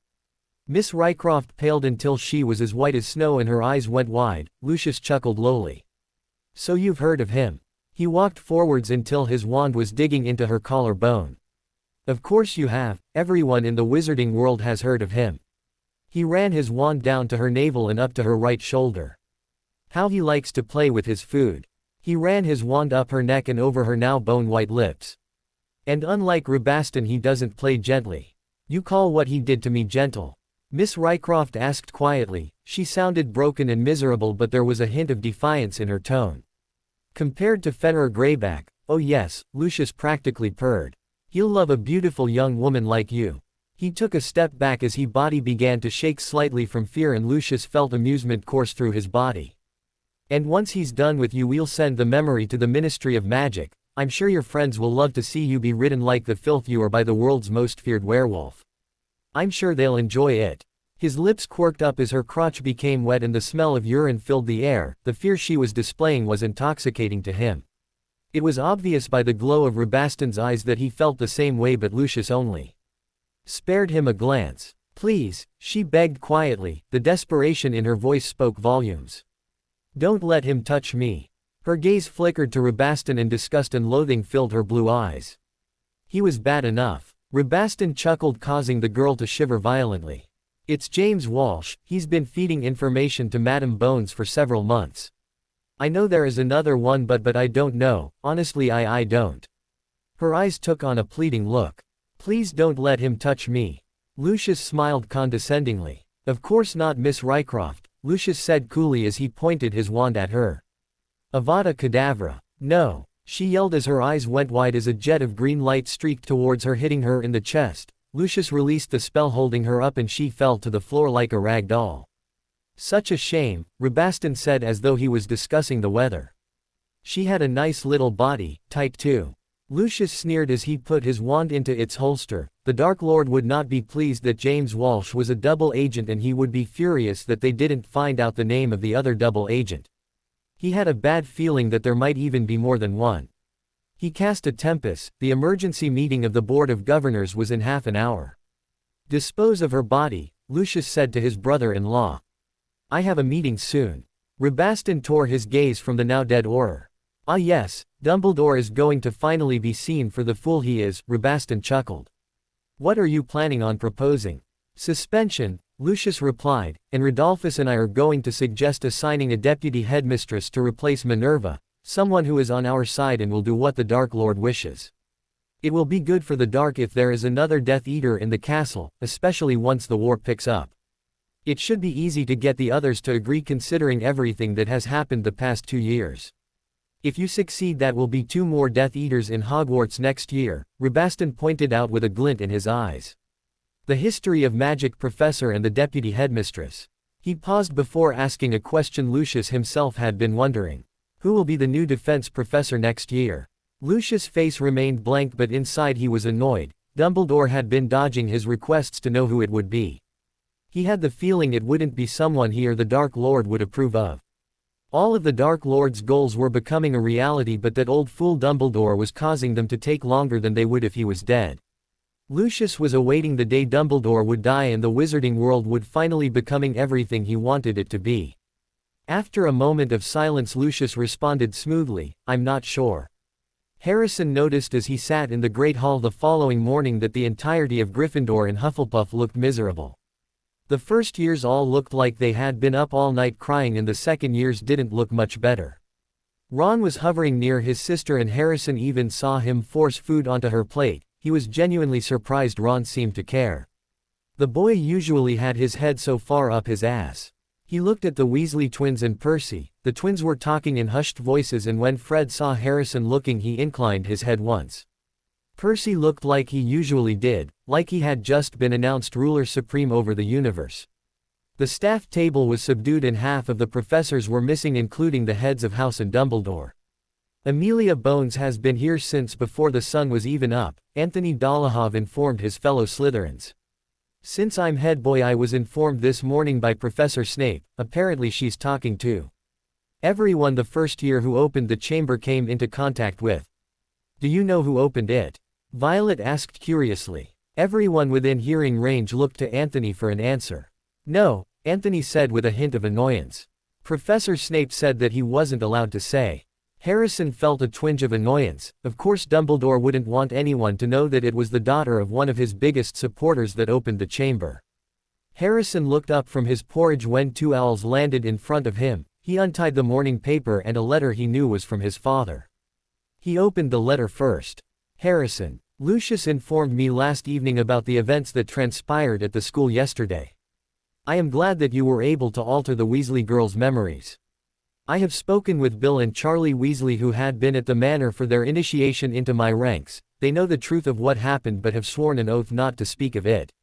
Charlie has already persuaded one of his friends from Romania to join me, so I will soon have another dragon handler working for me. It has given me some ideas, but nothing you need to worry about. Were you able to acquire anything from the Chamber of Secrets? I know you would have sought out the library or Salazar Slytherin's study, which also contained a large collection of tomes. If you haven't, then do so. There are many books down there I have been waiting for decades to read. The backlash from the 3 deaths caused by the opening of the chamber is as good as we can expect. There is an inquiry being done by Amelia Bones. Several of my sources within the Department of Magical Law Enforcement have told me that she was furious to learn about the deaths, especially in regards to the Gryffindor boy and her Auror. I can say that I am pleased with how everything turned out. One less mudblood Gryffindor is nothing to lose sleep over, and neither is an Auror loyal to the light or that fool Lockhart. Be on your guard, father." Harrison immediately burnt the note to a crisp and pulled the paper towards him. There wasn't anything he didn't know or assume in his father's letter. The front page of the morning paper was as expected about the deaths at Hogwarts. There was a large photograph of Amelia Bones standing with Dumbledore in the Ministry of Magic over an article. "Deaths at Hogwarts," by Rita Skeeter. "I am sad to report that last night 3 people lost their lives at Hogwarts School of Witchcraft and Wizardry. Gilderoy Lockhart, author of numerous best-selling books including Magical Me and winner of Witch Weekly's Most Charming Smile Award, decorated Auror Rufus Scrimgeour and first-year Muggle-born student Colin Creevey were all found dead by several Hogwarts professors. The cause of their deaths has been ruled classified by the Ministry of Magic by orders of the Minister of Magic, Cornelius Fudge. These deaths aren't the first tragedies Hogwarts has seen this year. Second-year students Muggle-born Justin Finch Fletchley and pure-blood Zacharias Smith were petrified earlier this year. Since those horrible attacks, Aurors have been guarding the school in order to keep the children safe. This apparently wasn't enough, and 3 people tragically lost their lives.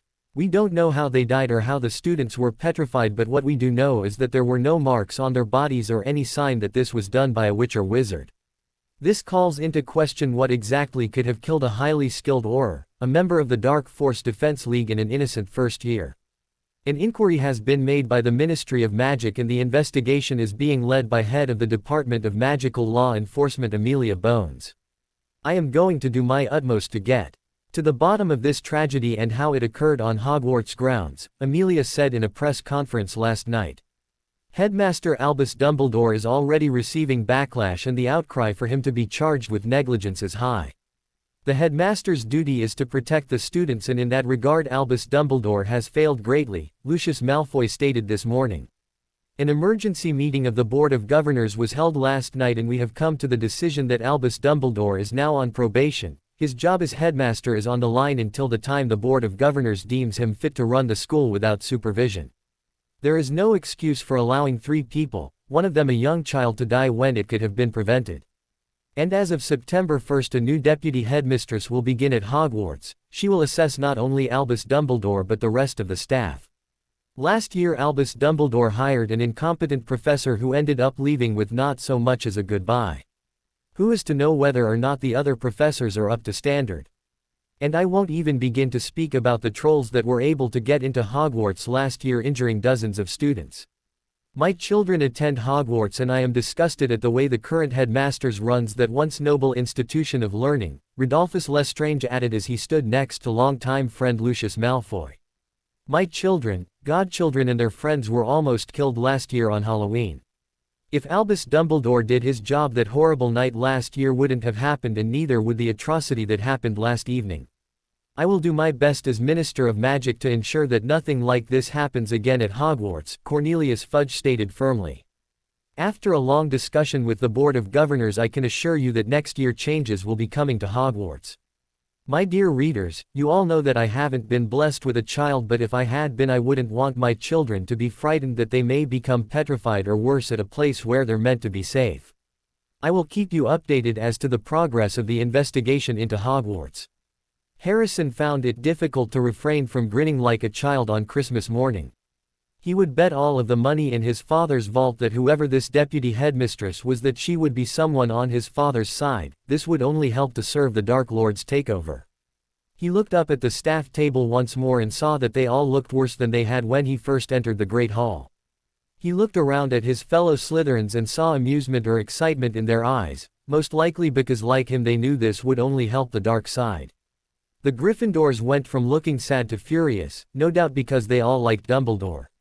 The Ravenclaws looked much like the Slytherins did and some of the Hufflepuffs looked like they would burst into tears, and one of the first years looked like she was going into shock. This is brilliant, Blaise said as he picked up a piece of bacon. Your fathers are geniuses. He looked between Harrison and Draco. I wonder who they're getting to be deputy headmistress. Tracy mused. I'm sure it'll be someone approved by Uncle Lucius. Of course it will be, Draco said pompously. Harrison stayed silent as his friends began trying to figure out who it would be. The more he thought about the more confused he was as to why his father didn't tell him. He stopped thinking about it after a few minutes, knowing his father he probably had a reason, however pointless the reason for not telling him something so trivial was. What are we going to do today?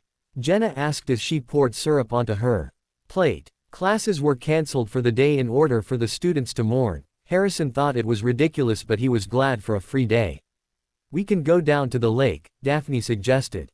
The weather is nice. We can't leave the castle, Cass sneered. It's too dangerous until a time the ministry says otherwise. Harrison resisted the urge to snort. Even if Ginny was still being possessed none of them would be in any danger.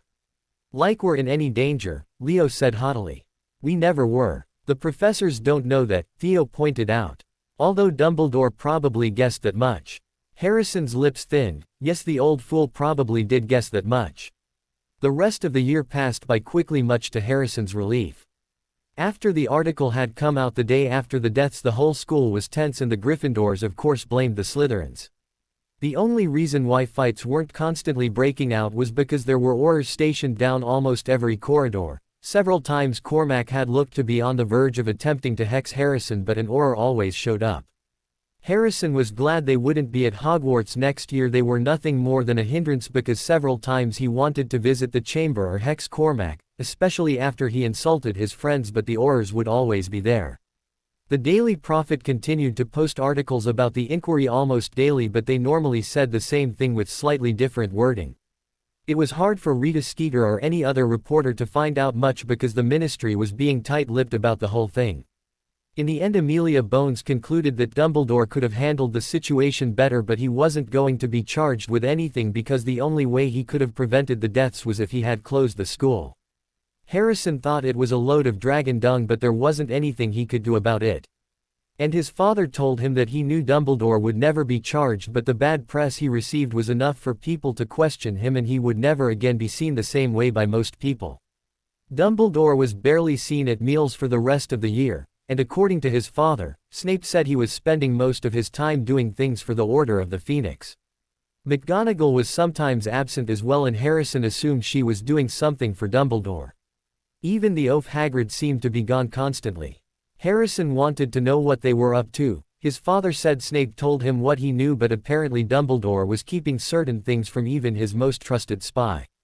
At first Ginny walked around the school like a zombie, but after a few weeks she began to act like the rest of the first-year Gryffindors. It seemed that she was slowly getting over being possessed, although she occasionally would take on a slightly haunted look. Ron seemed to baby her now more than ever, but the twins and Percy didn't seem to treat her any differently. The twins weren't aware of who his father was yet, but they were already distancing themselves from their younger siblings, although it seemed slightly subconsciously on their part. Percy knew, and Harrison assumed that was why Percy would occasionally glance in his direction during meals or when they would pass in the hall. After Harrison informed his friends about Ginny's memories, Blaise was disgusted to know that she truly did have a crush on him, but Leo calmed him down by saying it could be used to their advantage down the road. Once classes had resumed, the students learned that Defense Against the Dark Arts had been cancelled for the rest of the year. The 5th and 7th years were grateful because they hadn't learned anything from Lockhart. And now they could study on their own. Harrison and his friends spent the period normally reserved for defense practicing spells with Hermione, Neville, Luna and Susan. Draco and Leo had been hesitant for Hermione, Neville and Susan to join, but Harrison told them he had his reasons. In truth, he was planning on telling the three of them along with the twins who his father was over the summer, and he wanted more time to get them to see him as a good friend, and Luna came because she wanted to spend more time with Harrison. Harrison still didn't know who the deputy headmistress next year or who the history of magic teacher would be. His father told him he needed to seem surprised in regards to the latter, and apparently Harrison had never met the former. But according to his father, they were both loyal Death Eaters. Slytherin won their last Quidditch match of the year, leading them to win the Quidditch Cup once more, and thanks to Ron and his friends for losing so many points, Slytherin also won the House Cup. This caused Draco to spend all of their potions lessons mocking and gloating Ron, Dean and Seamus, who would always then do something stupid to cause them to receive detentions. Harrison was amused at first but soon grew tiresome of the whole thing. How stupid do you have to be to keep falling for the same piece of bait constantly? Soon exams came, and once again Harrison was number one in his year, followed by Daphne and Draco. He didn't admit it out loud, but he was proud of Luna for being number one in her year. He found it amusing when Fred and George told him that Ron barely passed several of his classes, including potions, which wasn't very surprising. What was surprising was that the twins scored in the top 5 of their year. He didn't believe them until they showed him their scores. Apparently studying with Harrison and his friends, as well as wanting to learn in order to help with their future joke shop, was motivation for them. Blaise had jokingly told them that one of them might be made a prefect now that they were in the top of their year, and Harrison thought they were going to have heart attacks. They had looked genuinely horrified. Harrison looked on in amusement as Blaise laughed at a soot-covered Draco. "You bloody cheated," Draco grumbled as he removed the soot from his hair, face and robes. "No, I didn't," Blaise smirked. "You're just a sore loser." "Malfoys don't lose," Draco said pompously as he smoothed out his hair.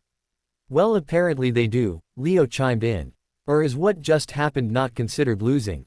Draco glared at his cousin, who was smirking at him. "Hilarious," Draco snapped. Blaise rolled his eyes at the owned before collecting the pile of galleons that sat in the middle of a small conjured table.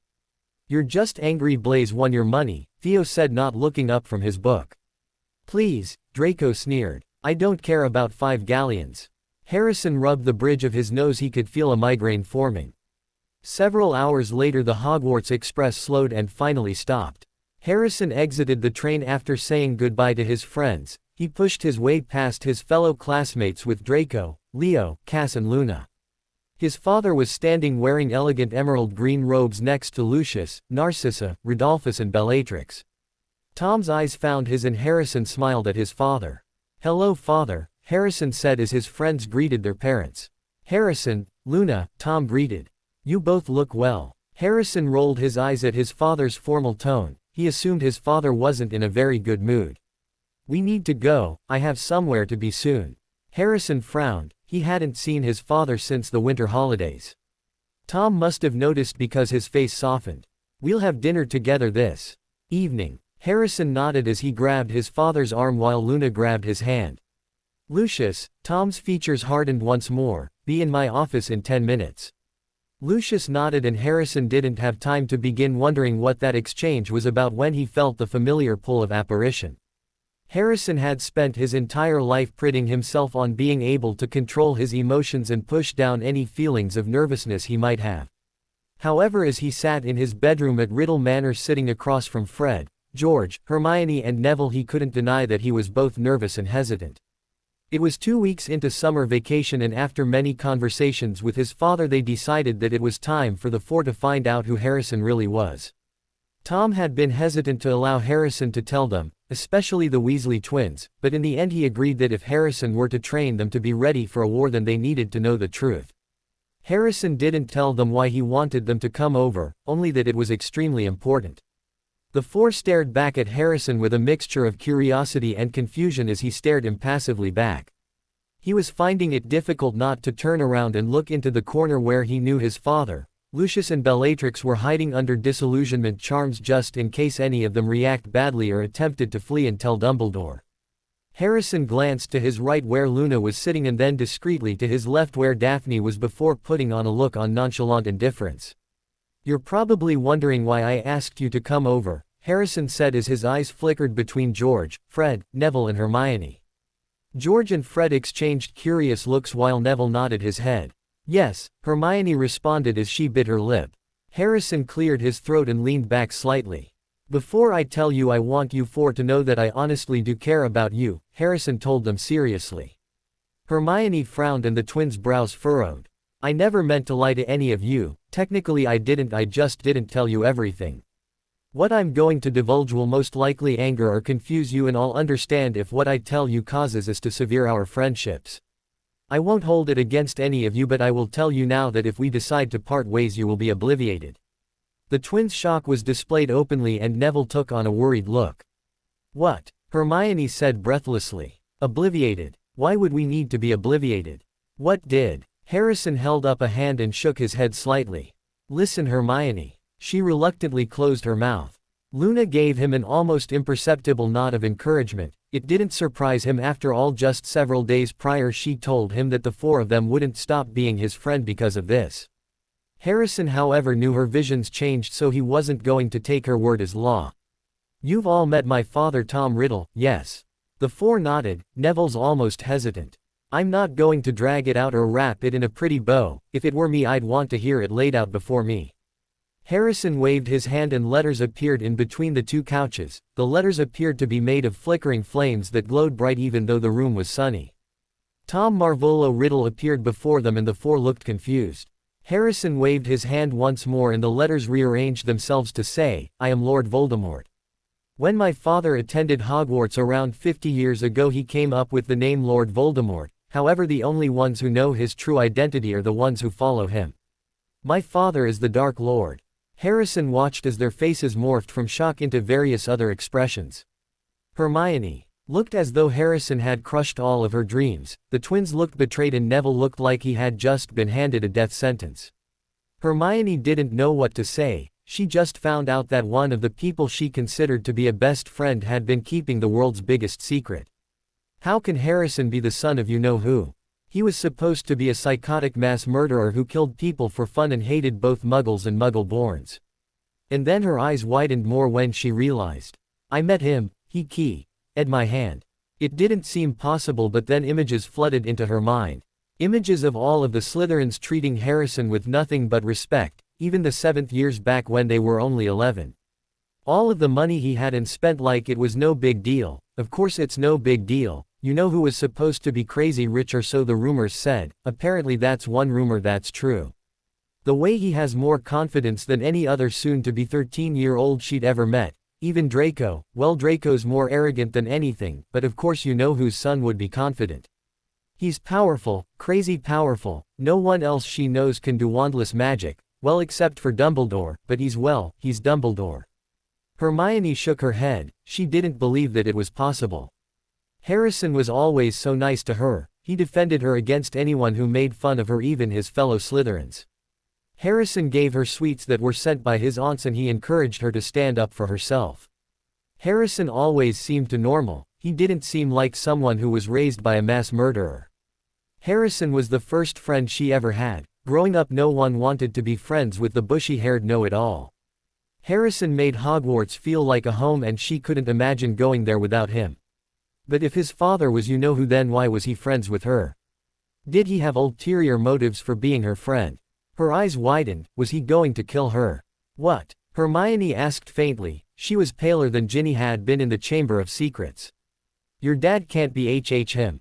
She shook her head as tears pooled in her brown eyes. The thought that the boy she truly cared about might want her dead was heartbreaking.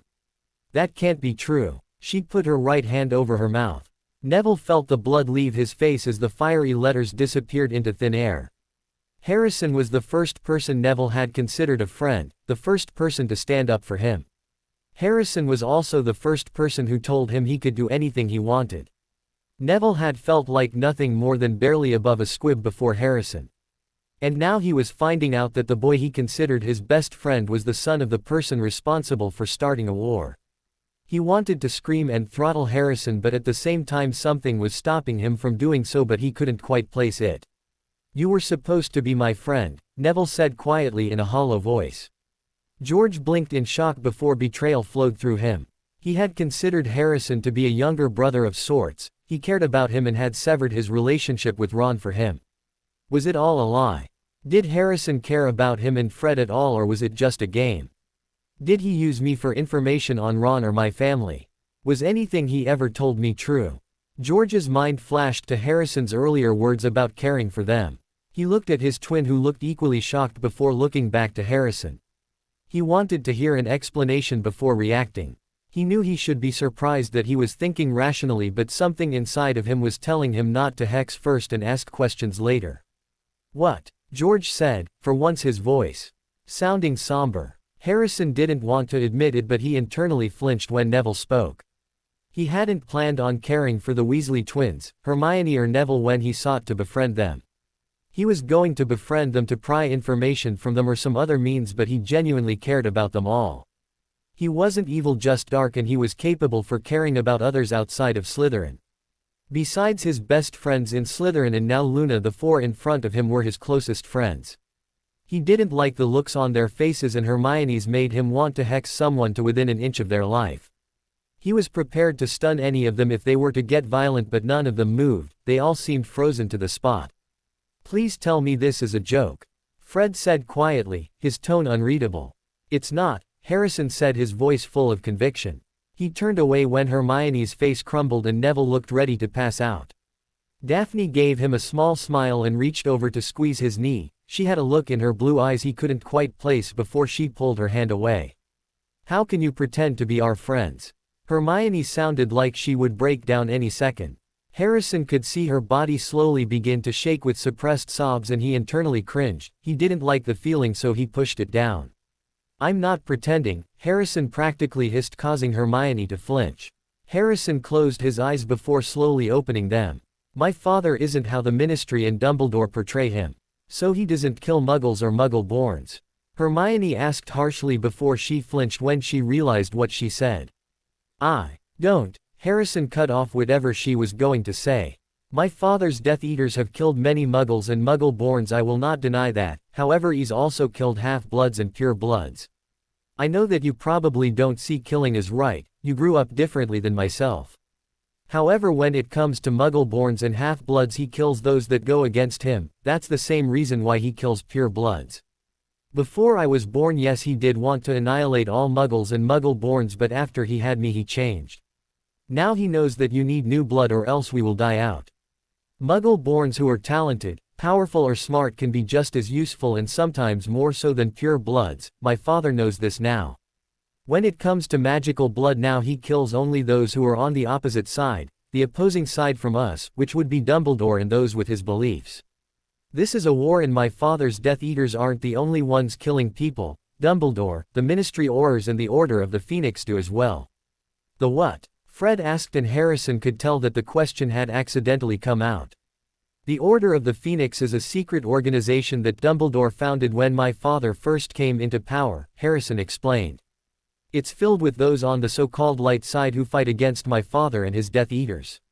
It's filled with Hogwarts professors, Aurors, Ministry members and some others who believe that Dumbledore and his beliefs are right.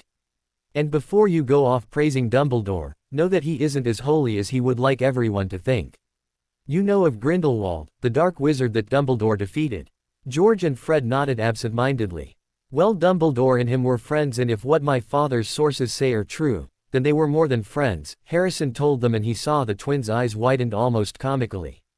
Dumbledore dabbled in the dark arts when he was younger, however after his sister was killed him and Grindelwald went their separate ways and years later Dumbledore defeated him. He had a sister. Hermione asked. It seemed she couldn't help her thirst for knowledge. I've never read that anywhere. She looked at Harrison skeptically. Yes, Harrison said. He also has a brother, Aberforth, he owns the Hog's Head in Hogsmeade. His brother owns a pub. Fred asked. Harrison could see a small amount of the old prankster returning. Harrison knew he needed to keep talking to he did. Yes, he does. When they were younger Dumbledore, Grindelwald and Aberforth got into a fight. One of them accidentally killed his sister Ariana. To this day they don't know which one did it, Harrison said and Hermione gasped. Is that true? Neville asked warily. Harrison rose his hand. I Harrison Salazar Riddle swear on my life and magic that everything I've told you since you arrived here today and everything I will tell you until you leave Riddle Manor today is the truth. So mote it be. Harrison was engulfed in a white light as the twins, Hermione's and Neville's eyes betrayed their immense shock. You just, Neville stuttered out, he resembled a fish gasping for air. That I've read about that oath, Hermione said in a rush. That's very dangerous. He could hear worry in her tone and he felt a small wash of relief, they were taking this better than he thought they would. I need you four to know that I am speaking the truth, that oath is the only way you four can be certain. I want you to just listen, I'm not going to hurt you four as I do, Harrison told them. Back to what you came here for me to tell you. My father's goals are simple, he wants to change the wizarding world for the better. Yes, I know that no one can know for sure what's best, Harrison said when Hermione went to open her mouth. But my father wants to change the way things are done at Hogwarts, he wants to improve the education. When Hogwarts was founded, dark arts and defense against the dark arts were both taught, along with many other classes. The Hogwarts curriculum is pathetic compared to what it once was, which is one of the reasons why I've been tutored and trained since I could walk. He could see the four of them paying rapt attention, they appeared to be calming down now that they knew he didn't want to kill them. I won't lie to you, Hermione, Harrison said with a significant look towards her.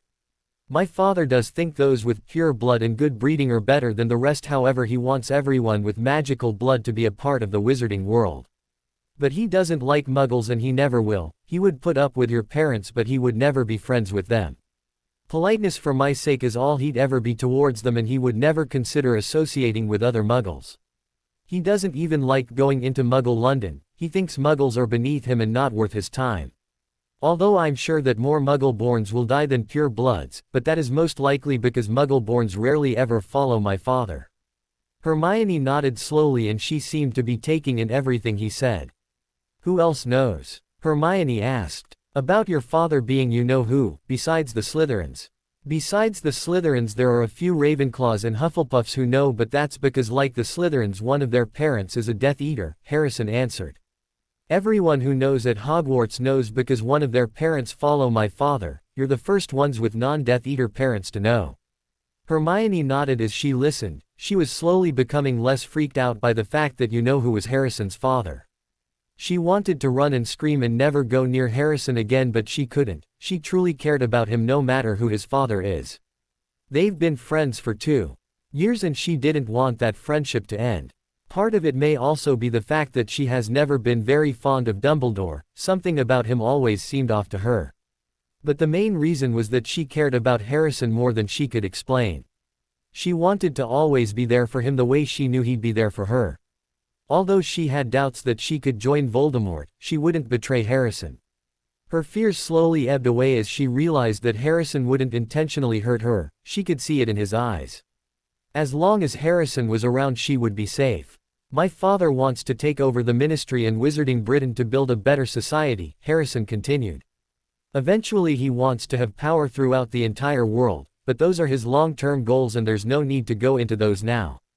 He already has people in every department in the Ministry and in other occupations. He stopped and looked at Luna, he gave her a slight nod.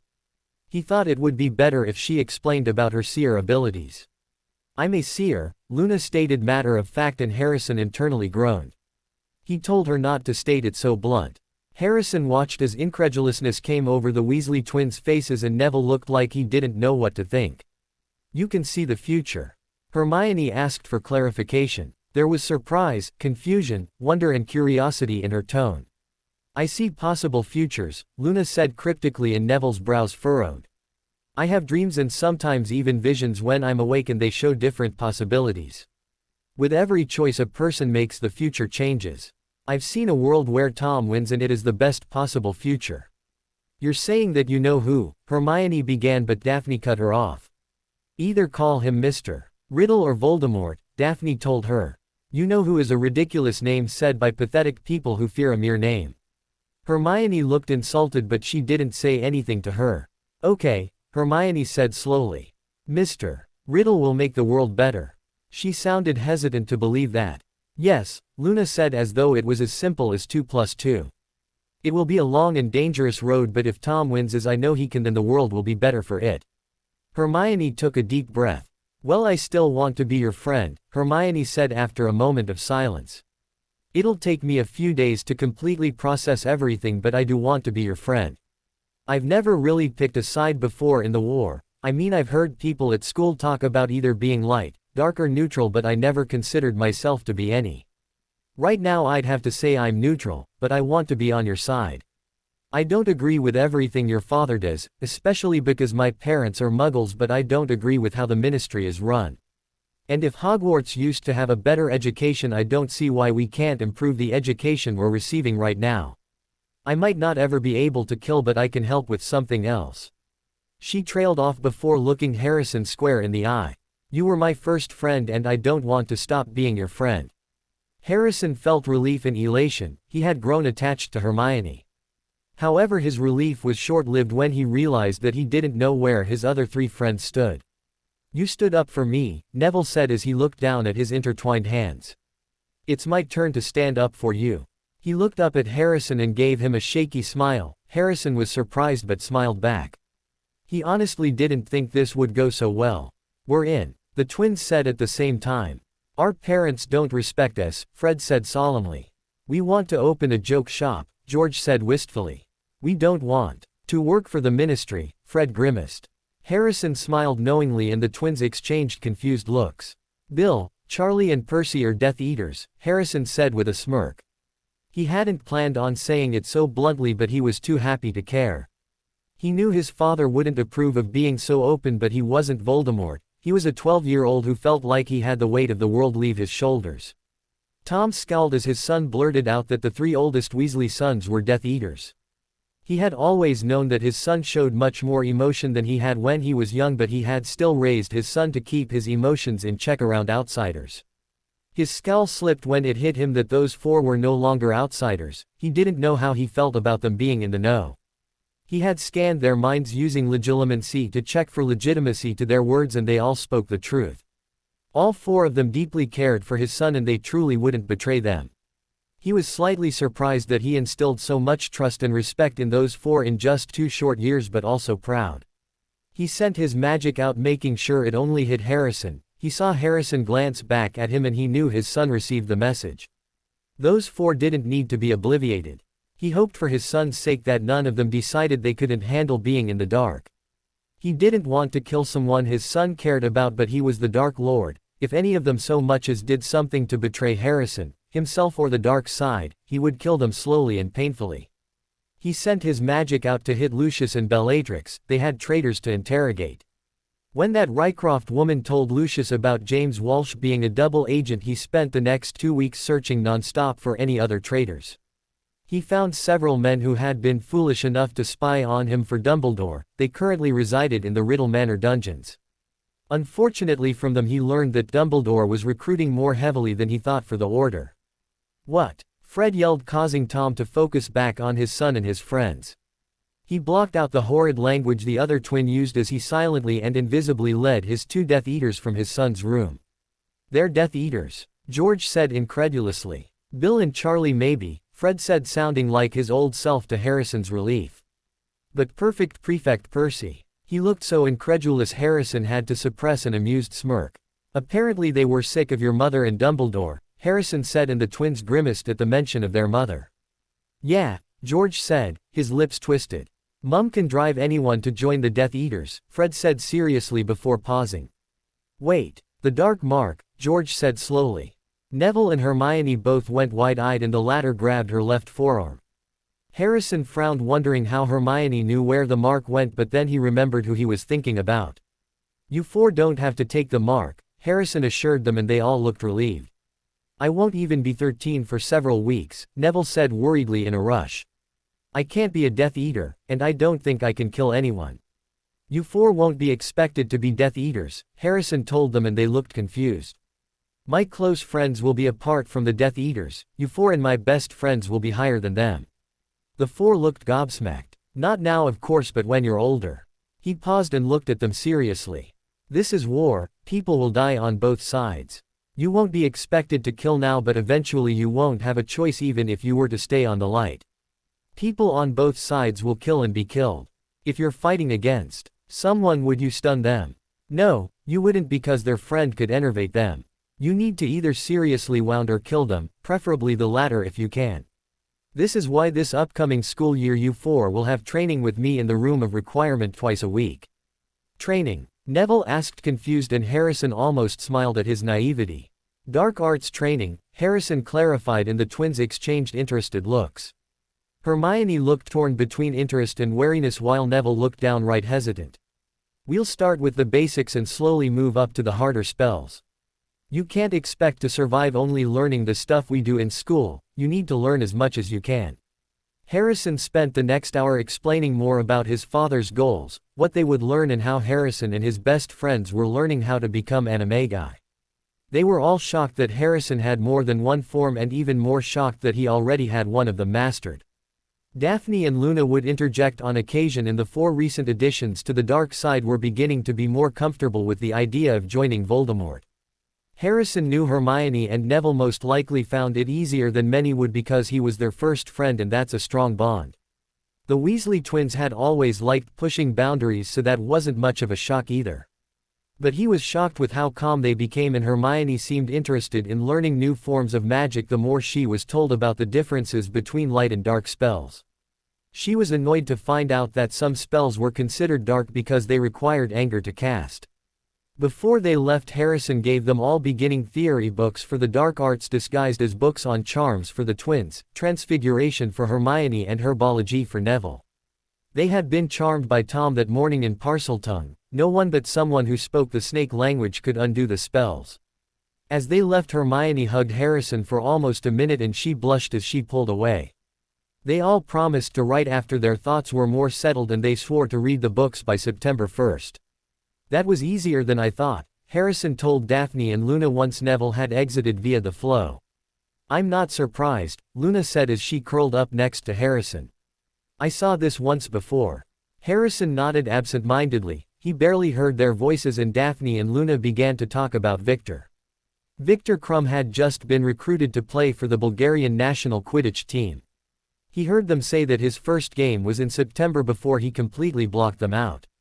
He hoped he had done the right thing in telling his friends who his father was. He didn't want to see any of them die. Loud music blared in the large ballroom at Malfoy Manor. Ice sculptures in the shape of golden snitch littered the room, and Happy Birthday Harrison floated near the ceiling in twinkling green lights. If you looked closely, you could see that the flashing green lights were really tiny fairies. Harrison's eyes scanned over his friends who had come to celebrate his 13th birthday. The Weasley twins were dancing so wildly that people were forced to move away from them. Hermione was talking to Jenna while Neville spoke with Padma Patil and Lisa Turpin. Harrison was glad the Weasley twins, Hermione and Neville came. They had exchanged letters since he told them who his father was, but it was good to see that they still acted the same around him. The only difference was that Neville would take on a nervous expression every time he looked at Tom, which wasn't surprising. Harrison moved to the side of the dance floor where he twirled a golden goblet filled with butterbeer as he watched the recently well-endowed Susan Bones dance with Padma Patil and Lisa Turpin. It was hard not to notice that the 13-year-old now had large B-easts and her hair seemed to fall in a way that made her very attractive. Harrison may not be your average 13-year-old, but he was still a hormonal teenager even if he had only just become one. "She looks pretty, doesn't she?" Luna asked, genuinely catching Harrison by surprise. "I beg your pardon?" Harrison asked with an air of disinterest. Luna looked at him as though she could see right through his mask, and knowing her she could. "Susan," Luna said as she swayed off beat to the song by the Weird Sisters. "You should ask her out, she would say yes." Harrison frowned as he glanced at Susan. She was wearing purple dress robes that brought out her light brown eyes. His eyes followed her slim arms as she raised them above her head and shook her hips from side to side. Harrison had been contemplating asking her out, but he wasn't sure if it was a good idea or not. After all, she didn't know who his father was. He looked at Luna, who just tilted her head to the side before flouncing off towards Daphne and Tracy, who were standing by the drinks table with the Warrington twins. Harrison straightened his black and silver tie before striding towards Susan. His friends greeted him verbally or waved as he walked by, and Violet Key at his cheek, causing Lucian Bowl to wolf whistle. Harrison stopped behind Susan and she continued to dance, not noticing that he was there. He glanced downwards and had to tear his eyes away from her backside. "Susan," Harrison said, leaning towards her ear. She jumped and spun around. She blushed as she looked into Harrison's amused eyes. "You scared me," Susan said as she placed her hand over her heart. "Did you come to dance?" She smiled nervously. Harrison smirked. "No, I came to talk to you." He leaned towards her. "In private?" Susan's blush deepened, but she nodded. Harrison gestured for her to follow and she did so. He led her towards where he had been standing before. He could see Draco and Blaise watching him with amused smirks on their faces. He sent a glare in their direction. "What did you want to talk to me about?" Susan asked, a hint of nervousness in her tone. Harrison had been given a lot of advice about girls from asking them out on dates. That was one of the advantages about having older friends. He decided to follow Marcus's advice and just be blunt. "Would you care to accompany me tomorrow to Diagon Alley, on a date?" Harrison asked smoothly. He gave her a charming smile once he was done speaking. Susan looked surprised, but that soon turned to a pleased expression. "A date?" Susan asked for clarification. "With you. Tomorrow." Harrison's smile grew and Susan's blush deepened. "Yes," Harrison responded. "It would be my honor if you would accompany me." Susan turned as red as her hair, which was surprising because she normally didn't blush that much. "I'd love to," Susan said quickly. Harrison took her hand and key at her knuckles. "Shall I flow to Bones Manor at noon?" Harrison asked as he lowered her hand. "Yes," Susan said breathlessly. Harrison, who had lowered her hand but didn't release it, grinned as he pulled her towards the dance floor. She didn't seem to notice. She was smiling like Christmas had come early. 2 hours later, Harrison watched as Susan walked through the flow with a promise that he'd see her tomorrow.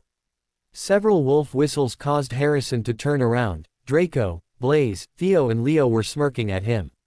Blaise had a look of perverse amusement in his eyes and Draco looked smug. "So you finally asked her out?" Leo said as he walked towards his best friend. "It's about time. I wonder if you'll get lucky tomorrow," Blaise said, wagging his eyebrows. Harrison scowled as Draco chucked. "Don't be a pig, Blaise," Pansy snapped as she walked into the room followed by Cass, Daphne, Tracy and Jenna. "We're only 13. Harrison saw Daphne's eyes flash with several emotions, but they were gone before he could decipher them. "Congratulations, Harrison," Jenna said kindly before Pansy and Blaise could begin to argue. "I'm sure your date will go well." Harrison smiled at Jenna before scowling as his guy friends continued to hound him, even with the girls snapping at every dirty thing they said. By the time he went to bed that evening he was both excited about tomorrow and annoyed with his friends. Harrison stepped out of the fireplace at Bones Manor. He looked around and saw that he was in a sitting room. There were plush tan couches with dark brown throw pillows, pictures of the Bones family hung on the walls and a gold chandelier lit the oval-shaped room.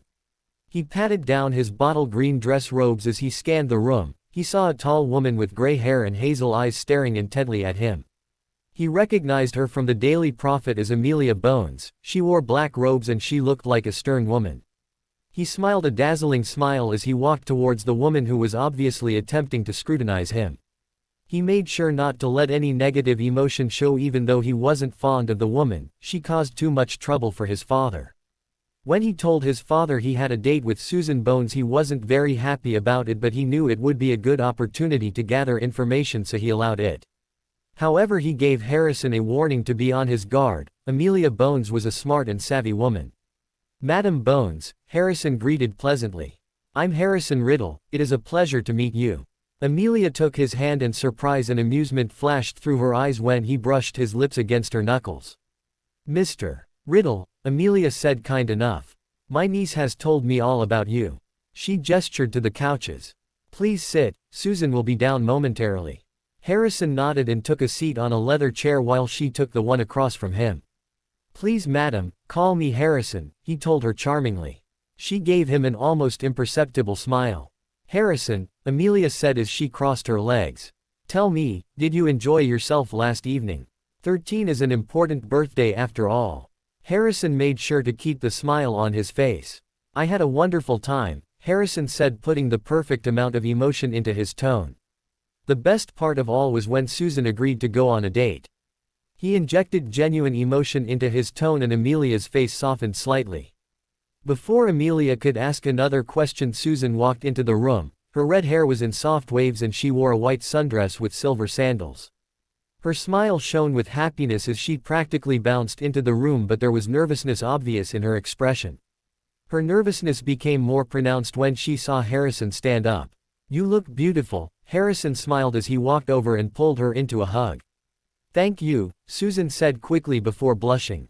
"You look beautiful too." She turned bright red when she realized what she said and began to stutter. Harrison felt amused, but he also found the look on her face cute and he decided to put her out of her misery. "Thank you," Harrison said, not allowing any amusement he felt to show through. He glanced back at Amelia, who was looking at Harrison approvingly. "Was there a specific time you wanted her to be home, madam?" "Please have her home by 8, Amelia instructed before she bid them both goodbye. Harrison grabbed the flow powder for Susan. She stepped inside the fireplace and disappeared. A moment later he was spinning through the flow network. He felt himself stop and he walked out at the flow pub. The flow pub was half the size of the Hogwarts Great Hall and it was filled with nothing but fireplaces. You could flow from anywhere to the flow pub in Diagon Alley for free and flow home for a small fee. He saw that Susan was brushing her hair out with her fingers. When she saw him she immediately stopped. Harrison walked over to her and grabbed her hand, taking her by surprise. He had the feeling she wouldn't grab his hand first, so he decided to do it. He thought she looked even cuter when she was blushing. He reached up and tucked a strand of her hair behind her ear, revealing small diamond earrings. "Where would you like to go, Susan?" Harrison asked as he led her from the flow pub. "Well, I am slightly hungry," she said, sounding a tad bit embarrassed. Harrison thought for a moment before heading down towards a small Italian restaurant he often goes to with Draco and his Aunt Narcissa. "You told me once that you loved Italian food," Harrison told her. "So how about we go to the Olive?" Susan smiled and nodded her head. "That sounds nice," Susan told him. Harrison led her past adults doing their weekly shopping and teenagers catching up with their friends. Several giggling children ran past them and he saw a group of older boys ogling the newest broom, the firebolt, through the window of Quality Quidditch Supplies. Harrison smirked. His father had given him that broom the previous day for his 13th birthday. They stopped in front of a tiny restaurant with floor-to-ceiling windows that showed the inside of the restaurant, which looked quite empty. There were several white circular tables out front. They walked inside and were instantly seated by a young woman who was much too cheery in Harrison's opinion. The restaurant played quiet Italian music and the smell of fresh bread wafted throughout the place. The table they sat at was covered in a white silk cloth and a candle floated in the center with a 3-inch long flame. Grapes and odd-looking flowers dangled from the ceiling and almost everyone there appeared to be on a date. The whole place screamed romance. "This place is beautiful," Susan said in awe as she looked around. "I've walked by here before but I've never been in. My Aunt Narcissa loves their bread," Harrison told her as he unfolded his white linen napkin. "Growing up she took Draco and I here quite often despite the more romantic atmosphere." Susan followed Harrison's example by placing a napkin on her lap. "Hello, my name is Maura and I will be your waitress today," a young woman who wore her white own hair in a place said cheerily. After ordering their food, Harrison and Susan began talking about anything and everything. Susan told Harrison about growing up with her aunt. Her parents had been murdered by Voldemort himself when she was 1. Harrison genuinely felt uncomfortable when she said that. He knew of course and he didn't feel bad for them. Her parents chose to fight against his father, he just felt uncomfortable pretending to care. He really did want to date Susan but he wasn't expecting her to tell him that right away. He quickly changed the subject and told Susan all about going to Quidditch games with his father, Draco, Lucius, Rodolphus, Rabaston and Leo when he was younger. It was her turn to be uncomfortable. She looked at whenever he mentioned someone who he knew Amelia thought was a Death Eater. Soon they moved to other things that neither had a problem with and by the time they had finished their lunch almost 2 hours later they were laughing. Harrison and Susan walked hand in hand down Diagon Alley. They ran into several of their friends from school, including Terry Boot and Anthony Goldstein who they saw in front of Flourish and Blots. Harrison and Susan browsed several stores and Harrison bought them both ice cream cones from Florine Fortescue's ice cream parlor. Harrison felt carefree as he and Susan lost track of time in Avalonia's antique shop. "Look at this," Susan giggled as she picked up a gaudy tiara covered with fake diamonds. Harrison grimaced. It was the ugliest tiara he had seen and he had seen many of them thanks to him attending various balls and charity functions. "That's not as hideous as this," Harrison said as he wrinkled his nose. A huge phoenix pendant hung on the handle of a dresser. It looked like the sort of thing only a schizophrenic or Dumbledore would wear. Harrison continued to browse the shelves. He stopped when he spotted a simple necklace with a dangling cursive L. The L was encrusted with what looked like black diamonds. He looked around to make sure no one was within his line of sight. He waved his hand and the necklace glowed white, which meant the diamonds were real. He unclasped the necklace and observed it closely. "What's that?" Susan asked as she walked up behind him. Harrison turned around to face his date. "Luna's 12th birthday is on the 10th, Harrison told her. "I haven't bought her anything yet." Susan smiled as she looked at the necklace. "It's pretty," Susan told him. Harrison returned the smile. "I know," Harrison responded. He held out his hand, she grabbed his and they walked to the register. At 10 till 8 Harrison and Susan stepped out of the fireplace at Bones Manor. Harrison discreetly looked around. Amelia was nowhere to be seen. Harrison looked back at Susan and noticed that she was nervous. Her hands were opening and closing at her sides and she subconsciously licked her lips. "I had a lovely time," Susan said in a rush before blushing. Harrison was used to her blushing now. She had done it quite frequently that day. "So did I," Harrison said as he stepped closer towards her so they were less than a foot apart. Harrison glanced up and his emerald eyes locked with her light brown ones. She closed her eyes and leaned towards him. He did the same and their lips met in a gentle key. He moved his right hand so that it was resting on the back of her head. After several seconds he pulled away and he saw that she was redder than Ronald Weasley and she was wearing an overly large grin. "I like that," Susan admitted. Harrison smiled, his hand still resting on the back of her head. He leaned towards her once more. This time their lips pressed harder against one another but Harrison didn't try to deepen the key. He may be a jerk half of the time but he wasn't going to push Susan at the moment, especially with today being the day they both had their first key, and her aunt being in the house. Harrison let his hand fall down to his side.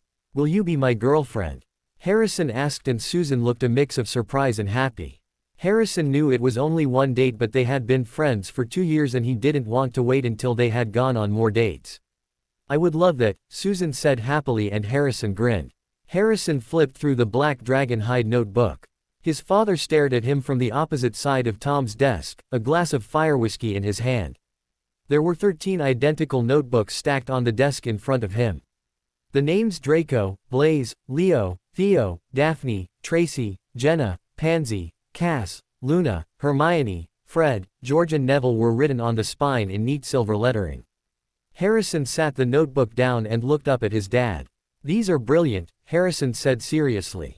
"And you're sure no one will be able to read what we write in them?" Tom looked at him through narrowed eyes and Harrison looked at him sheepishly. His father hated it when he questioned him. "I'm sure," Tom said stiffly. "All you must do is write the name of the person who you'd like to write to on the first line of the page, as long as they own one of these notebooks. Only the one who you intend to receive the letter will. If you want everyone to receive the letter, then put no name on the first line. Only the one who owns the book may read the contents, and after an hour the words will disappear.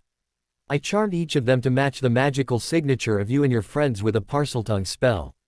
I also have one, as does Lucius, Bellatrix, Narcissa, Rudolphus and Rabaston. This will be much easier than sending letters, and Dumbledore won't be able to read anything we send this way." "I'm surprised you made Hermione one," Harrison said as his eyes flickered to the notebook on the bottom. Tom's lips thinned as he pushed his glass to the side. "I knew you would want her to have one," Tom told him, a slight hint of disapproval in his tone. Harrison knew that even though his father was allowing Muggle-borns into the world he wanted to create, he still wasn't their biggest fan, especially not when Harrison was close to one. "Thank you for these," Harrison told him as he began putting them in his black silk pouch with the exception of his and Luna's. He looked back at his father and noticed that he once more looked like he was in a bad mood. He had looked that way almost all summer. Harrison had spent some alone time with Tom this summer, and that was the only time Tom didn't seem frustrated, but right now he looked annoyed. Tom hadn't told him exactly why he was like that, only that it had something to do with Dumbledore, the Order and some prisoners who wouldn't talk. "Are you okay, father?" "Yes," Tom answered smoothly. Anyone else would have believed him, but Harrison didn't, but he knew better than to ask. Tom was a master at evading questions he didn't want to answer. His father stood up, waved his hand, and the glass of fire whiskey disappeared. "I have business to attend to, I'll see you in the morning. If you see Luna, tell her I said good evening." Harrison watched as his father swept from the room, his robes billowing in a fashion that reminded him oddly of Snape. Harrison picked up his and Luna's notebooks and headed up to his bedroom. He looked down at the dragon hide covers and momentarily wondered why his father hadn't made Susan one. Her and Harrison had been dating for almost a month now. He assumed it was because Tom didn't know if she could be trusted, since she didn't know who Voldemort really was yet. Harrison reached his room and spent the next 3 hours double-checking to make sure the house elves packed all of his things properly. When he pulled open the compartment of his trunk that held his books, he had to stun his Care of Magical Creatures book. He scowled. His father had told him the oaf Hagrid was going to be teaching that class. It had made sense, no one else would be foolish enough to assign a biting book. His father also told him that the werewolf Remus Lupin would be teaching at Hogwarts, but he still wouldn't tell him who would be teaching history of magic or who the deputy headmistress would be. Harrison had been shocked to find out that Hagrid and Remus would be teaching at Hogwarts. Hagrid as the gamekeeper was bad enough, but a werewolf. Dumbledore was practically asking for something bad to happen. Harrison's friends hadn't taken the news any better. He thought Draco was going to explode with how red the usually pale boy had turned. They all asked their parents why Tom, Lucius or someone else wasn't doing something about it. They all responded by saying something along the lines of, "It helping to show what a fool Dumbledore is." Harrison stopped complaining after that. It would show the world that Dumbledore had poor judgment if because of one of them a student was hurt. Especially after everything that had happened over the past 2 years. Since the day after Harrison's birthday, Susan had been coming over almost every day. Harrison would train in the mornings, spend time with his friends in the afternoon, and then Susan would come over or he would go to Bones Manor at night. Amelia surprisingly allowed her to stay over until 10 and Amelia allowed him to stay at Bones Manor until 11. Normally afterwards one of his guy friends would come to stay the night or he would go to one of their houses and they would rag on him. Blaze especially liked to make say-ool jokes about the new couple even though all they had done was make out. During a trip to Diagon Alley a week after Harrison's birthday, he was with Susan and Draco when they ran into Susan's best friend Hannah Abbott, who was invited to join them. Harrison was surprised when by the time they returned home Draco and Hannah were officially a couple. Draco had told Harrison before he thought she was cute, but Harrison was surprised he would date a Hufflepuff. After all, he couldn't recall a time when Draco said anything nice about any of them. "No one is coming for you," Tom said, his voice as cold as ice. The old man sat with his back against the stone wall. His hair looked as though it hadn't been washed in weeks and small cuts littered his body. He looked to be slightly over 100 years old, and his eyes, which once were full of life, were now hollow and lifeless. "Tell me, Mr. Doge," Tom said mockingly, "what kind of friend is Albus Dumbledore? You've been locked down here in this cold dark cell for over a week and he hasn't even realized that you're missing. Why should you continue to protect him? Tell me what I want to know and I shall let you go." The old man laughed bitterly. "No you won't," Alpheus Doge said, his voice sounded hoarse. Tom's blue eyes flashed red and he pulled out his wand, which he pointed in the center of Alpheus' chest. "Tell me now," Tom commanded. He had been questioning Alpheus daily. Several of his inner circle Death Eaters had as well, but the man had refused to speak. Several months ago, Harrison's last day of his second year, to be exact, one of the lower members of the Order of the Phoenix had told Tom that something big was stirring in the Order. However, only Dumbledore and a select few others knew. He had called in Snape, but he hadn't been told, although he knew who had been. Minerva McGonagall, Alistair, Mad Eye, Moody and Alpheus Doge were the only ones Dumbledore told. Snape told him that Dumbledore said he didn't want to upset him until he knew for sure. This of course made Tom very interested. McGonagall was always near Dumbledore and Moody would die before he ever gave anything about the Order away, so Alpheus was his best shot to find out the secret Dumbledore thought is so important. "Never," Alpheus said stubbornly, although less stubborn than the day before. Tom's lips curled into a cruel smile. He turned towards Lucius, who had been standing quietly to the side, and nodded. Lucius exited the room and came back a minute later with a screaming girl, owned girl no older than 16. "Let me go!" The girl screamed at the top of her lungs as she struggled against Lucius. Tom waved his wand and the girl fell to the ground as rigid as a board. Alpheus' eyes were wide. Tom knew he didn't know the girl. After all, she was a muggle, but he was sure the older man knew what he was going to do. Tom strode towards the girl and waved his wand. She flipped over so that she was on her back. "Now Alpheus," Tom said silkily. "Either you tell me what Dumbledore finds so important enough to only entrust the secret to 3 people, or," his cruel smile expanded, "we'll have some fun." He twirled his wand. Several interesting ideas come to mind. Some of the new recruits need some practice with the Imperious Curse. Shall I have them attempt to Imperio you into raping the girl? The only part of her body the young girl could move were her eyes, and they went wide. He knew that if she was able to move, she'd be screaming bloody murder. Alpheus Doge paled whiter than a ghost as his eyes landed on the girl, whose eyes looked at him pleadingly. "Or shall I kill her and another girl every minute until you talk?" He pointed his wand at the girl's chest. "Which option do you choose? I won't lose any sleep with either of the final 2 options." Alpheus closed his eyes. "Forgive me, Albus," Alpheus said quietly, and Tom's smile turned into a triumphant smirk. "Albus always believed in the greater good," Alpheus said with a faraway look in his eyes. He believed that if one person got hurt it was a tragedy, but it was insignificant in the grand scheme of things. He's a good man, but he can sometimes be blinded by his beliefs, like everyone else. His lifeless eyes flickered to Tom, whose smirk transformed into an annoyed scowl. He wanted to hurry the man along, but he couldn't risk him choosing not to speak. If he did so, he just listened. Ever since the night the Potters died, Alpheus trailed off as Tom's expression morphed into a stony mask, and out of the corner of his eye he saw Lucius' face do the same thing.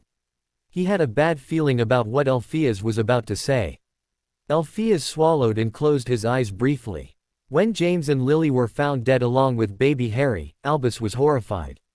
He had been close to the Potters, but once he had time to gather his thoughts he came to the conclusion that something was wrong, but he couldn't fathom what it was. Alpheus looked like he wanted to stop speaking, but after a glance at the still frozen girl he continued. "Now he knows," he once more swallowed. "Harry Potter is alive." All of the air in the room seemed to disappear. For the first time he could remember, Tom felt panic. Tom had always been able to control his emotions, keep them hidden down deep inside of him. After all, emotions were for the weak. He had only allowed him to feel for Harrison, and still, he had never felt such panic. Not even when Harrison was young and clumsy. always getting hurt one way or another. But as Tom stared down into the regret-filled eyes of Alpheus Doge, he felt like his entire body was going to implode at any minute.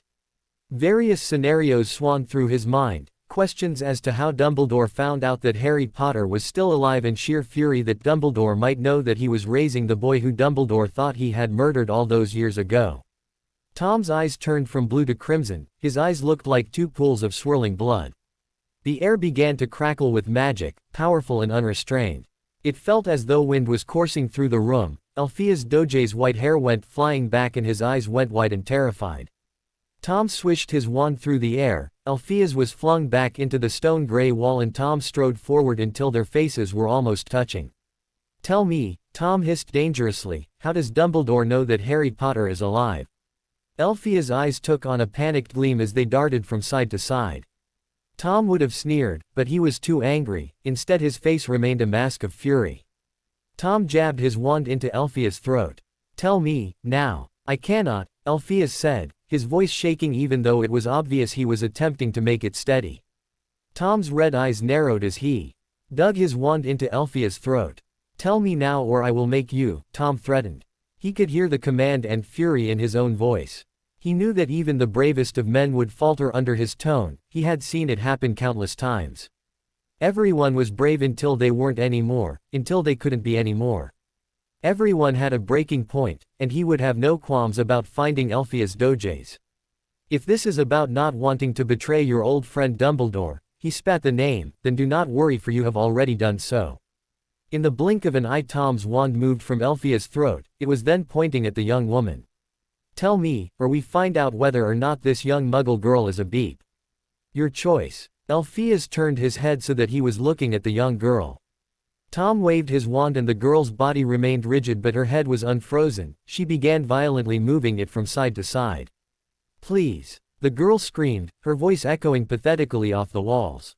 Lucius sneered at the young girl, disgust written all over his features. "Please don't." Her voice cracked and tears rolled down her face, mascara stained underneath her blue eyes. Her eyes were filled with horror, but there was also a hint of confusion. It was obvious she had no idea how she was being forced to remain frozen. "Who are you people?" The girl's pleading and tears continued. "Choose now," Tom ordered. His patience was waning as his fury mounted. "Gringotts," Alpheus spoke quickly as the young girl's screams intensified. Tom waved his wand to silence the girl but her head remained movable. He could see her silently screaming out of the corner of his eye. Albus went to Gringotts in June. He went to ask what had become of the Potter vaults. When the last member of a family dies, the contents of a vault are divided based on a person's will. If there is no will, then the vault's contents are given to the Ministry of Magic. As I'm sure you're aware, the goblins don't speak of their clients to anyone outside of Gringotts' employees, not even to the chief warlock of the Wizengamot, Alpheus continued, his eyes flicking back and forth between the silently screaming girl and Tom. However, since in the event of James and Lily Potter's deaths their son's custody was to go to Sirius Black, Alpheus Doge's eyes darkened, but seeing as the traitor is in Azkaban, Harry's custody was then to go to Albus Dumbledore. Tom sneered at the revelation, albeit it wasn't unsurprising. So Albus was able to inquire as to the Potter Vault's state. It was then he found out through the goblins that the vault was active since Harry Potter was alive. Tom took a step back as his mind processed this information. It makes sense, he was cursing himself for not thinking about the goblins. He knew why the goblins hadn't told anyone about Harry Potter being alive, they never involved themselves in the affairs of wizards. Does he know where Harry Potter is? Tom asked, his red eyes bored into Alpheus. If Dumbledore knew, then he wouldn't allow his son to return to Hogwarts. It would hinder his plans, but his son's life would need to come first, he would just have to alter them slightly. No, Alpheus answered. Albus has spent the past 2 months trying to uncover his whereabouts but to no avail. Tom had been able to sense a lie since he was younger, he had learned to use legilimency in a way to detect the truth or lies a person spoke. He could sense that Alpheus was indeed telling the truth. Dumbledore had no clue that Harrison Riddle was Harry Potter. Tom turned to look at Lucius, who was staring at Alpheus with a calculation expression. "Lucius," Tom spoke quietly and the man turned to him. "Fetch my son, take him to my office and tell him to wait for me there." Tom's eyes glanced down to the young girl. "Take the muggle to the dungeons." "As you wish, my lord," Lucius said with a slight bow. The Bee-owned glared at Alpheus before levitating the muggle and exiting the room. The large door slammed shut and echoed around the silent room. Tom stood silently for a moment before turning to Alpheus, his face expressionless. Tom tilted his head to the side as he pointed his wand at Alpheus, whose eyes once more widened in horror. "I fear that I will learn nothing more from you," Tom murmured. "I know from several sources that you rarely attend Order of the Phoenix meetings. The only reason you knew this little piece of information is because I assume, I know correctly, that Dumbledore wished for your help in finding the boy." Alpheus didn't speak, his face paling. "So now you are of no use to me." The tip of Tom's wand glowed emerald green. "Goodbye, Mr. Doge." A green light shot from Tom's wand and hit Alpheus in the chest. The older wizard crumpled to the floor. Tom stared blankly at the dead body before him. He felt nothing for the monk's death. Tom's fury from several moments before had abated now that he knew Harrison was still safe, but he knew they would have to be careful. Harrison would have to be careful. One small slip up and their plans would crumble. "Tilly," Tom called, and a small house elf appeared. "How can Tilly help Master?" Tilly asked with a low bow, her nose touching the ground. Tom's lips curled into a sadistic smile, causing the house elf to visibly flinch. "Bring me a box," Tom ordered. "I need to make a delivery." Harrison felt panic rise up in his chest as his father's words sunk in. "This cannot be happening, this cannot be happening. What if Dumbledore finds out who I was born as?" "Calm down," Tom spoke evenly. Harrison looked up at his father. Tom was staring intently at him. Harrison noticed that everything that was on Tom's desk was now scattered on the ground. The flames in the fireplace had gone out and books were laying on the ground, covers torn off and pages bent. Harrison closed his eyes. He hadn't realized that he had lost control of his magic. He had been so worried upon learning that Dumbledore knew Harry Potter was alive that he had lost control. He mentally cursed himself. He needed to get control of his emotions. He knew that his father wouldn't allow any harm to come to him, and neither would Severus, who would be with him at Hogwarts. His father had told him that Dumbledore had no clue he was born Harry Potter. He needed to push his anger and panic down. The former would do him no good and the latter would only make him weak. Slowly Harrison opened his eyes to see that everything in his father's office was repaired and a cup of tea was sitting in front of him, light brown liquid swirling in a gold cup. "I'm sorry," Harrison said as he reached out to grab the teacup. Harrison put the teacup to his lips as Tom continued to eye him carefully. "It's all right, Harrison," Tom assured him in a tone that most would find off for him to use. "As I told you, I will not allow Dumbledore to find out the truth until the time comes for him to know. As long as you continue to be careful, the old fool will not find out. Don't do anything to cause him to make the connection between you and Harry Potter. This isn't something I had planned on him finding out so soon. He wasn't supposed to know until I had taken over. However, I cannot control this, so we will have to plan around it." Harrison nodded as he continued to rein in his emotions. He believed that everything would be okay, but he couldn't help but worry. Harrison had truly never expected Dumbledore to find out that he was Harry Potter until moments before his death. It was, if he were to admit it, terrifying that Dumbledore knew Harry Potter was alive. Harrison didn't associate himself with the Potters. In his eyes he had never been Harry Potter. He was Harrison Riddle. He always had been and he always would be. However, Harrison knew that if Dumbledore found out the truth, then he would be taken away and no doubt raised right under Dumbledore's nose. "Only my inner circle knows of your birth name, and none of them will say anything." Harrison nodded absent-mindedly as he put his teacup down. Harrison knew he shouldn't be surprised. It seemed like Dumbledore always found everything out that he shouldn't.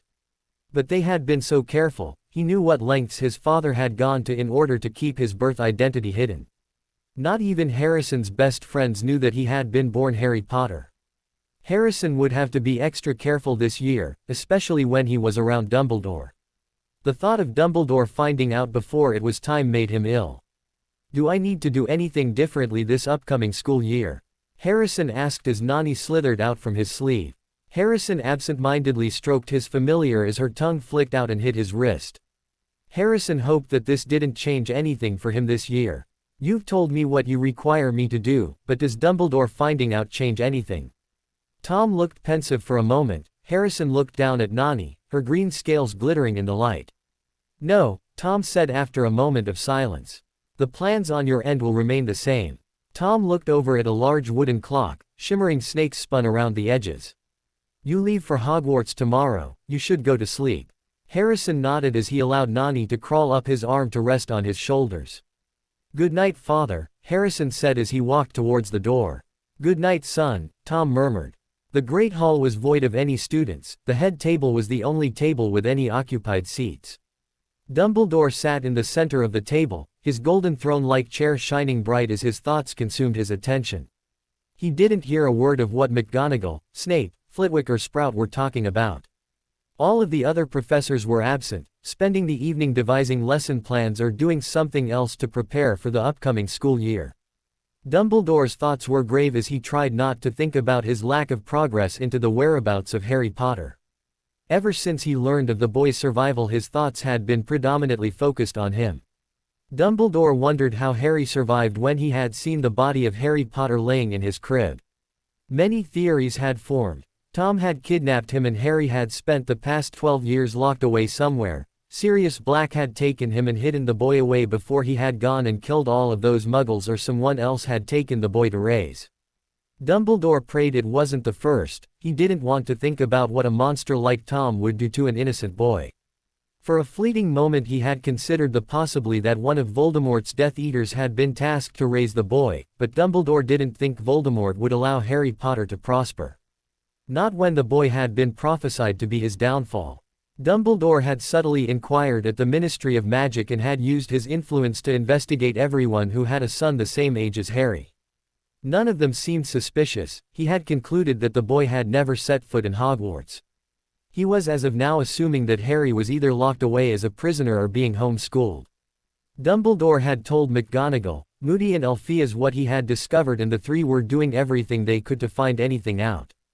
McGonagall had many friends she could subtly get information from. Moody knew almost everybody and he knew how to be subtle, and Alpheus was exceedingly intelligent. Dumbledore knew that one of them would eventually find some hint of the boy's whereabouts.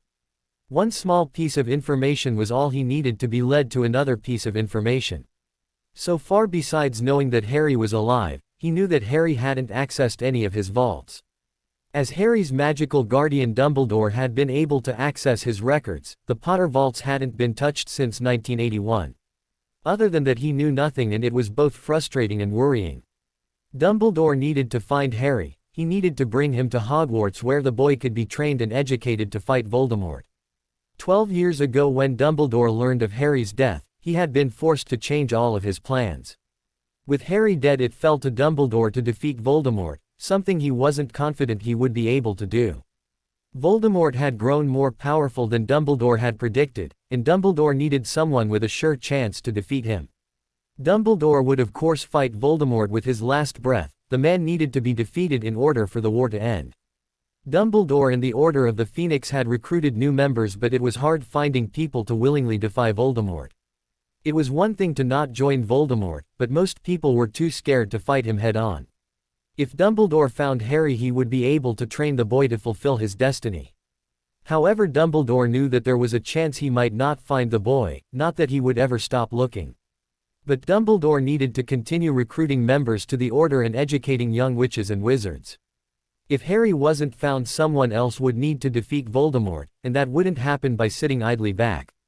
Dumbledore had spent the past 12 years studying Voldemort and doing everything he could to stop him, but it hadn't been enough. Voldemort's power grew, as did his ranks, while Dumbledore's Order of the Phoenix members were killed off. Death Eaters didn't fight fair, and the light side was outnumbered. Dumbledore still wasn't sure why Voldemort hadn't staked his claim on Britain. Fudge may be blind, but Dumbledore wasn't. The light was no closer to destroying Voldemort and his Death Eaters. In fact, they were worse off now than they ever were. Dumbledore knew Voldemort had enough power to take over Britain, which made him wonder why he hadn't. Dumbledore dreaded the answer. He had several suspicions, but he hoped none of them were true. There had been rumors that Voldemort was recruiting in other countries. If that was true, it would explain why over the past decade less wizards and witches had been killed. Before the Potters had died, those on the light were killed left and right, as were Muggles. After the Potters' deaths, Death Eater activity didn't stop, but it slowed down exponentially. People had slowly begun leaving their houses again and the fear everyone felt lessened slightly. But recruiting in other countries would mean that Voldemort didn't find Britain to be enough, that he wanted to take over more. And as the killing of Muggles began once more increasing, Dumbledore feared that Voldemort had even more Death Eaters, in even more countries than anyone had imagined. 6 owls flew in through the open windows and Dumbledore was pulled from his thoughts as 2 landed in front of him. Dumbledore recognized the Evening Prophet, the special edition that was only released when something significant happened. Dumbledore knew immediately what had caused the issue to be sent when he saw the headline. Dumbledore heard Sprout make a strangled sound in the back of her throat and Dumbledore felt fury rise inside of him as he unfolded the paper and began to read. Sirius Black escaped from Azkaban.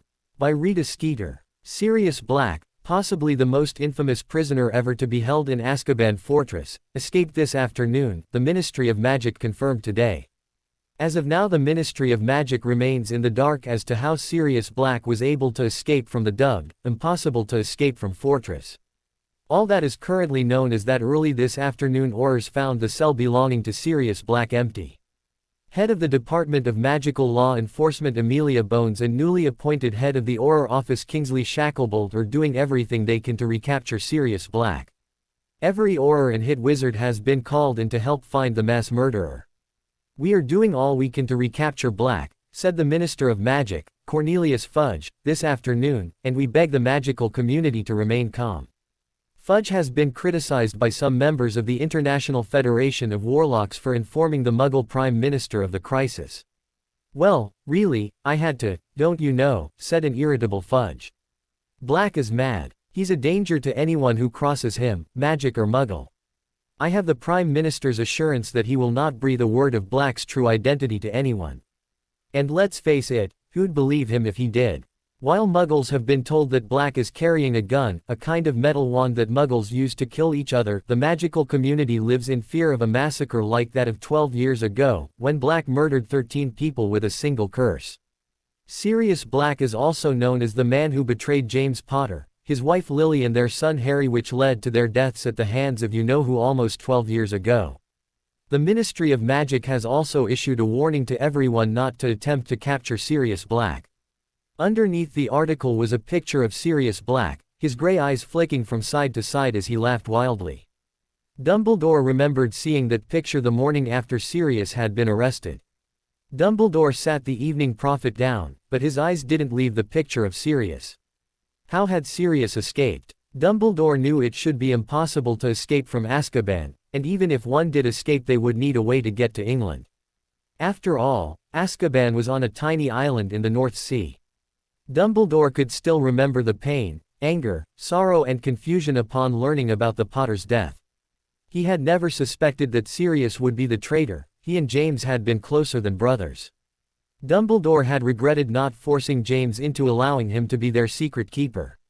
Peter Pettigrew going after Sirius had also shocked him. The boy had always been the least courageous of the group and the least likely to go off on his own. Dumbledore was at a loss to how Sirius escaped from Azkaban. He would have thought Sirius would have lost his mind years ago, courtesy of the effects Dementors have. Worry began to filter through Dumbledore, another dark wizard at large, one as powerful and most likely as deranged as Sirius would be a huge risk. And with Harry Potter alive and out there somewhere, it made the situation more worrying. Dumbledore would have to find a way to strengthen the wards around Hogwarts, and he would need to talk to Amelia about posting Aurors in Hogsmeade during the students' visits.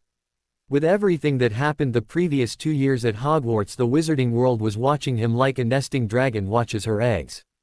Dumbledore was going to have to deal with a High Inquisitor, a new History of Magic teacher and a new Defense Against the Dark Arts teacher this year. Dumbledore hired Remus, but the other 2 were chosen by the Board of Governors, and he didn't agree with either appointment. Sirius Black's escape was going to make things even more difficult for him. As soon as he opened his package he would flow to the Ministry. How did he escape Albus? McGonagall asked, her hand clutching her chest. How is it possible? Dumbledore turned grave blue eyes to the head of Gryffindor House. The normally stern and proper McGonagall looked faint. Behind her Snape was glaring at the Evening Prophet that laid in front of him. Both of Snape's hands clutching the armrests of his chair. Dumbledore sighed as he turned to look at the other 2 heads of house. Sprout looked worse off than McGonagall, and Flitwick looked horrified. Dumbledore knew that Lily Potter née Evans had been one of Flitwick's favorite students. Her death had hit the normally jovial professor hard. "This I do not know," Dumbledore said as he looked back at McGonagall. "I had not been informed of his escape. I am just now learning of it too." His blue eyes bored into the side of Snape's head. The man must have sensed it because Snape turned to look at him. Snape's obsidian eyes were flashing with anger and hatred. "Severus, did Tom tell you about this?" McGonagall's eyes widened minutely before her head snapped around to Snape. The latter sneered as his eyes continued to flash between anger and hatred. "I knew nothing of this," Snape snapped. "If I had, I would have informed you." Dumbledore searched Snape's face before he sighed and turned to examine the package he received. Dumbledore as usual scanned the package for any dark curses. The box showed no traces of magic. Dumbledore frowned at the label. His name was on the front but there was no sign as to who the sender was. Dumbledore waved his wand, cutting the box open. Dumbledore jumped up upon seeing the contents and his face drained of color. "Albus?" McGonagall questioned worriedly. "What is it?" She pulled the box towards her and jumped back as the box tipped over and a head rolled out and onto her plate. Sprout screamed as the head of Alpheus Doge landed on McGonagall's plate, his eyes wide and fearful. Dried blood stuck to the side of Alpheus' face and his hair was filthy. Dumbledore felt sick as words of shock and outrage came from McGonagall, Flitwick and Sprout. Dumbledore had seen many of his friends die. He had seen children and adults alike fall to the ground to never again get up. But in his entire life he had never felt so disgusted. The head of his oldest friend was sitting before him. Dumbledore felt his disgust and horror be replaced by fury. He knew who had done this. There was only one person sick enough to taunt you with the dead body, or in this case head, of a loved one by sending it to you. "How?" McGonagall asked faintly. "Was it you know who?" Dumbledore hadn't heard McGonagall sound so worried in years. "How is this possible?" Dumbledore didn't take his eyes away from Alpheus. He couldn't seem to tear his blue gaze away from Alpheus. His eyes looked terrified. His friend must have feared for his life. He must have been so scared. Dumbledore paled. Alpheus knew about Harry Potter being alive. If Voldemort didn't already know about Harry Potter alive, then he did now. Dumbledore closed his eyes. He felt much older than his actual age as a single tear slipped from his right eye. Snape stared stoically at the head of Alpheus Doge. He knew that Voldemort had captured Alpheus and was torturing him for information. However, he hadn't been informed that Alpheus had been killed or that his head was to be sent to Dumbledore. Snape refrained from smirking, although inwardly he was. Sending the severed head of one of Dumbledore's oldest friends was a good way to get to Dumbledore, a good way to temporarily lower his morale. Although, it would end up making him very angry. Snape wondered if that was Voldemort's plan, make Dumbledore angry and causing him to make a mistake. However, Snape didn't dwell long on the head of Alpheus Doge. The man was of no consequence to him. Him being dead was only good in Snape's opinion. What Snape kept thinking about was Sirius Black. He knew that Sirius wasn't a Death Eater. He knew that it was Peter Pettigrew who had betrayed the Potters. Snape had never cared that Sirius was falsely imprisoned. Quite the contrary, he found the situation to be amusing.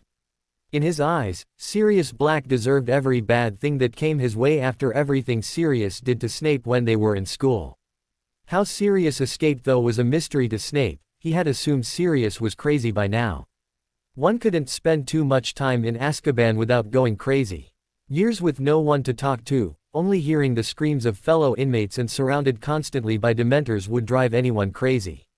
Snape didn't know how Sirius could have been sane enough to escape. "I would say it was him," Dumbledore said, his voice radiating power and fury. Snape turned to Dumbledore whose blue eyes were blazing. "Excuse me, I must go to the ministry." Dumbledore looked at the head of Alpheus and briefly closed his eyes before they opened once more. "I will take Alpheus with me. With any luck we will soon find the rest of his body." Pain flashed across the headmaster's face as he turned to Snape who stared stoically at him. "Find out what you can from Tom." Snape nodded stiffly as Dumbledore levitated the head of Alpheus Dogs and briskly walked towards the Great Hall doors. Snape stared at Dumbledore's retreating figure until a strangled sob caused him to turn to Sprout. Snape internally sneered as he stood. The other three heads of house looked at him. Sprout's eyes were rimmed with tears, Flitwick was pale and McGonagall was staring at him worriedly. Without saying a word he strode after Dumbledore. He had to speak with the Dark Lord. Harrison sat on the Hogwarts Express idly stroking Nani as he listened to the conversations going on in his compartment. Leo and Cass were arguing over Cronus. Cass wanted Leo to send him ahead to Hogwarts but he wouldn't. Harrison eyed the large black bird in amusement. Its silver eyes were staring at a fuming Cass. Blaise was flipping through a copy of Wicked Witches and ignoring Pansy's disgusted protests. The front cover showed a beautiful 20-something witch, her private area covered by a cauldron and her beasts barely covered by her long red hair. Harrison turned to Draco when he heard Hagrid's name. "I hate that blasted book, the stupid oaf Hagrid assigned," Draco said disgruntled. "The bloody thing almost took my hand off." Draco rubbed his hand subconsciously. "Father had to stun the blasted thing. I used a belt to keep mine closed," Harrison interjected. "If you don't keep something around it, the book will destroy everything." "It ate my copy of Advanced Charms," Daphne said through pursed lips. "Mother told me to use spellotape to keep it shut." "So Harrison," Blaise said, interrupting their conversation as he threw his magazine into his trunk. "Where's your girlfriend?" Harrison rolled his eyes. He noticed Daphne frown but he pretended not to notice. He knew that Daphne liked him, it was obvious to anyone who knew her. But Harrison didn't want to ruin their friendship unless he was sure it was going to work out. Harrison noticed that everyone was looking at him.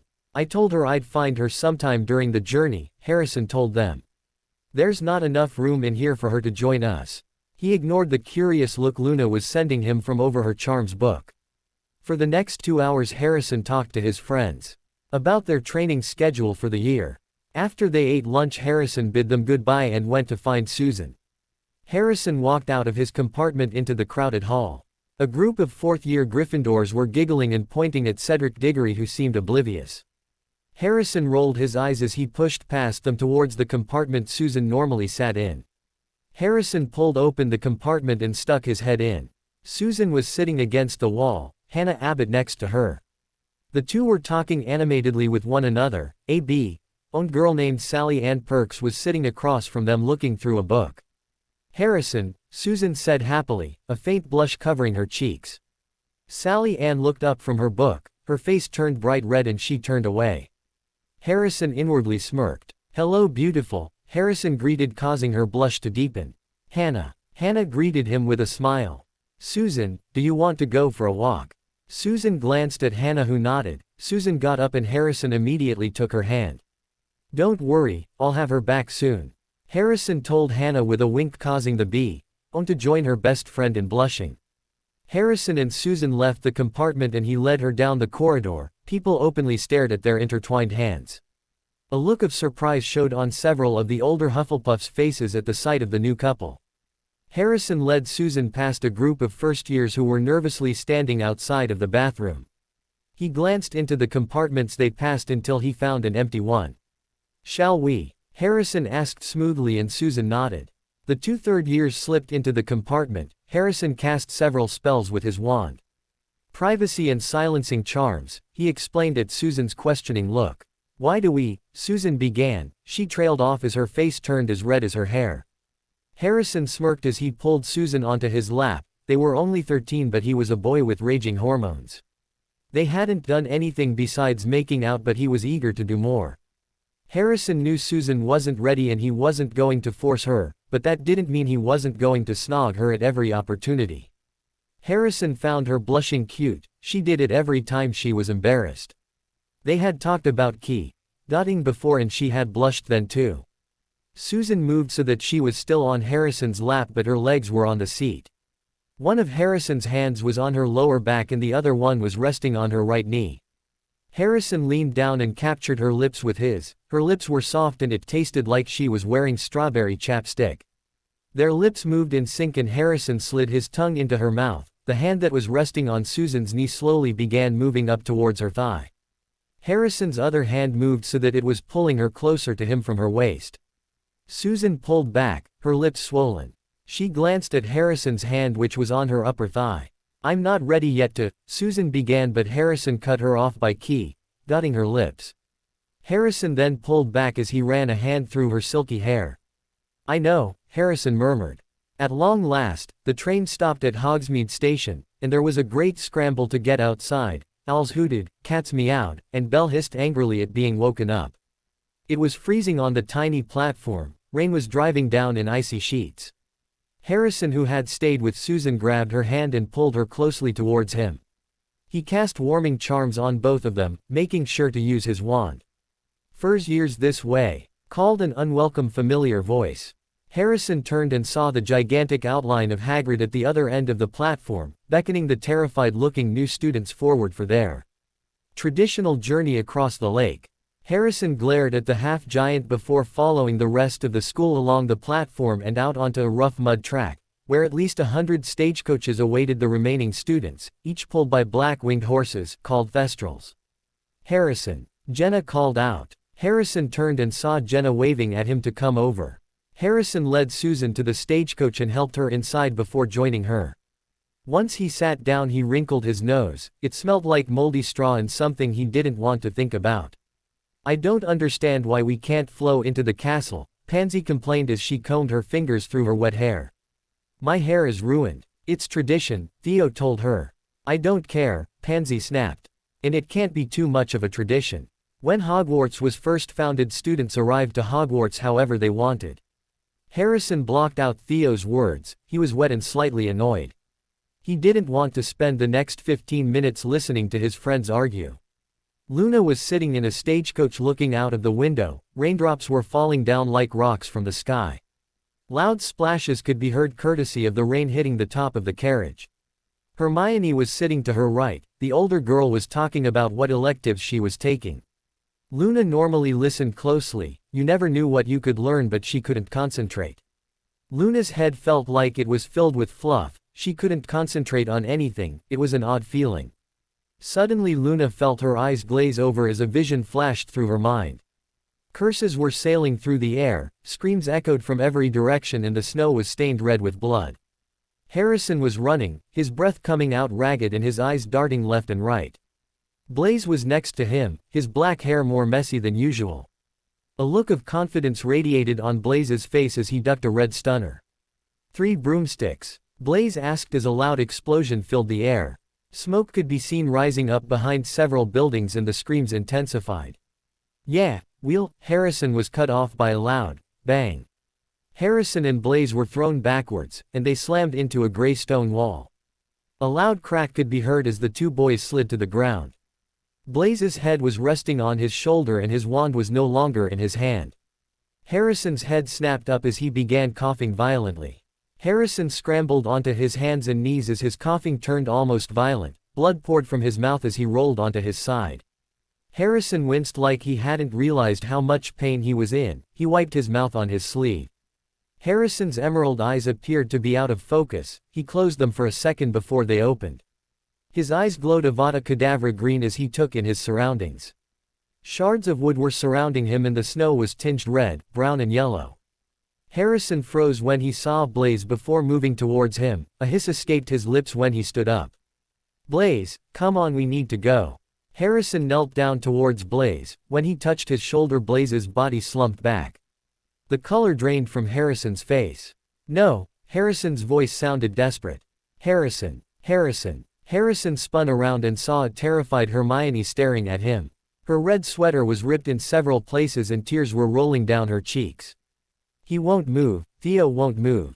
Hermione fell to her knees and buried her head in her hands. A choked sob escaped from her as her body trembled. "He told me to leave, his wand was broken and I couldn't find mine. I couldn't levitate him." Hermione's body shook harder. Everyone was running and screaming. "I couldn't see straight.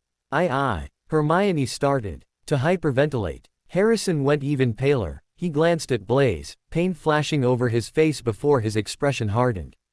Harrison looked murderous. His eyes glowed almost inhumanly as he briskly walked towards Hermione. "Where is he?" Harrison asked urgently. He's by." A loud gong-like noise reverberated through the air. Harrison cast a protection shield as the sky was illuminated. A thick white smoke flew towards them. It shattered Harrison's shield, sending them both flying backwards. Hermione landed on the ground in a heap, her neck twisted to the side. Harrison landed 5 feet away, blood trickling down the side of his face. Asterisk. Luna's eyes went back into focus. She was once more looking out into the dark night, raindrops falling heavily. She turned slowly towards Hermione, who was still talking about her classes. Luna forced herself not to grab Hermione and pull her into a hug. Her vision had seemed so real. She had heard blood-curdling screams and smelt burning flesh and fire. Luna shivered slightly, but no one seemed to notice, most likely because of the rain. The first idea she had was to find Harrison as soon as she got out of the carriage and tell him what she saw, but something was telling her not to. Her instincts were screaming at her not to tell Harrison or Tom what she had just seen. She didn't know why, but she knew that she should trust her instincts. She just hoped they were right. Harrison took a seat in the great hall in between Draco and Blaze. He looked down the Slytherin table and saw Anastasia. She had a gold badge on her robes, with the words head girl written on it. Harrison smirked. He knew she had been made head girl even though it was Violet who had been their year's female prefect. With Anastasia as head girl, the Gryffindors would be losing plenty of house points. Harrison then scanned the Gryffindor table, searching for the oldest Weasley currently at Hogwarts. Percy had been to Riddle Manor several times over the summer. He had told his parents he was going to his girlfriend's house. Percy had been able to give his father some useful information that he overheard his parents discuss at their house. The fact that Percy didn't have a girlfriend amused Harrison. The Weasley parents must be more oblivious than he thought. However, with the looks he and Anastasia had sent each other the 2 times they were in the same room at Riddle Manor, Harrison suspected that he might have one soon. While Percy was at his manor, the older boy told Harrison that he had been made head boy. Harrison's eyes landed on Percy, his chest puffed out and a golden head boy badge pinned to his chest. Harrison's eyes moved from Percy when he saw 2 heads of flaming red hair. Ron and Ginny were sitting next to each other, Ron's goons sitting across from them. Harrison's lips curled up slightly in a half-sneer as he turned away to look up at the head table. Dumbledore was sitting in his high-backed golden chair at the center of the long staff table, wearing deep purple robes scattered with silvery stars and a matching hat. Merlin helped his sense of fashion, Tracy muttered under her breath. The man is senile, Pansy sneered disdainfully. What do you expect? Her nose wrinkled. But he is queer, so it's not very surprising. Blaze snorted derisively as Harrison smirked. Harrison's eyes shifted to Dumbledore right. Dumbledore's head was inclined towards the woman sitting next to him, who was talking into his ear. She looked like somebody's maiden aunt. Squat, with short, curly, mouse-brown hair in which she had placed a horrible pink Alice band that matched the fluffy pink cardigan she wore over her robes. She turned towards the Slytherin table and Harrison saw that she had a pallid, toad-like face and a pair of prominent, pouchy eyes. Harrison immediately recognized her as a Death Eater he had seen in passing several times, Dolores Umbridge. No way, Draco hissed, half surprised and half annoyed. Harrison frowned as he looked at Draco, who was staring unbecoming of the Malfoy heir at the person next to Umbridge. Harrison turned to the man at Umbridge's right. He was facing away from the Slytherins. Slowly the man turned around and Harrison felt surprise and amusement. Barty Crouch Jr. was smirking at the Slytherins, his light brown eyes dancing with humor. I can't believe Father didn't tell me. Harrison's subconscious echoed Draco's words. He hadn't suspected Barty would be teaching for a second. Barty Crouch Jr. had never held an actual job as far as Harrison knew. The man didn't want to work near his father at the Ministry of Magic and nothing interested him but the dark arts. Upon reflection, Harrison wasn't surprised at his father's choice for an inside man. Barty was loyal to his father, smart, powerful, and no one suspected him of being a Death Eater. Harrison's eyes connected with Barty's and Harrison smirked, a gesture which Barty returned. Harrison pulled his eyes away from Barty as whispers regarding the Death Eater began to swirl around the Slytherin table. Looks of triumph, amusement, pleasure and eagerness shone in the eyes of the Slytherins. No doubt they knew what having another Death Eater working at Hogwarts meant. Harrison pushed down a sneer as he saw Hagrid drinking from an oversized golden goblet. His eyes landed on the man he knew was Remus Lupin. Remus was wearing a set of very shabby wizard robes. They were charcoal gray, but had obviously once been black. He had light brown hair that was flecked with gray, most likely premature grays due to his lycanthropy condition. The welcome feast started the same as they had the previous 2 years. Professor McGonagall walked in with a group of half-terrified and half-anxious first-years and placed the old ragged sorting hat on top of a stool.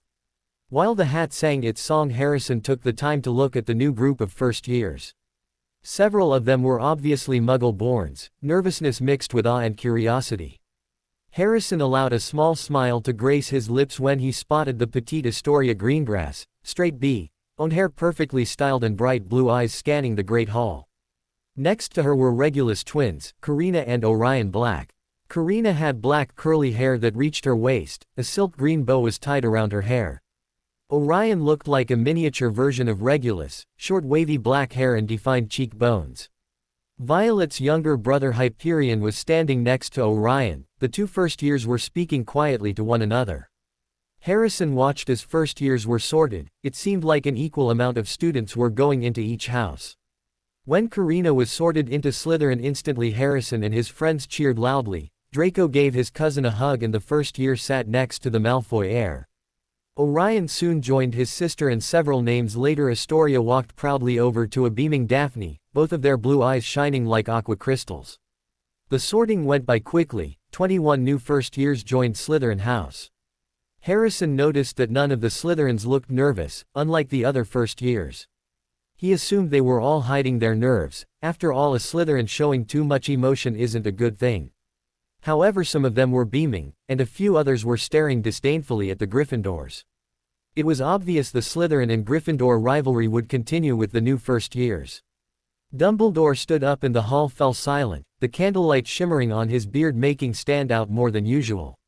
"Welcome to another year at Hogwarts." He smiled at everyone, his eyes twinkling. However, to Harrison it was obvious that something was bothering the old wizard. Internally Harrison smirked. He knew that the death of Elphia's doge had gotten to Dumbledore.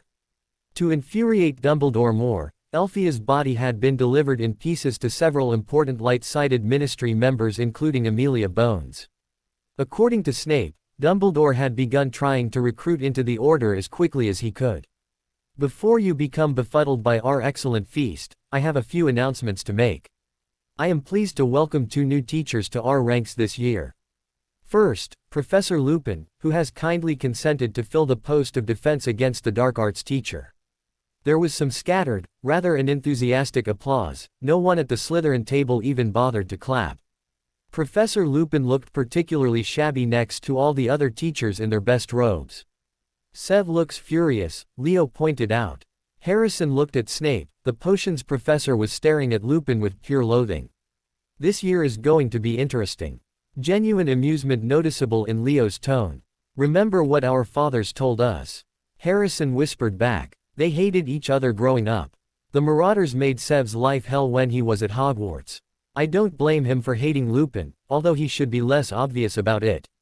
Harrison continued to watch Snape, who looked mutinous. "Sev is going to make some Hufflepuffs cry if he keeps that look up," Blaise interjected with a smirk. "If only," Leo's lips twisted up. "I could use a good laugh." As to our second new appointment, Dumbledore continued as the lukewarm applause for Professor Lupin died away. "Well, I am sorry to tell you that Professor Kettleburn, our Care of Magical Creatures teacher, retired at the end of last year in order to enjoy more time with his remaining limbs." Blaise snorted and several other students looked disgusted at the mental image. "However, I am delighted to say that his place will be filled by none other than Rubeus Hagrid, who has agreed to take on this teaching job in addition to his gamekeeping duties." Everyone at the Slytherin table either sneered or looked extremely annoyed.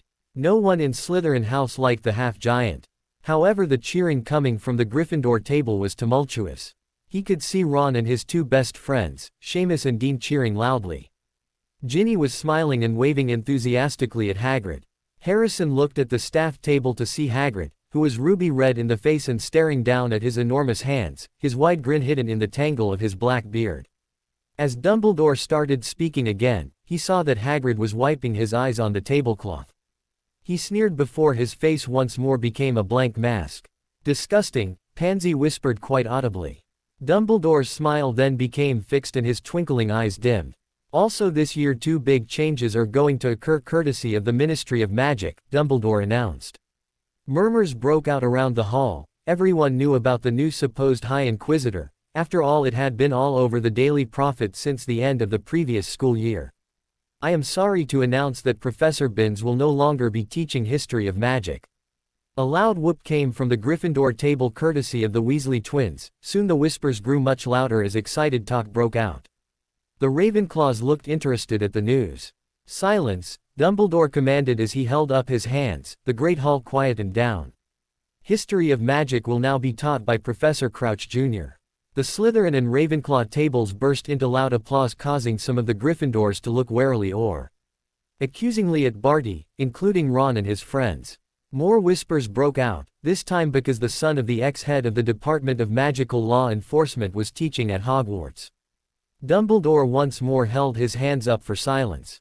"This year we will also be joined by Madame Dolores Jane Umbridge. She will be the Hogwarts High Inquisitor until a time at which the Ministry of Magic decides otherwise." Harrison could see the annoyance on all of the professors' faces with the exception of Snape and Barty. Remus appeared to be having an eternal debate, and he wouldn't even look in Umbridge's direction. No doubt due to the amount of anti-werewolf legislature that Umbridge started. Madame Umbridge will be sitting in on the occasional class and evaluating the standards here at Hogwarts. Please make her feel at home. Harrison could tell that the headmaster didn't want the woman anywhere near his school. That instantly put her in Harrison's good graces. Dumbledore then cleared his throat. "Mr. Filch has added 23 items to the banned items list. To see the full list, please visit his office." Harrison heard many incredulous snorts and the Weasley twins winked in his direction. Draco scoffed as Karina whispered something in his ear which caused the B.O. to smirk cruelly. Harrison turned back to Dumbledore. He didn't want to know. "Tryouts for the house Quidditch teams will take place on the—" He broke off, looking inquiringly at Professor Umbridge. As she was not much taller standing than sitting, there was a moment when nobody understood why Dumbledore had stopped talking, but then Umbridge cleared her throat, and it became clear that she had got to her feet and was intending to make a speech. Dumbledore only looked taken aback for a moment, then he sat down smartly and looked alertly at Professor Umbridge as though he desired nothing better than to listen to her talk. Harrison's eyes began to gleam with interest and amusement. "This will be interesting," Theo murmured as he leaned slightly towards the head table. Other members of staff were not as adept at hiding their surprise. Sprout's eyebrows had disappeared into her flyaway hair and McGonagall's mouth was as thin as Harrison had ever seen it. No new teacher had ever interrupted Dumbledore before. He wanted to congratulate Umbridge and by the looks on his fellow Slytherins' faces they were thinking the same thing. However, some of the Gryffindors were openly glaring at her, including Ron, Dean and Seamus. Ginny was frowning at Umbridge and several Hufflepuffs were looking incredulous. Harrison internally rolled his eyes. Dumbledore wasn't Bloody Merlin. "Thank you, Headmaster," Umbridge simpered, "for those kind words of welcome." Her voice was high-pitched, breathy and little girlish. She gave another little throat-clearing cough, and continued. "Well, it is lovely to be back at Hogwarts, I must say." She smiled, revealing very pointed teeth, and Harrison had to push down a grimace. "And to see such happy little faces looking up at me. I am very much looking forward to getting to know you all and I'm sure we'll be very good friends." Harrison noticed most of the Gryffindors and some of the Hufflepuffs exchanged both annoyed and incredulous looks. Even some of the Slytherins and Ravenclaws looked annoyed and slightly insulted by the childish address, but they appeared to push those feelings down. Umbridge cleared her throat again, but when she continued, some of the breathlessness had vanished from her voice. She sounded much more businesslike and now her words had a dull learned-by-heart sound to them. "The Ministry of Magic has always considered the education of young witches and wizards to be of vital importance. The rare gifts with which you were born may come to nothing if not nurtured and honed by careful instruction. The ancient skills unique to the wizarding community must be passed down the generations lest we lose them forever. The treasure trove of magical knowledge amassed by our ancestors must be guarded, replenished and polished by those who have been called to the noble profession of teaching." Umbridge paused here and made a little bow to her fellow staff members, none of whom bowed back to her. McGonagall's dark eyebrows had contracted so that she looked positively hawk-like, and Harrison distinctly saw her exchange a significant glance with Sprout as Umbridge gave another little hem, and went on with her speech.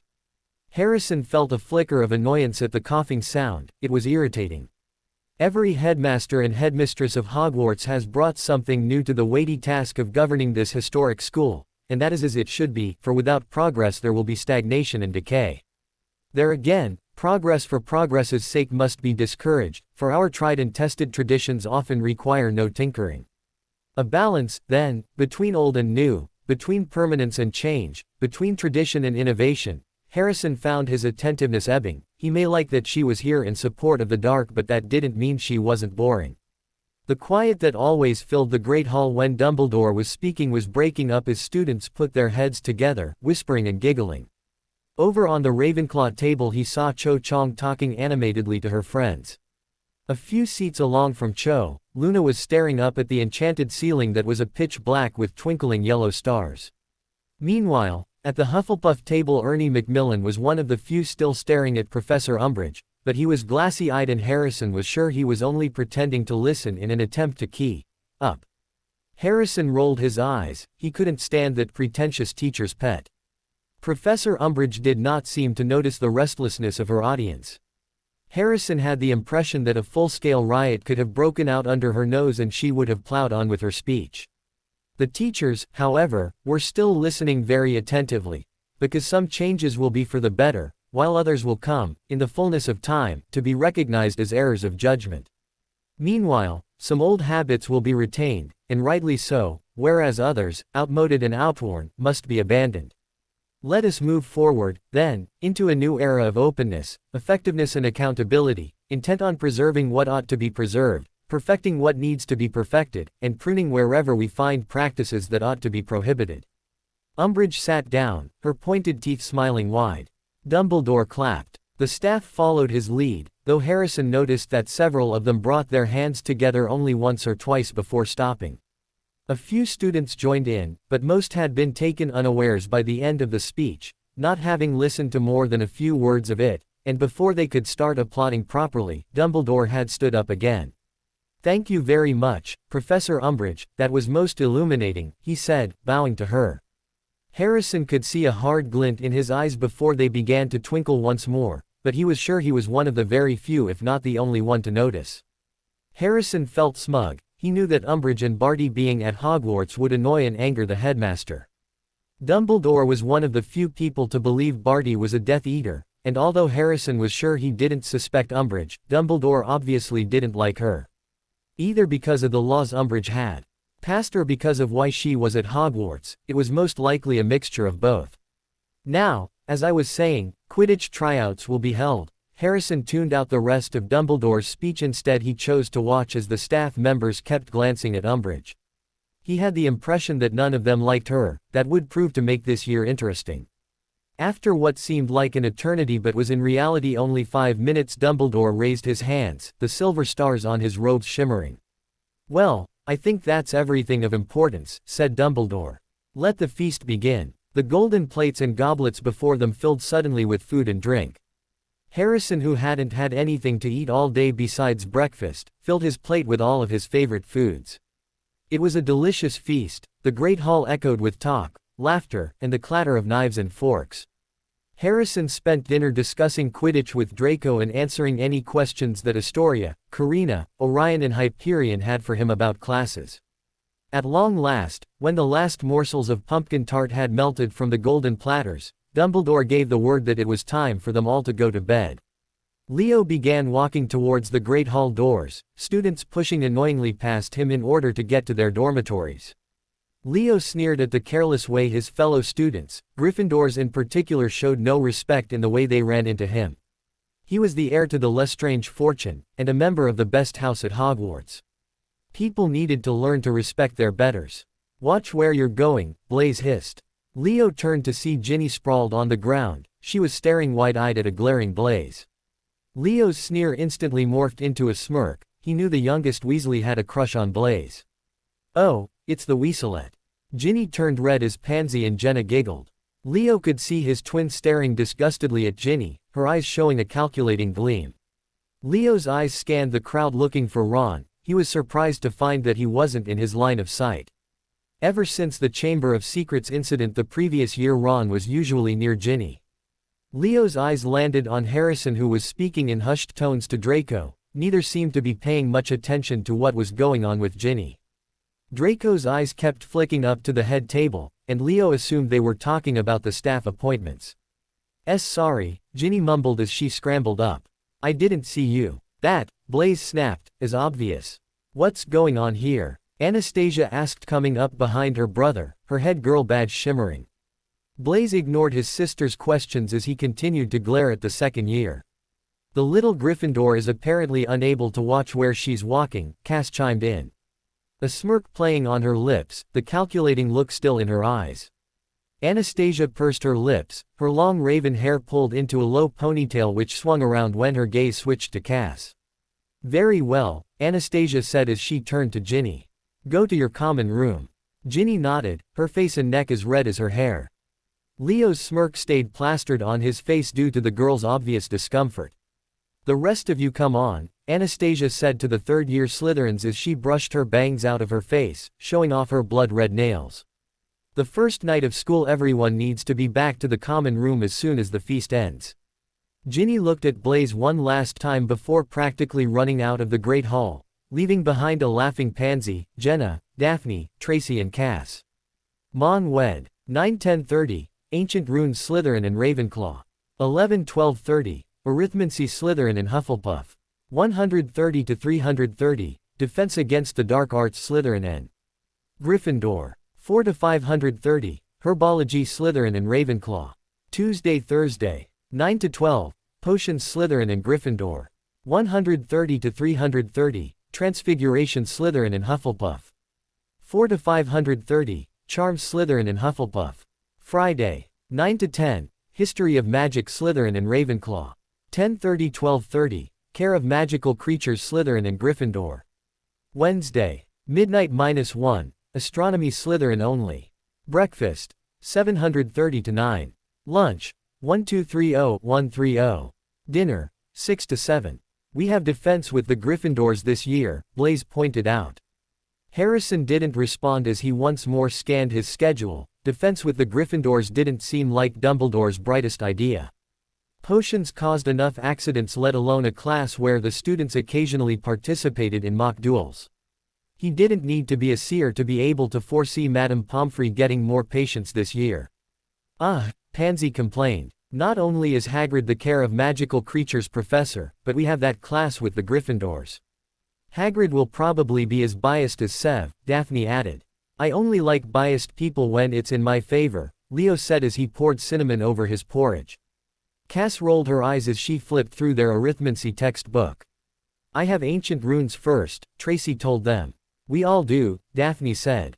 We have everything together except for arithmancy, since Pansy and Jenna aren't taking that class.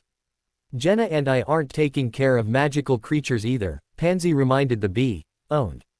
That's right, you two are taking divination, Blaze said condescendingly. There's nothing wrong with divination, Pansy snapped defensively. Daphne looked up at the enchanted ceiling, which was a pale blue, as if asking for patience. The consequences of our actions are so complicated, so diverse, that predicting the future is basically impossible. Besides, Trelawney is a total fraud, everyone knows that. The only people who should bother with the subject are people like Luna. Pansy scowled. Fine, but at least it will be an easy grade. And I refuse to spend 2 hours outside messing around with magical creatures, Jenna said, wrinkling her nose. I'd get more dirty than I do in herbology. Harrison could feel tension rising within his best friends and he wasn't in the mood to deal with their drama. School hadn't even been in session for a day.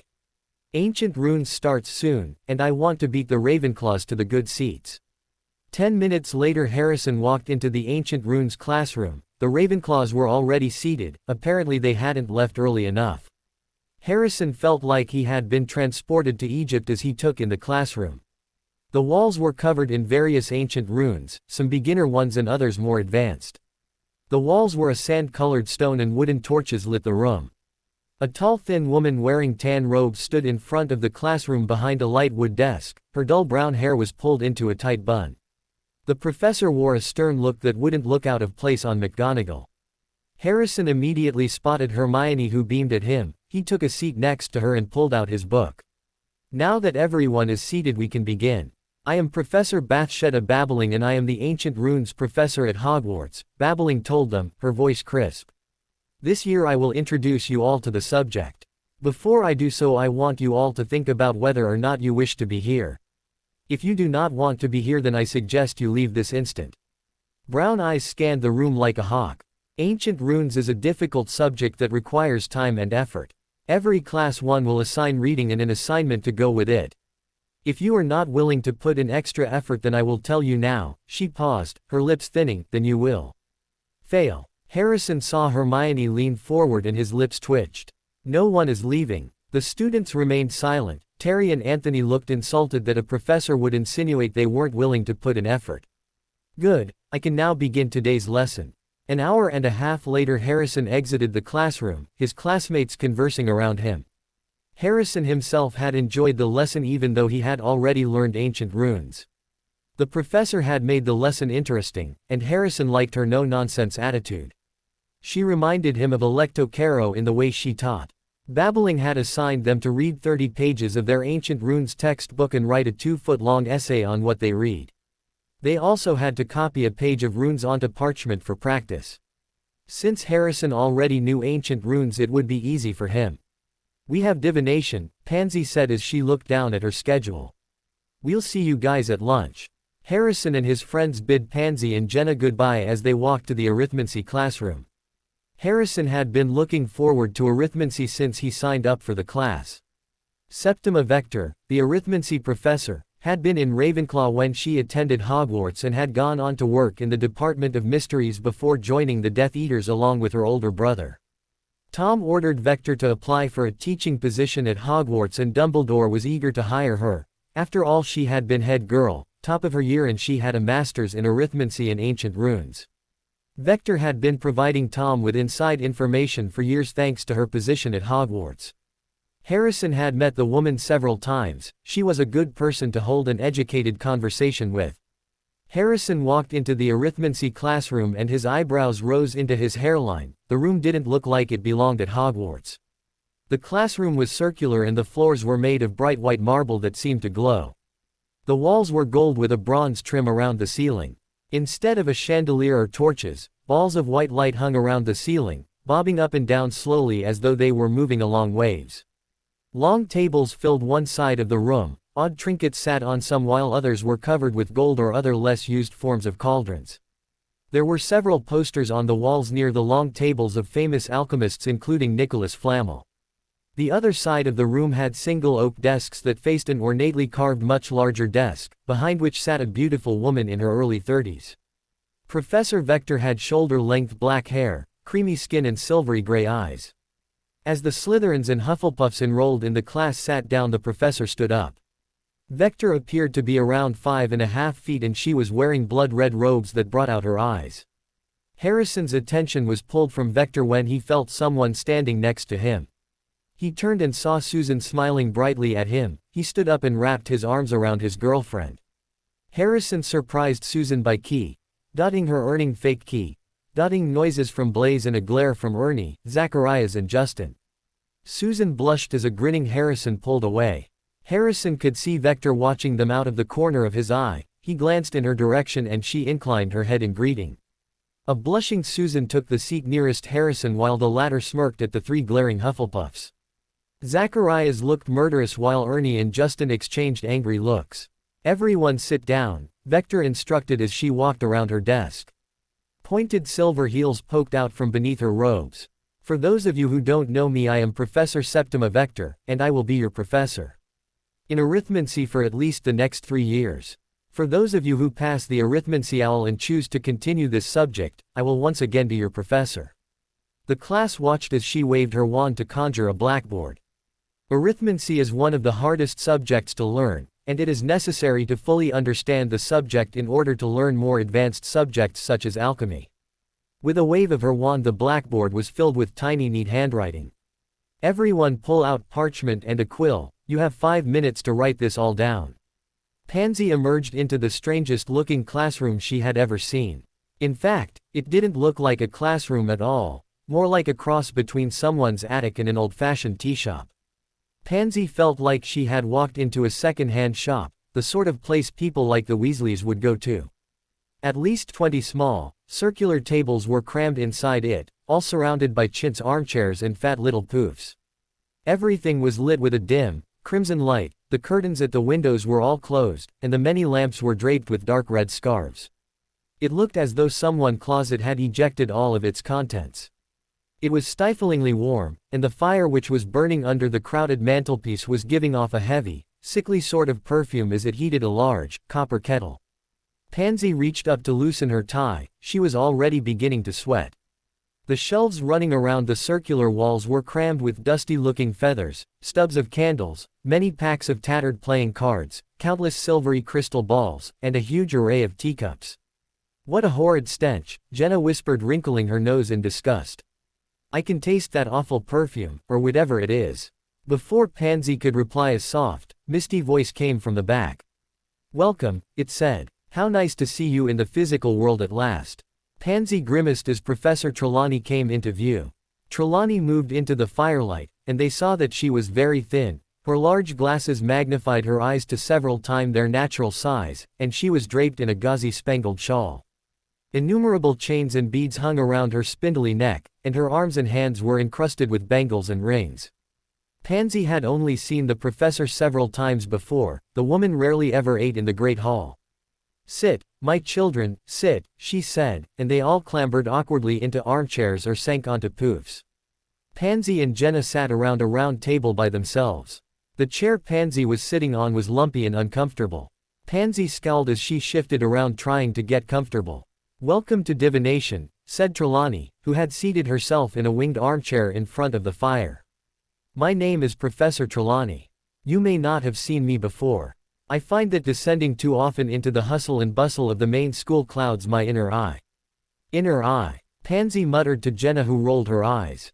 "In her dreams." Professor Trelawney delicately rearranged her shawl and continued, "So you have chosen to study divination, the most difficult of all magical arts." Pansy and Jenna exchanged incredulous looks. "I must warn you at the outset that if you do not have the sight, there is very little I will be able to teach you.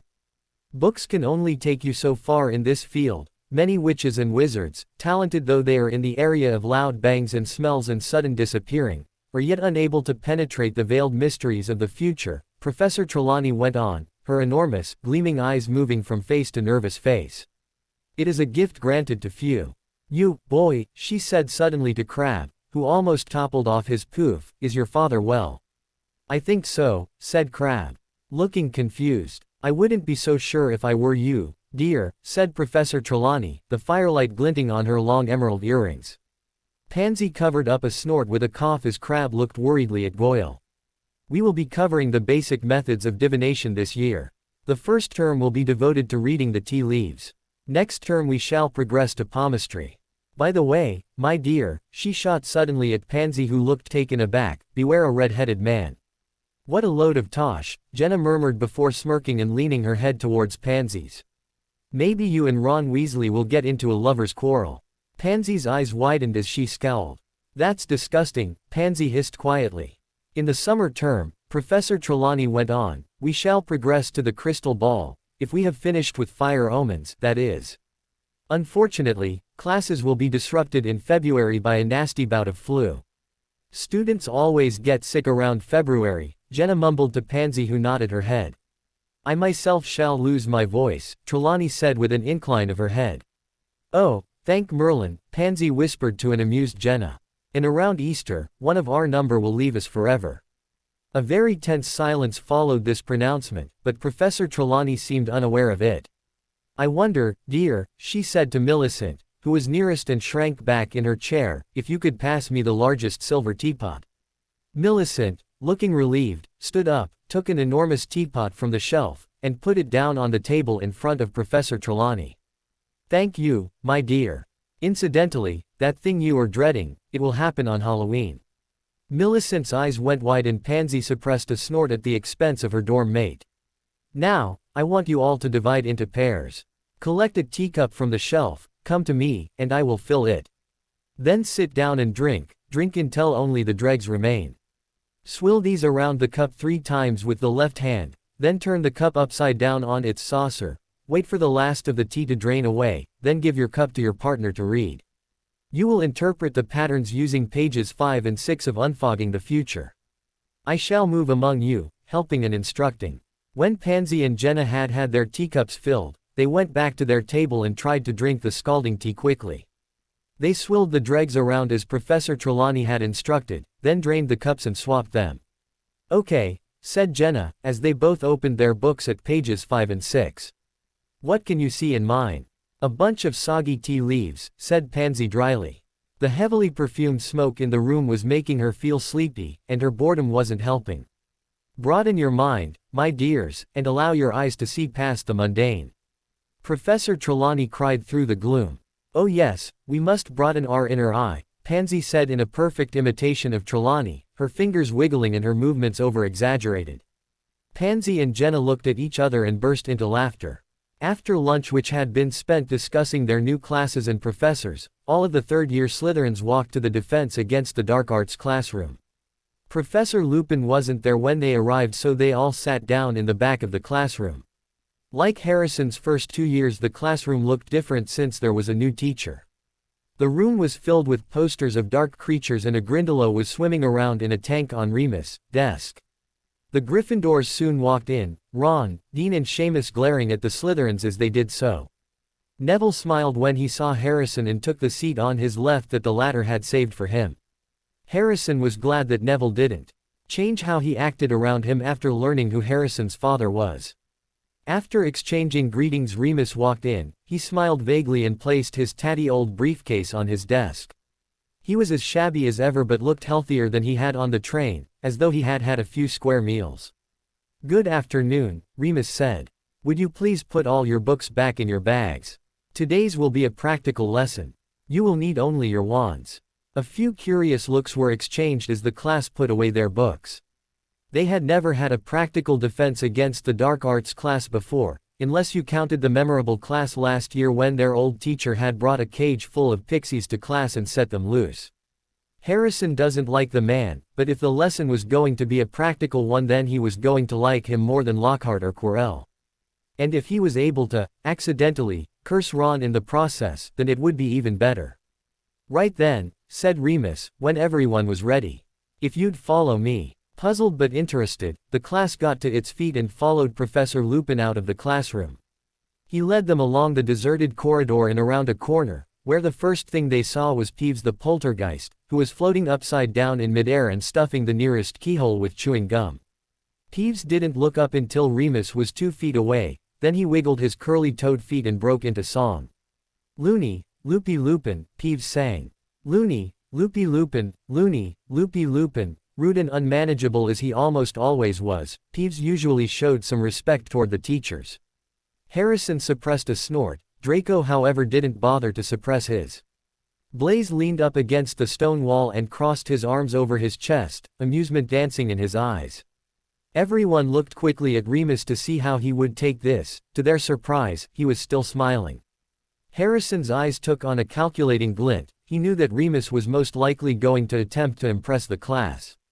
"I'd take that gum out of the keyhole if I were you, Peeves," he said pleasantly. "Mr. Filch won't be able to get into his brooms." Peeves paid no attention to Professor Lupin's words, except to blow a loud wet raspberry. Remus gave a small sigh and took out his wand. "This is a useful little spell," he told the class over his shoulder. "Please watch closely." He raised the wand to shoulder height, said, "Wadawasi," and pointed it at Peeves. Harrison raised an eyebrow. He had never heard that spell before. However, he didn't doubt that Remus invented himself. With the force of a bullet, the wad of chewing gum shot out of the keyhole and straight down Peeves's left nostril. He whirled upright and zoomed away, cursing. "Cool, sir," said Dean in amazement. Ron and Seamus were grinning like idiots next to him. Easily impressed, Leo murmured in Harrison's ear. "Thank you, Dean," said Remus, putting his wand away again. "Shall we proceed?" They set off again. He led them down a second corridor and stopped, right outside the staff room door. "Inside, please," said Remus, opening it and standing back. The staff room, a long, paneled room full of old, mismatched chairs, was empty except for one teacher. Snape was sitting in a low armchair, and he looked around as the class filed in. His eyes were glittering and there was a nasty sneer playing around his mouth. As Remus came in and made to close the door behind him, Snape said, "Leave it open, Lupin. I'd rather not witness this." He got to his feet and strode past the class, his black robes billowing behind him. At the doorway he turned on his heel and said, "Possibly no one's warned you, Lupin, but this class contains Ronald Weasley. I would advise you not to entrust him with anything difficult." Ron turned red as Draco and Blaise snickered. Remus had raised his eyebrows. "I was hoping that Ron would assist me with the first stage of the operation," he said, "and I am sure he will perform it admirably." Ron's face went, if possible, even redder, and Draco and Blaise immediately stopped laughing. Snape's lip curled, but he left, shutting the door with a snap. "Now, then," said Remus, beckoning the class toward the end of the room, where there was nothing but an old wardrobe where the teachers kept their spare robes. As Remus went to stand next to it, the wardrobe gave a sudden wobble, banging off the wall. "Nothing to worry about," said Remus calmly, because a few people had jumped backward in alarm. "There's a boggart in there." Most people seemed to feel that this was something to worry about. Lavender gave Professor Lupin a look of pure terror, and Seamus Finnegan eyed the now rattling doorknob apprehensively. Harrison looked at the wardrobe warily. Harrison wasn't scared of boggarts, they couldn't physically harm a person. But he was scared about what his boggart might be. If it was his father in jail or something of that nature, he would be in trouble. He could see Draco and Leo looking apprehensively at the boggart. Leo's face turned into a stony mask, but the apprehension was still visible in his eyes. He knew that Leo feared his parents being proven as Death Eaters and being sentenced to life in Azkaban. Harrison scowled. Parents being sent to Azkaban was most likely a lot of Slytherin and Ravenclaw's worst fears. It would be a happy day when his father won the war and Death Eaters were celebrated instead of convicted. "Boggarts like dark, enclosed spaces," said Remus. "Wardrobes, the gap beneath beds, the cupboards under sinks. I've even met one that had lodged itself in a grandfather clock. This one moved in yesterday afternoon." Blaise snorted at the professor's wording, "and I asked the headmaster if the staff would leave it to give my third years some practice. So, the first question we must ask ourselves is, what is a boggart?" Daphne raised her hand. "It's a shape-shifter," Daphne said when Remus pointed to her. "It can take the shape of whatever it thinks will frighten us most." "Couldn't have put it better myself," said Remus kindly. Ron scowled. Harrison's eyes narrowed at the reed head. No doubt Ron thought that Remus, being an ex-Gryffindor and a member of the Order, would make him inclined to favor the House of Lions. So the boggart sitting in the darkness within has not yet assumed a form. He does not yet know what will frighten the person on the other side of the door. Nobody knows what a boggart looks like when he is alone, but when I let him out, he will immediately become whatever each of us most fears. "This means," said Remus, choosing to ignore Lavender's small sputter of terror, "that we have a huge advantage over the boggart before we begin. Have you spotted it, Harrison?" Harrison was surprised that the man called him by his first name, but he didn't show it. "Because there are so many of us, it won't know what shape it should be. It would attempt to turn into more than one thing, resulting in transforming into something not remotely frightening." "Precisely," said Remus. Ron's scowl grew and he moodily crossed his arms. "It's always best to have company when you're dealing with a boggart." He becomes confused. Which should he become, a headless corpse or a flesh-eating slug? "I once saw a boggart make that very mistake, tried to frighten two people at once and turned himself into half a slug." Which, as Harrison put it, is not remotely frightening. The charm that repels a boggart is simple, yet it requires force of mind. You see, the thing that really finishes a boggart is laughter. What you need to do is force it to assume a shape that you find amusing. We will practice the charm without wands first. After me, please. Ridiculous. Ridiculous, said the class together. "This lesson is ridiculous," Draco muttered under his breath. "Good," said Professor Lupin. "Very good. But that was the easy part, I'm afraid. You see, the word alone is not enough.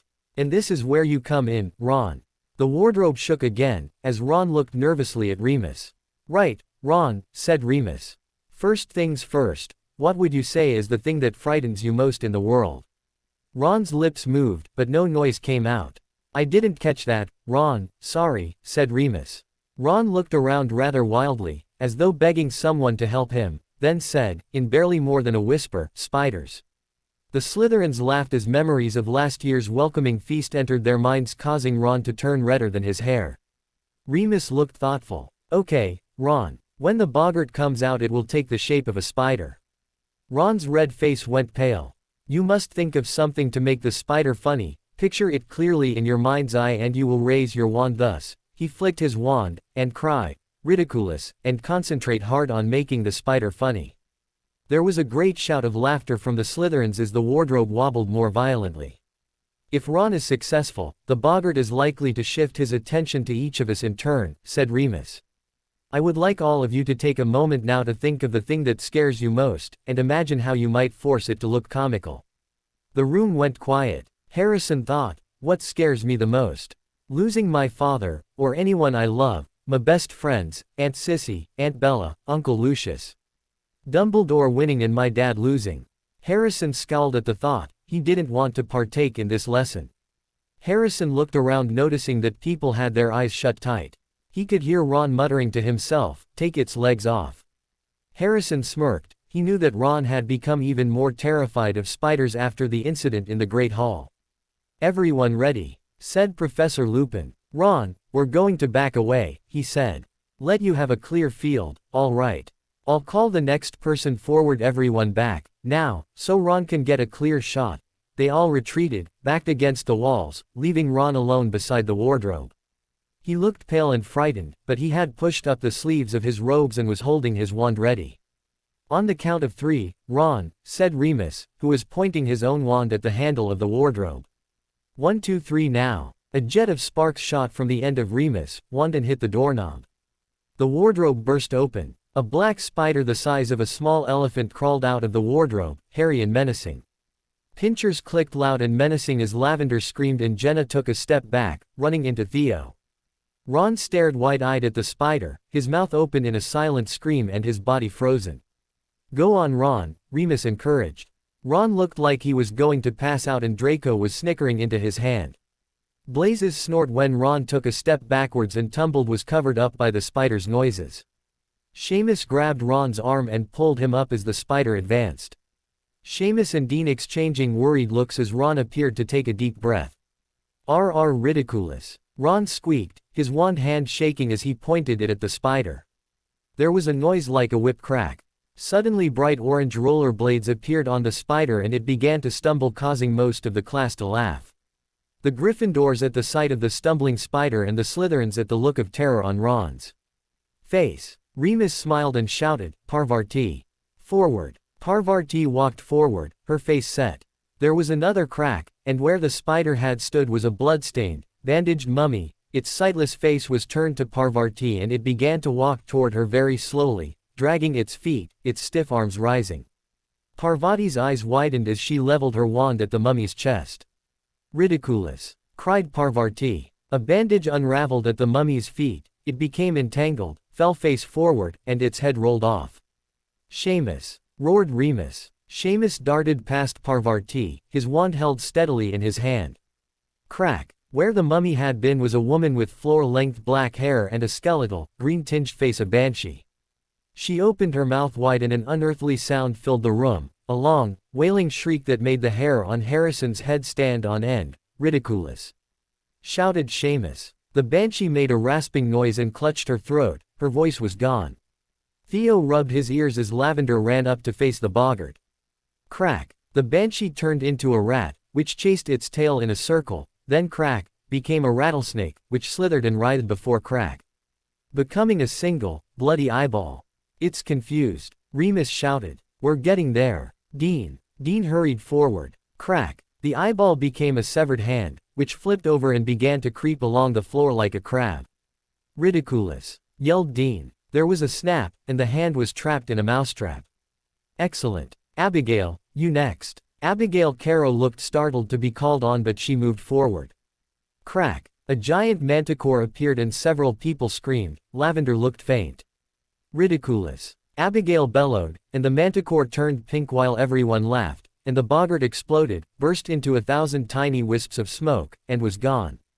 Excellent, Remus cried out as the Gryffindors broke into applause. Excellent, Abigail. Well done, everyone. Let me see 5 points to Gryffindor for every person to tackle the boggart, and 5 to Slytherin for Abigail's turn. Harrison could tell his friends were annoyed, none of them got a chance to earn points. Harrison was annoyed, but part of him was glad. he didn't want to see what his boggart would turn into. And 5 points to each Harrison and Daphne for answering questions.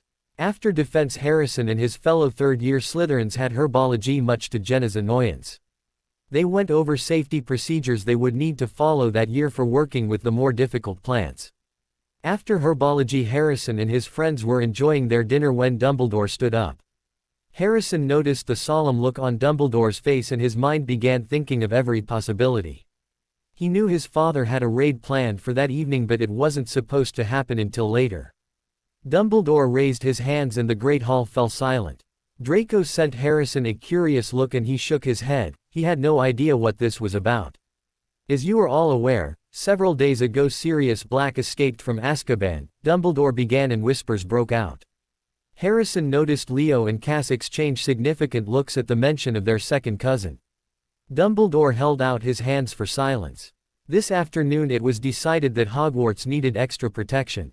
Umbridge smiled smugly from her seat, her pink cardigan standing out.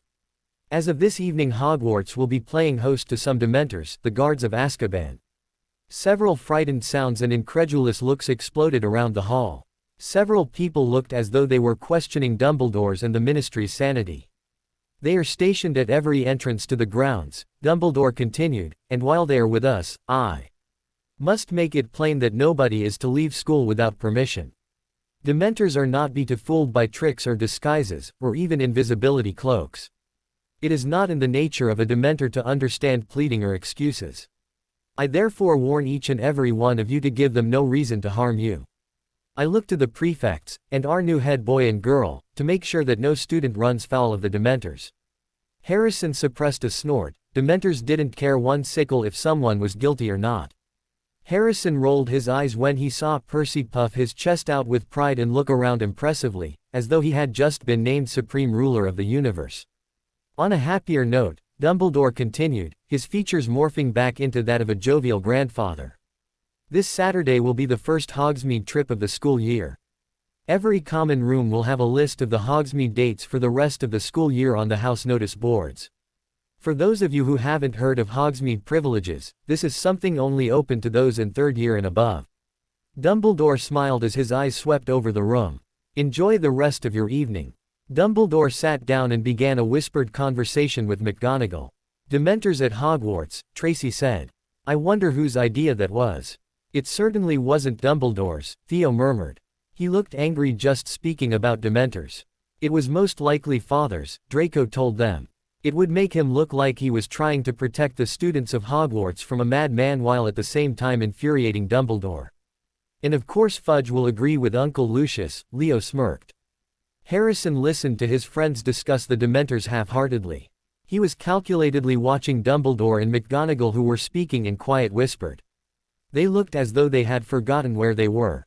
Harrison suspected it was about the Order since he had seen Dumbledore waved his wand, no doubt casting privacy charms, since those on either side of them appeared to not be hearing anything. Harrison wanted to read their lips, but he could only see their profiles. He scowled when Dumbledore stood up and left the Great Hall, followed by McGonagall. It was several minutes past midnight and the sky was as black as coal. The only light came from spells being cast from every direction. Screams and spells could be heard all around and explosions would ring out through the air every minute or so. Bellatrix effortlessly slashed her wand through the air as she walked leisurely over the dead bodies that littered the ground. Lifeless faces stared up at the sky, fear or pain etched on all of them. Limbs hung onto bodies by nothing more than muscle tissue or bones. Blood tarnished the ground she walked on as she made her way towards a group of masked Death Eaters. Bellatrix smiled cruelly when she saw 12 crying and screaming Muggles tied together in a circle.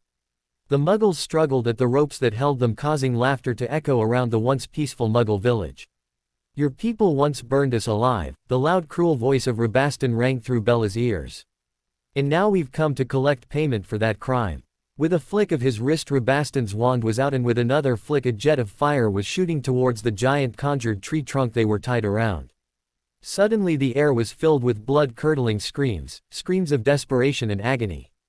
Bellatrix watched with glee as the Muggles began to burn, their faces illuminated by the orange flames.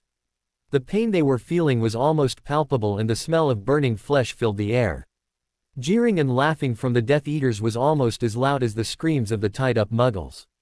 Behind, Bellatrix laid the quiet country village where the remaining Muggles began to run in the opposite direction, the odd-looking metal things they had tried to attack the Death Eaters with littering the ground. "Go get them," Lucius ordered a group of Death Eaters. They immediately ran after the fleeing Muggles as the screams of those dying a fiery death began to wane. Bellatrix grinned at the sight of the flesh melting away from a woman's face, leaving behind a skull which promptly clattered to the ground.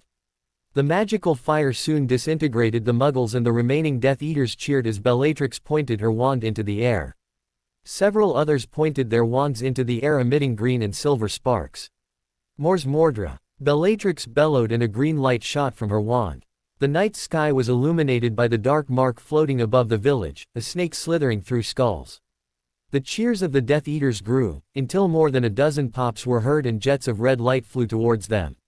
Bellatrix was immediately alert, she erected a shield and began firing off curses at the red-clad Aurors. Bellatrix dodged out of the way of several stunners and she had to resist the urge to laugh at the spells the Aurors were sending, it wouldn't do to give her identity away. Some Aurors were against killing if they could help it, so they would send stunners and other pathetic spells. Bellatrix was amused by their naivety, a fellow Death Eater could just unstun or unbind them. However, on the occasion you were up against an Auror willing to kill, you needed to be on your guard. Bellatrix twirled her wand and sent an Auror back into a stone wall. A loud crack was heard and she smirked from under her mask. "Stupefy!" a feminine voice shouted and Bellatrix spun around in time to deflect the stunner. Her eyes became alight with a twisted sense of triumph when she recognized the Auror as Nymphadora Tonks. She had seen a picture of her sister's daughter, her niece, not that Bellatrix would ever claim the half-blooded blood traitor as a member of her family. Nymphadora Tonks had been an Auror for over a year, and Bellatrix had wanted to meet her during a raid. To kill her traitorous sister's child would be satisfying. Bellatrix wanted the girl to suffer first, so she began firing off stunners to Nymphadora's surprise. Since Death Eaters rarely used stunners, it was only when they wanted to take someone alive. Nymphadora dodged several stunners while sending several of her own. "Stupefy!" Bellatrix yelled for the 6th time, and it finally hit its target. Bellatrix smiled as her niece fell to the ground, her wand slipping out of her hand. Nymphadora Tonks slowly opened her eyes, wincing when the brightness of the room hit her eyes full force. She blinked rapidly as white spots swam around her vision. She clamped her eyes shut tight before slowly opening them once more, her vision returning to normal. Her Auror training kicked in immediately, and her eyes scanned the room. A wave of confusion filled her as she took in a large room that was made completely of gray stone. The walls were bare with the exception of a dark brown wooden door with a silver handle. Her eyes then looked down and she began to panic when she saw that her ankle was chained to the ground. Nymphadora grabbed the long silver chain and began to pull it, but to no avail. Nymphadora quickly stood up and yanked her ankle, causing a pain to shoot through her leg. She hissed in pain before yanking her ankle again, only to feel a harsher pain. Nymphadora's instincts kicked in and she froze, her eyes darting around the room. She whipped her head around when she heard the brown door creak open. Her eyes narrowed as a woman who looked eerily similar to her mother walked in. Nymphadora recognized her immediately as her mother's sister, Bellatrix Lestrange. Memories of how she got chained to the ground flooded back to her, anger quickly replacing her panic. "Bellatrix," Nymphadora spat. The word came out sounding like the most vile curse. Bellatrix grinned wickedly as she walked into the room followed by 3 men Nymphadora recognized immediately. "Malfoy, Crouch, Lestrange, I knew you 3 were Death Eaters." Lucius sneered at her as though she were a slug while Barty smirked victoriously, his eyes shimmering with mirth. Nymphadora almost blanched at the lecherous look Rabaston was leering at her with, his eyes scanning her slowly from her purple hair down to her scuffed-up black sneakers. "Hello dear niece," Bellatrix mocked as she twirled her wand between her long thin fingers. "I'm so glad you've returned to the land of the conscious." Bellatrix, brown eyes flickered with amusement as though she was experiencing her own private joke. "Go to hell," Nymphadora snarled. She tried to push away the thoughts about what would most likely happen to her. She wasn't stupid, she knew what Bellatrix and her fellow Death Eaters were capable of. She had seen dozens of bodies that had been BPD, mutilated, and tortured by the followers of Voldemort. She also knew that they would try to get information from her, but she swore to herself she wouldn't tell them anything. Watch your tone, Bellatrix spoke quietly, her voice menacing. I can make things very difficult for you. Nymphadora saw Barty and Rabastan exchange anticipatory looks. Bellatrix stalked towards Nymphadora in a predatory manner, stopping when they were mere feet apart. Nymphadora could feel power radiating from her aunt, and saw nothing but hate, disgust and amusement in her eyes. She knew that Bellatrix would feel no pity for torturing her own niece. I know why you brought me here, Nymphadora spoke up, her tone steady much to her relief. She wanted to buy time. She knew that the Order and her fellow Aurors would know that she was missing. Someone would find her, she just needed to buy as much time as she could by taking the pain. Hopefully while retaining some of her dignity. You want information. Bellatrix, smirk was the embodiment of evil as she continued to twirl her wand. But I won't tell you anything, now or ever. Bellatrix, eyes narrowed and any amusement in their fathomless depths vanished. Everyone says that at first, Bellatrix murmured, her eyes boring into Nymphadora's. But in the end, everyone talks. Everyone. Bellatrix took a long step forward. Nymphadora could feel Bellatrix, hot breath on her face. Bellatrix slowly raised her wand and pushed the tip into Nymphadora's cheek. She used all of her self-control not to flinch at the action. And those that don't die. Bellatrix, lips curled into a cruel smile, her eyes once more flickering with the amusement of a private joke. Painfully. The word rolled off her tongue like the purr of a dangerous beast. Nymphadora remained stubbornly silent. You and I both know that I can't make you, after all like your mother you're a natural accoutrement. Bellatrix dug the tip of her wand into Nymphadora's cheek and she grit her teeth. And I'm not telling you anything, Nymphadora said, her tone filled with loathing. She refused to let Bellatrix and her fellow Death Eaters see her fear. Then it appears we reach an impasse, Bellatrix murmured. Her wand lowered to her side, and Nymphadora felt a flicker of confusion. She eyed Bellatrix warily. She had heard too many stories about Bellatrix to think she wouldn't harm her. Nymphadora's first instinct was that Bellatrix was getting ready to torture her, most likely the Cruciatus curse. Which is why her confusion doubled when Bellatrix turned and walked towards the other three Death Eaters. Her confusion disappeared when Bellatrix spun around and pointed her wand at Nymphadora, a spell shooting towards her before she could blink. Nymphadora felt her body being flung backwards. She felt the air leave her body as her back slammed into the stone wall, her feet lifted off the ground as her body stuck to the wall in a spread eagle position. She tried to move her head but found that she couldn't move any part of her body. The only movement she was capable of were her eyes which were flickering between the four Death Eaters. However, there's always a way, Bellatrix grinned as Nymphadora felt a surge of anger. Bellatrix, wand remained directed at Nymphadora. Now, tell me everything you know about Albus Dumbledore and the Order of the Phoenix. Go to hell, Nymphadora spat as she tried desperately to move her body. Crucio! Bellatrix yelled. Nymphadora screamed as the curse hit her. It felt as though 1,000 needles were being stabbed into her skin. Screams tore from her throat as the pain increased. It was as though her entire body was on fire. She could see Rabastan, Bellatrix and Barty laughing while Lucius looked on as though he were watching a boring session of the Wizengamot. After what felt like an eternity, but was in reality only 20 seconds, the curse was lifted. Nymphadora could feel her muscles twitching, and she felt as though she had just fallen off of the astronomy tower. Would you like to tell me now? Bellatrix asked with false sweetness. Never, Nymphadora growled, her voice gravely. Bellatrix snarled and once more cast the Cruciatus curse. Once more Nymphadora felt like her entire body was on fire. She felt like someone was stabbing her repeatedly on every part of her body. The stone room was filled with blood-curdling screams mixed with laughter. Nymphadora screamed louder than she thought was possible as Bellatrix held the curse. After 40 seconds under the curse, Bellatrix lowered her wand. Nymphadora's mouth clamped shut and she bit down on her tongue, filling her mouth with blood. The taste of copper overwhelmed her and she began to cough. She could feel blood dribbling down her chin. This fueled the laughter from 3 of the Death Eaters. Disgusting, Lucius sneered disdainfully. Nymphadora attempted to glare at Lucius, but it came out looking as though she were squinting. Her body was aching all over and her breathing was beginning to come out heavier, like she had just run 10 miles. Shall I give you another lesson, or are you ready to speak? Bellatrix asked. Nymphadora didn't answer, she just stared at Bellatrix with all of the hate she could muster. Well then, you really do leave me with no other choice. Bellatrix raised her wand, but in a flash Barty's hand was over hers. Bellatrix narrowed her eyes as she turned to Barty. What are you playing at? I think we should try something more. Barty's lips curled into a cruel smile. Fun. What do you have in mind? Bellatrix asked, sounding genuinely curious. The way they spoke about torturing her made Nymphadora feel nauseous. May I? Barty asked, his right hand gesturing lazily towards Nymphadora.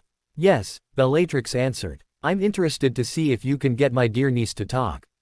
Barty walked towards Nymphadora, his wand nowhere to be seen. I've always wanted to try getting information out of someone with the basics. Nymphadora watched with dawning comprehension as Barty reached into his robes and pulled out a small dagger. The blade was 6 inches and silver, a small emerald glittered in the hilt. Nymphadora once more attempted to struggle, but the spell pinning her to the wall was as powerful as before. Nymphadora watched with rising panic as he ran the blade across her stomach. Although it didn't cut through her shirt, she could have sworn she felt the metal. Barty's smile never left his face as he slowly ran the blade up her right arm before pulling it back. Nymphadora didn't have time to protest before she felt the blade being stabbed into her right palm. A scream tore through her throat. It felt as though her hand was being bitten repeatedly by a snake. The blade was imbued with a special potion of the Dark Lord's own invention, Barty mentioned as though he was merely mentioning the time. The pain is 10 times worse than a normal stab wound, and the cut will never heal. Nymphadora felt her eyes fill with tears as the pain in her hand continued to throb. Barty reached into his robe once more and pulled out another blade. He ran the blade slowly across her stomach until he pulled it back and stabbed it into her left palm. Another scream echoed around the room, and several tears escaped from Nymphadora's eyes. Slowly her hair started turning from purple to black, and her violet eyes turned brown. Oh my, Bellatrix mocked. Someone is losing control of their emotions. A loud cold laugh left Bellatrix as Nymphadora bit her already bleeding and throbbing tongue. Nymphadora didn't notice that Barty had produced another dagger until she saw him wave it in front of her face. She watched with apprehension and fear as he dragged it across her body tauntingly. Nymphadora wanted to cry until she ran out of tears, but she held back as much as she could. She was already hating herself for allowing a few tears to escape. She was in more pain than she had ever been in, but she knew she needed to survive this. She needed to survive this so she could help the Order take down Voldemort. She didn't want anyone else to ever experience the pain that she was. She knew she needed to stay strong, so she closed her eyes and pictured her mother and father. A second later her eyes opened wide, brown eyes filled with tears. A pain was coursing through her right arm, more painful than the previous 2 stabs to her body. She flicked her eyes to the right and she screamed so loud that she felt as though her throat was tearing. Barty was grinning maliciously and carving letters into her arm. Nymphadora felt her body go cold as Barty carved the 3rd letter, and suddenly everything went black. Wake up! Nymphadora heard as her eyes fluttered open.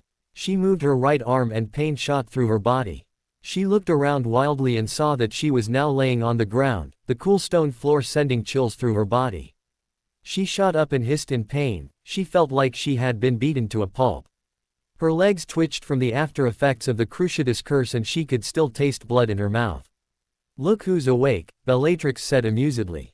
Nymphadora craned her head to the right and saw the 4 Death Eaters staring at her, their eyes filled with malevolence.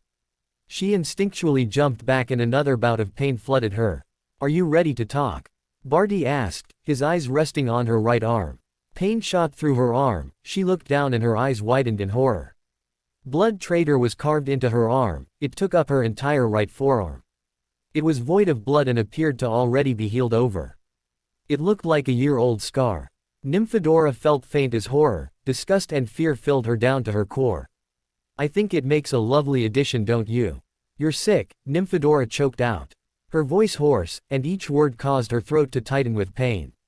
So I've been told, Barty chuckled. And if I were you, I wouldn't bother to think about attempting to conceal that scar. Not even your metamorphagus abilities will be able to cover it up. The Dark Lord is a genius, is he not? Nymphadora swallowed thickly. She didn't want to think about seeing that scar forever. If I get out of here. A voice in her head told her, but she ignored it. "He's a sick bastard," Nymphadora spat, her throat protesting her speech. "And one day he'll die and the rest of you will be sent to Azkaban." She could feel the temperature in the room drop 10 degrees, and the looks on the faces of the 4 Death Eaters turned murderous. Bellatrix's eyes took on a demented gleam and Barty's eyes narrowed into slits. "It seems you need to learn your place," Lucius spoke silkily. "And I know just the thing to make a blood traitor like you learn to respect your betters." Nymphadora didn't have time to respond because Lucius' wand was out in a flash, a stunner shooting from the tip of his wand. The spell hit Nymphadora in the chest and everything went black. Harrison walked into the History of Magic classroom on Friday morning and stopped after taking only several steps inside. The classroom looked like a completely different room than the 2 previous years. The large rectangular room was filled with desks that seated 3, and in the front was a black ornate desk. The desk, which was obviously for Barty, had clawed feet and a large emerald green wing-backed chair sat behind it. The walls were covered with various scenes from important times in history, from before the founding of Hogwarts to the Goblin rebellions. "Harrison, over here," Hermione called. Harrison shook himself and looked for his friend. Hermione was waving to him from the front row. Harrison nodded in acknowledgement and walked towards the Ravenclaw followed by his friends. "I wonder what Barty is going to teach us," Pansy murmured to Jenna as Harrison took a seat next to Hermione, who was looking excited. "Isn't it exciting?" Hermione asked with a smile. "We're actually going to have a wizard for a teacher instead of a ghost." Hermione blanched when she realized what she had said. "Not that I'm prejudiced against ghosts or anything. I mean, there's nothing wrong with, Hermione looked frustrated as her cheeks turned red. Harrison fought off the urge to laugh. "Oh, give it a rest," Draco snapped as he took the seat next to Harrison. "Binns is a ghost, no one cares about his feelings." Hermione looked annoyed before that turned into embarrassment. Harrison narrowed his eyes at Draco. Hermione and Draco had been getting along, and Draco was finally beginning to consider Hermione a friend. Harrison didn't want Draco to do anything stupid to ruin their friendship. Draco's cheeks turned pink at Harrison's look and he quickly looked away. "Don't mind Draco," Harrison murmured to Hermione. "He's been in a foul mood all morning." Hermione nodded slowly and gave him a small smile. Harrison heard the door to the classroom open and turned to see Barty walking in, a smile on his face showing straight white teeth. Barty was wearing dark green robes with silver accents and his shoes make a clacking noise as they hit the stone ground. Harrison could feel the excitement in the room. Everyone had been looking forward to this class. Those that had already had it said that Barty had been brilliant, even the Weasley twins who previously hated the class. "Welcome third years to History of Magic," Barty said as he stood in front of the class. "For the few of you who don't know me, I am Barty Crouch Jr. and I will be your professor for the year. Having already taught 4 days of this class, one have come to see that your previous instruction in this class has been horrendous. Having had Professor Binns myself, I am not surprised." Crabbe, Goyle, Blaise, Leo and Draco snickered. Barty shot the 5 boys a look that only those who knew him could tell was amusement. "As third years you are supposed to learn about various wizarding wars throughout history. And as anyone who knows anything about history knows, the wizarding world has been home to thousands of wars. Out of those wars, hundreds have been fought in Britain. Some, such as the war between the armies of Morgana Le Fay and Merlin Emrys, have had more impact on our world than others. Since we only have 9 months of instruction, we of course cannot go into detail on all of them." Barty's eyes scanned the room. Everyone was paying rapt attention. "So, we will be going over the ones that have had the most impact on Britain. We will begin with the war that had the most impact on everyone in this room, and the one that is still having an impact on all of you to this day." Harrison's lips twitched. He knew where Barty was going with this. "The war that is referred to as the British Wizarding War." Murmurs broke out amongst the students. "Dumbledore is going to hate this," Draco chuckled quietly to Harrison. Harrison allowed a smile to grace his lips. He could picture his father getting a good laugh over this. Although, he did wonder what Barty would have to say about his father. He did have a cover to keep after all. Harrison was glad to be getting out of the castle after lunch. History of Magic had been entertaining, but he wanted to get fresh air. Although he wasn't looking forward to an entire period with the oaf Hagrid and the Gryffindors. Yesterday's rain had cleared, the sky was a clear, pale gray, and the grass was springy and damp underfoot. They walked down the sloping lawns to Hagrid's hut on the edge of the forbidden forest. The wind blew gently against Harrison's face as he listened to Draco and Blaise snipe jokingly at each other. Hagrid was waiting for his class at the door of his hut. He stood in his moleskin overcoat, with a giant boar hound at his heels, looking impatient to start. "Come on, now, get a move on," Hagrid called as the class approached. "Got a real treat for ye today. Great lesson comin' up. Everyone here. Right, follow me." Hagrid strolled off around the edge of the trees, and 5 minutes later, they found themselves outside a kind of paddock. There was nothing in there.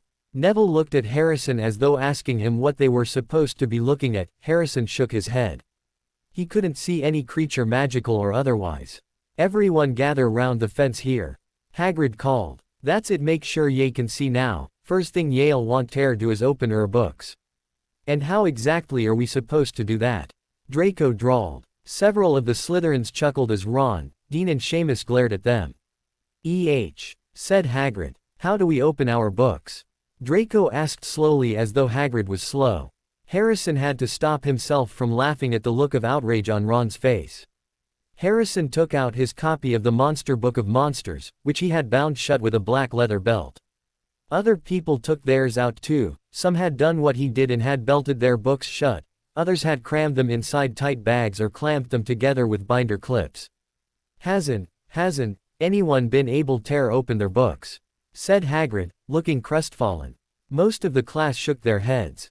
"Y'ave got tear stroke 'em," said Hagrid, as though this was the most obvious thing in the world. "Look," he took Parvati's copy and ripped off the spellotape that bound it. The book tried to bite, but Hagrid ran a giant forefinger down its spine, and the book shivered, and then fell open and lay quiet in his hand. Harrison rolled his eyes. He had asked his father as soon as he got the book. He had assumed Draco and the rest of his friends would have done the same. "Oh, how silly we've all been," Draco sneered. "We should have stroked them. Why didn't we guess?" Blaise choked on a snort and Harrison shot him an amused look. I thought they were funny," Hagrid said uncertainly. "Funny," Tracy repeated incredulously. "Oh, tremendously funny," Draco sneered. "Really witty, giving us books that try and rip our hands off." "Shut up, Malfoy," Ron snapped. Draco sneered, looking at Ron with disgust. "Why don't you make me weasel?" Ron turned red but Dean grabbed his arm. "Not in Hagrid's class." Harrison heard Dean whisper to Ron, who quickly turned away. "Right, then," said Hagrid, who seemed to have lost his thread, so y'ave got books and now ye need the magical creatures." "Yeah, so I'll go and get 'em. Hang on." He strode away from them into the forest and out of sight. "God, this place is going to the dogs," said Draco loudly. "That oaf can't even assign us a proper book." The Slytherins snickered as Harrison watched the Gryffindors for a reaction. "Shut up, Malfoy," Ron said, turning redder. Seamus and Dean were glaring daggers at Draco. Harrison was trying not to laugh at how they were trying to look tough and failing miserably. Ron looked at Neville as though telling him to say something. Harrison internally scoffed. Neville was his friend, not Ron's. Neville shifted uncomfortably, but looked at Ron defiantly, to Harrison's slight surprise and smugness. "Ooh," squealed Lavender Brown, pointing toward the opposite side of the paddock. Trotting toward them were a dozen giant bird-like creatures that Harrison recognized at once, hippogriffs. They had the bodies, hind legs, and tails of horses, but the front legs, wings, and heads of what seemed to be giant eagles, with cruel, steel-colored beaks and large, brilliantly orange eyes. The talons on their front legs were half a foot long and deadly-looking. The hippogriffs had gleaming coats, changing smoothly from feather to hair, each of them a different color: stormy gray, bronze, pinkish roan, gleaming chestnut, and inky black. Each of the beasts had a thick leather collar around its neck, which was attached to a long chain, and the ends of all of these were held in the vast hands of Hagrid, who came jogging into the paddock behind the creatures. Harrison didn't want to admit it, but they were more interesting creatures than he thought Hagrid would bring for them. "Gee up, there!" Hagrid roared, shaking the chains and urging the creatures toward the fence where the class stood. Everyone drew back slightly as Hagrid reached them and tethered the creatures to the fence. "Hippogriffs!" Hagrid roared happily, waving a hand at them. "Beautiful, Aaron, they." Blaise snorted. "I wouldn't exactly call them beautiful." "They're giant bloody pigeons," Tracy said, wrinkling her nose in disgust. She subconsciously took a step backwards. The Gryffindors glared at Blaise and Tracy, and Hagrid frowned and pretended to not have heard them. "So," said Hagrid, rubbing his hands together and looking around, "if ye want, tear come a bit nearer." No one seemed to want to. Ron, Seamus and Dean however approached the fence cautiously. "Now, first thing ye gotta know about hippogriffs is, they're proud," said Hagrid. "Easily offended, hippogriffs are. Don't never insult one, 'cause it might be the last thing ye do. Ye always wait fair the hippogriff tear make the furs move, it's polite, see. Ye walk toward him, and ye bow, and ye wait. If he bows back, you're allowed tear touch him. If he doesn't bow, then get away from him sharpish, 'cause those talons hurt. Right, who wants tear go first?" Most of the class backed farther away in answer. Even Ron, Seamus and Dean looked like they were having misgivings. The hippogriffs were tossing their fierce heads and flexing their powerful wings. They didn't seem to like being tethered like this. Harrison knew that hippogriffs like to be free, tying them up wasn't good for them. "No one," said Hagrid, with a pleading look. "I'll do it," said Ron. Harrison raised an eyebrow. This should be interesting. He hoped that the fool didn't something stupid, he could use a good laugh. Ron climbed over the paddock fence. "Good man, Ron," roared Hagrid. "Right then, let's see how ye get on with Buckbeak." He untied one of the chains, pulled the gray hippogriff away from its fellows, and slipped off its leather collar. The Gryffindors on the other side of the paddock seemed to be holding their breath. Draco's eyes were glinting maliciously. "Easy now, Ron," said Hagrid quietly. "Y'ave got eye contact, now try not tear blink hippogriffs don, trust ye if ye blink too much." Buckbeak had turned his great, sharp head and was staring at Ron with one fierce orange eye. "This it," said Hagrid. "This it, Ron, now, bow." Ron gave a short bow and then looked up. The hippogriff was still staring haughtily at him. It didn't move. "Ah," said Hagrid, sounding worried. "Right back away, now, Ron, easy does it." But then, to Harrison's enormous surprise, the hippogriff suddenly bent its scaly front knees and sank into what was an unmistakable bow. Draco made a noise of annoyance in the back of his throat. "Well done, Ron," said Hagrid, ecstatic. "Right, ye can touch him. Pat his beak, go on." Ron moved slowly toward the hippogriff and reached out toward it. He patted the beak several times and the hippogriff closed its eyes lazily, as though enjoying it. The Gryffindors broke into applause, while the Slytherins all looked disappointed. "Good, now, everyone else wanna come up here and have a go?" Hagrid said, smiling broadly. Emboldened by Ron's success, the rest of the class climbed cautiously into the paddock. Hagrid untied the hippogriffs one by one, and soon people were bowing nervously, all over the paddock.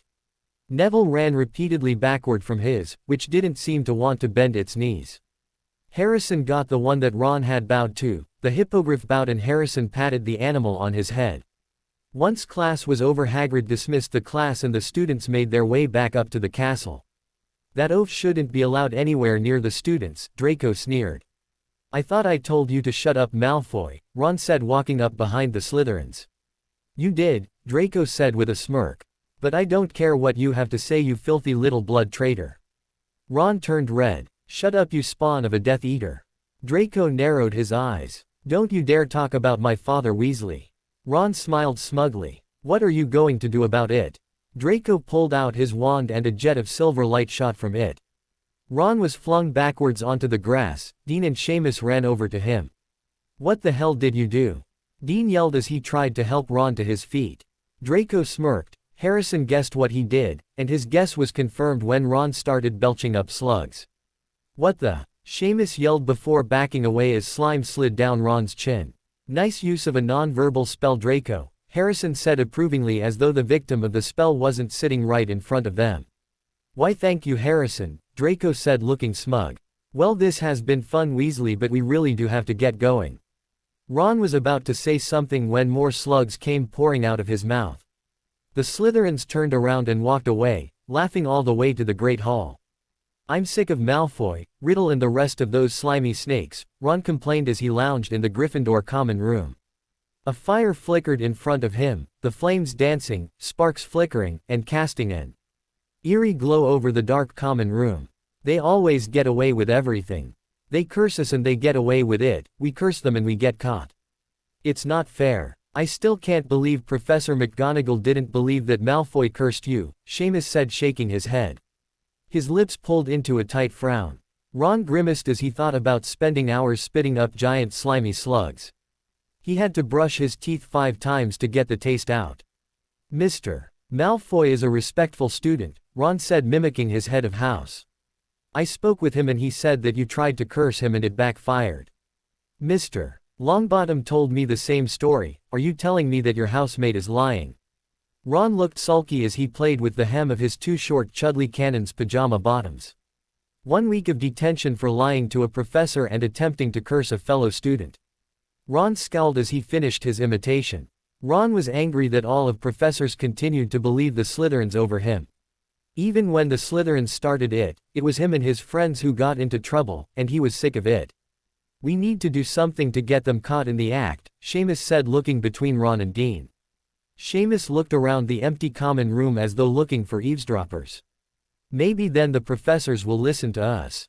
Riddle and Malfoy are smart enough not to get caught, Dean said hesitantly. Ron scowled. Even his best friend thought they were smart. He knew they were, but he didn't think they were as smart as everyone thought. And he wanted to prove it to everyone, especially his brothers who were too close to the Slytherins. Who says it has to be Riddle or Malfoy? Seamus said with a shrug. Because they're the worst, Ron growled. Them and that Zabini bloke. Ron shook his head, his ears turning red. I think I have an idea that will work, Dean said slowly. Ron and Seamus looked up at their friend, expectant looks on both of their faces. Well, Ron prompted impatiently. As Dean explained a way for the Slytherins to get caught in the act, a grin spread across the 3 Gryffindors' faces. Brilliant, Ron and Seamus said in unison. We need to tell Harrison, George said to his twin. We can send him a letter in the morning, he'll receive it at breakfast, Fred suggested. The twins were staring intently at where the 3 third-years sat plotting in front of the large fireplace. He'll get a good laugh, George smirked. I can't believe Ron thinks that will work, Fred snorted as he shook his head. He's never been the creamiest cauldron cake in the batch, George shrugged. Fred snickered as his twin grinned. Let's go to bed, George said as he pulled out his wand. We'll need to get up early. Fred nodded, and his twin waved his wand, canceling the silencing charm that had surrounded them. After one last look at the third years, the twins slowly crept up the spiral staircase to their dormitory. Harrison had his arm around Susan's shoulders as she told him about her lessons for the first week of school. In all honesty, he was only half listening, because courtesy of Fred and George he knew what Ron, Dean and Seamus had planned. Harrison had always thought the 3 weren't the smartest people, but after receiving the twins' letter he was more sure of his opinion of them than ever. He was actually getting bored and annoyed at how easy they were to get into trouble. He would like it if they were actually a challenge, it would make things interesting. Like his father always told him, there's no point of winning if your competitor isn't worthy. His father hated Dumbledore, but even he would admit that the old wizard was brilliant. Ron, Dean and Seamus seemed to have the intelligence of Peter Pettigrew, which wasn't something to be proud of. It was actually interesting. Susan continued to describe her lessons. Her hands were gesturing wildly and a small smile played on her lips. Harrison glanced at Hannah Abbott, Susan's best friend, who appeared to be listening to every word she was saying. Harrison didn't want Susan here if curses were flying, but he knew he needed witnesses that weren't in Slytherin or Gryffindor. After all, he didn't know how long it would take for the professors and prefects to get here once the spells began to fly. Especially since they were in a rarely used corridor. Harrison could see Blaise staring hawk-like at the end of the hall where the Gryffindors would be coming from. Draco, Leo and Theo were standing casually with Daphne, Tracy, Cass, Jenna and Pansy. But Harrison could tell that they were all ready to fight if they had to. Slytherins, a spiteful voice called out. Harrison looked away from Susan to see Ron and Seamus walking towards them. The 2 boys had their wands out and pointing at them. Harrison stepped in front of a confused-looking Susan. The twins appeared to be right, not that Harrison doubted them. What do you want, Weasel? Draco sneered as he leaned casually against the stone wall. A painting of an old-looking wizard looked at the teenagers with pursed lips. You cursed me yesterday, Ron spat. Now it's your turn to get cursed. Harrison didn't know whether to laugh or roll his eyes. Not only were the Gryffindors outnumbered, but there were also 2 Hufflepuffs present who saw the Gryffindors antagonize the Slytherins. "I have no idea what you're talking about," Harrison said, feigning innocence. "I didn't curse you. I wasn't talking to you," Ron snarled. "I was talking to Malfoy." Ron's wand leveled at a clearly unimpressed Draco. "I didn't curse you, Weasley," Draco sneered, his gray eyes shining with mirth as his lips twitched before going back into a sneer. Ron must have noticed his amusement because his face and ears turned red. "Yes you did," Ron yelled, his voice becoming louder. "What is going on here?" "I heard yelling." A pompous voice Harrison immediately recognized demanded. Harrison looked over Ron's shoulder to see Ernie Macmillan and Justin Finch-Fletchley walking around the corner. Harrison scowled. Those 2 annoying Hufflepuffs weren't supposed to be here. He glanced sideways at Leo, who now had his wand in his hand. Harrison looked back at the 3 Gryffindors, who were now glancing behind at the 2 new additions. "They were threatening Draco," Susan said, pointing accusingly at the Gryffindors. Ernie's lips thinned when his eyes landed on Draco. Harrison's scowl grew. Ernie hated the Slytherins. The arrogant Hufflepuff wouldn't believe that the Slytherins hadn't started it. "This doesn't concern you two," Blaise said calmly to the 2 male Hufflepuffs. Ernie puffed his chest out. "Fighting in the corridors is against the school rules." Harrison heard someone scoff and knew immediately that it was Draco. "We aren't fighting," Blaise drawled. "Not one of us have uttered a single curse." "You can leave now," Leo added, his tone cold. While the banter was going on, Harrison was watching Ron, who appeared to be getting angrier by the second, no doubt because his little ambush didn't work as planned. Harrison glanced discreetly at his watch. No doubt Dean would be here in a few minutes with at least 1 professor, and no doubt a prefect. "We won't be fighting," Leo continued, his voice taking on a tone of arrogance. "And even if we do, they wouldn't last 5 seconds. "Oh yeah," Ron said, his tone surprisingly arrogant. "I lasted more than 5 seconds, didn't I, Zabini?" Harrison's eyes snapped to Blaise, who looked furious, no doubt remembering being punched repeatedly by Ron. "Luck," Blaise spat. Ron's eyes narrowed, and faster than Harrison would have thought Ron capable of, he was waving his wand. "Bombarda!" Ron shouted. Harrison quickly cast a shield charm that covered all of his friends. A loud crashing sound echoed around the hall when the spell hit a pillar, stone clattering to the ground. "Bombarda! Bombarda! Bombarda!" Harrison strengthened his shield charm as everyone who didn't already have their wand out pulled them out, and the Slytherins sent their own curses. To Harrison's shock, Ron was able to dodge several curses, and cast a shield charm that blocked a cutting curse from Blaise. Ernie and Justin dove to the ground as soon as the spells began to fly across the hall. Daphne, Tracy, Pansy, Jenna, Cass did what Harrison told them to earlier and dodged behind a pillar. Tracy dragging Susan and Hannah with them. "You are all going to be serving weeks of detention," Ernie shouted indignantly. Ernie leapt to the side as a stray stunner came flying towards him. Lights of every color lit up the hallway as various curses and hexes were sent flying through the air. The Slytherins knew they couldn't show what they actually knew, so they kept their curses to what 4th years and under could know. After all, their professors knew they were advanced. Harrison looked around at his friends. He shook his head at Draco, who nodded reluctantly. Draco wanted to stun the 2 or knock them out, but they needed to be conscious when the professors came. If not, then Harrison would have had them both out with a single spell. It would be too easy for even one of them to take on both Ron and Seamus. But they needed to keep their dueling levels to themselves. Harry cast a shield charm as a cutting curse came flying towards him.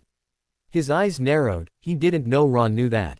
Ron and Seamus were better at dodging and seemed to know more spells than the last time they dueled. "You've been practicing," Harrison commented as he dodged a stunner from Ron. "Yes," Ron said through gritted teeth. Harrison could tell the 2 Gryffindors were getting tired, and he sneered at their lack of stamina. It would be simple for their enemy to tire them out and then simply stun them. "Bloody hell!" Justin yelled. Harrison looked away from where he was watching Leo laugh at Seamus' attempts to hit him with a spell. Justin was hunched over, grabbing his stomach and groaning.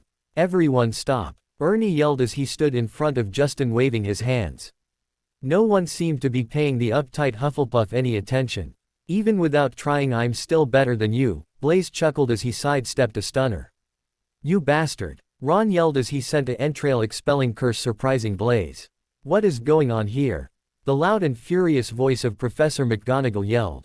Harrison watched as Dean, McGonagall, Umbridge, Snape and Barty walked around the corner. McGonagall looked furious, Umbridge looked a mixture of anger and triumphant while Snape and Barty both wore expressionless masks. Immediately all of the students froze, Ron shooting the Slytherins a smug look before he turned around to look at the professors. A second later Anastasia and Percy walked around the corner. Anastasia's face was etched with fury while Percy looked both worried and angry. Snape and Barty both looked at Harrison, they gave him a look that translated into, "Is anyone hurt?" Harrison shook his head and they both nodded. "Well," McGonagall demanded. "Explain." "The Slytherins started it," Ron said immediately, sounding like he had been waiting a lifetime to say those words. Harrison fought the urge to roll his eyes as the horrible acting done by the Gryffindor. "That's not true," Susan said indignantly as she walked out from behind the pillar. The other girls coming out after her. "We were standing here, just talking, when Ron and Seamus starting trying to antagonize Draco." Susan frowned. "I don't know why, but he was being really mean."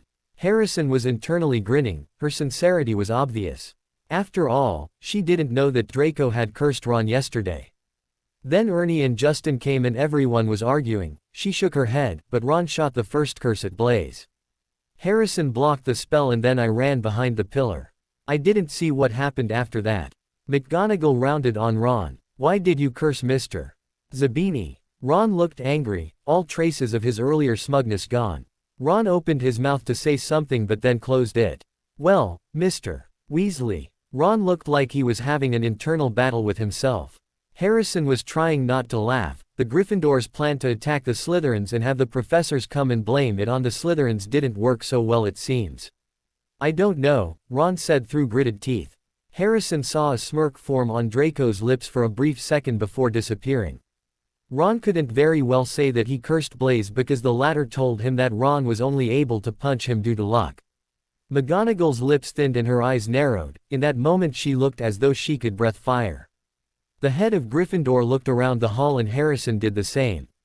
2 pillars were on the verge of collapse, 3 portraits were damaged, and bits of the stone wall were chipped. Harrison's eyes landed on Umbridge who was looking at Ron like the cat that caught the canary. Harrison knew that Umbridge would love to get any dirt she could on the Weasley family.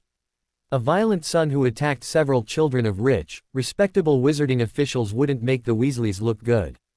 "Are you all right, Harrison?" Percy asked after a moment of silence in which the professors were assessing the damage to the hall. "I'm fine, Percy," Harrison murmured. Amusement filling him at the look of outright fury on Ron's face that Percy asked Harrison and not Ron if he was okay. "Is he fine?" Ron yelled, his eyes wide and the hand not holding his wand clenched. "I'm your brother and you ask if he's fine. Why does it matter? He's a slimy snake. Who cares if he's hurt? He would deserve it." At the end of Ron's miniature rant everyone was staring at him. Everyone seemed to be in shock that he would yell that in front of 3 professors and Umbridge. McGonagall looked angrier than Harrison had ever seen her. Percy looked torn between anger and embarrassment. Harrison knew that the embarrassment wasn't over not asking if Ron was okay, but what the professors would think of him due to that. Harrison was so busy watching everyone's reactions that he didn't notice Ron pointing his wand at his chest. "Bo," Ron began, but with a flick from Barty's wand Ron's wand was flying through the air and into the history of magic teacher's hand. Harrison watched as Barty's hand wrapped around the broken wand, and he felt a flicker of anger that he hadn't noticed a wand being pointed at him. "Mr. Weasley," McGonagall yelled, her fury making her Scottish accent more pronounced. "Ron," Percy yelled, his eyes wide. Snape and Barty were both glaring daggers at Ron, and a sneer was on the potions master's face. Harrison barely spared the 2 Death Eaters a glance. He knew they weren't reacting because they wanted to see how McGonagall handled it. Although he could tell they were both tempted to curse the Gryffindor into oblivion, but Harrison had spoken to them both after receiving the letter from the Weasley twins and told them not to interfere unless they had to. "I am taking you to the headmaster," McGonagall said angrily. She rounded on Seamus. "Don't think you aren't coming to Mr. Finnegan." Her narrowed eyes moved between the rest of the students before landing on Snape. "Severus, I am sure you would like to come." Severus' black eyes glittered with malice. "Yes," Snape said silkily.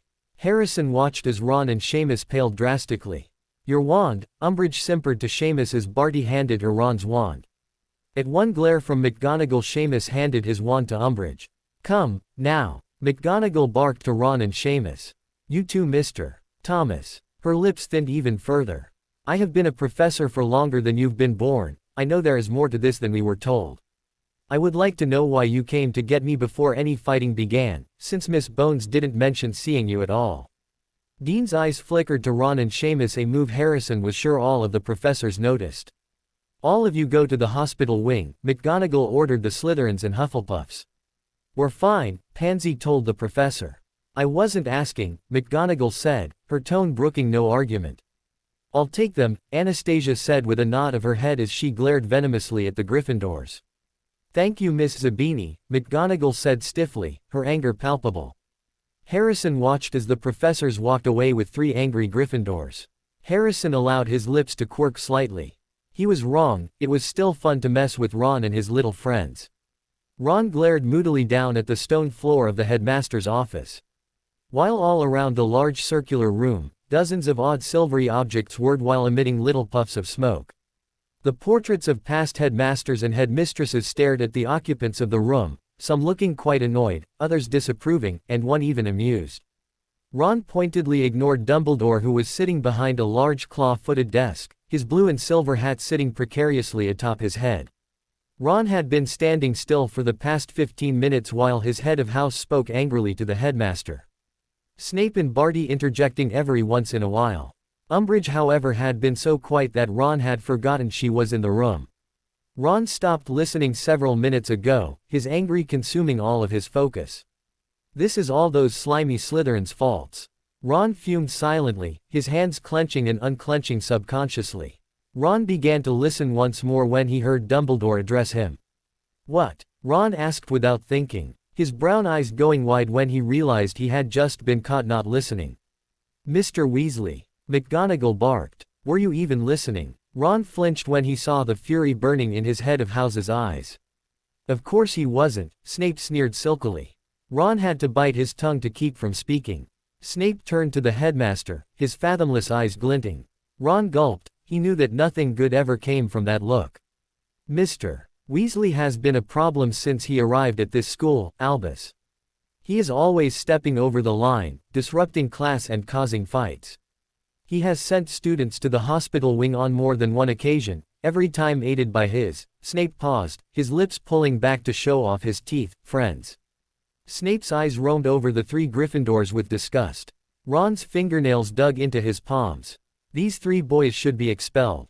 What? Ron, Dean and Seamus yelled simultaneously. That isn't fair, Seamus exclaimed, his skin paling drastically. This is all the Slytherins' fault. Ron roared, his face redder than his hair. They should be the ones who are expelled. Silence, McGonagall yelled. You 3 boys are in enough trouble. The 3 Gryffindors fell silent. Do not speak. She enunciated every word. Ron didn't even realize that he had been yelling so loud that he was now panting in order to catch his breath. Albus, McGonagall said stiffly, I agree with Severus that drastic action must be taken. Ron opened his mouth to speak but stopped when McGonagall raised her hand and looked at him sharply. Ron spun his head around to look at Dumbledore, who looked much older than normal, and who was watching McGonagall, his hands steepled. However, expulsion at this point wouldn't solve the problem. Ron audibly released a breath he hadn't realized he'd been holding. McGonagall turned sharp eyes to him. Don't think that you aren't in trouble, Mr. Weasley. You, along with Mr. Finnegan and Mr. Thomas, have disappointed me more than any student ever has, and I taught the Marauders. Ron barely noticed Snape's lip quirk into a smirk for the smallest moment. What do you suggest then, Minerva? Snape asked quietly. I suggest that these 3 boys lose 200 house points each and spend the rest of the school year in detention, McGonagall said, her tone hard. Ron felt his jaw drop open. That's it, Snape demanded, his face looking as though it was carved from stone. I think that is fair, Dumbledore interjected. Ron looked at the headmaster and immediately wanted to crawl into a tiny ball. Disappointment was radiating off of the headmaster in waves. That's not, Ron began. He saw Dean and Seamus both vigorously shaking their heads and he clamped his mouth shut. Very well, Snape spoke quietly. His tone colder than Ron had ever heard it. The Gryffindor refused to look in the potion master's direction. I will also be writing to your parents to inform them of the situation, Dumbledore continued. Ron felt his stomach drop and he closed his eyes. His mother was going to kill him. He wanted to beg the headmaster not to write to his parents, but he knew that no amount of begging would change the headmaster's mind. Ron's head snapped up and he turned towards where the annoying sound came from. Umbridge stepped forward, a twisted smile on her face as she adjusted her sickening pink cardigan. If I may, headmaster. Ron grimaced as she spoke. I don't think that is enough of a punishment in this circumstance. From what I've heard, a situation like this one has happened before and the consequences were the same. Am I correct? Yes, Snape answered. Ron didn't have to look at the potions professor to see the smirk on his face. No, that just won't do, Umbridge spoke, an odd giggling sort of sound leaving her throat. Ron didn't notice that his nails dug even further into his skin. If the punishment doesn't help these boys to see that what they are doing is wrong, the punishment needs to change. Not only should these 3 boys receive detention for the remainder of this school year, they should also lose 500 points each, not 200. Ron choked on air. It does not matter that we aren't even a week into the school year. A 1,500-point loss from their house might make them see that their actions have consequences. However, they should also be banned from Hogsmeade for the entire school year, as well as not being able to attend any Quidditch game this school year. Ron could see Seamus gaping at Umbridge from the corner of his eye, and he knew he was doing the same. He loved Quidditch, and he would make the Slytherins suffer if they got him banned from the games.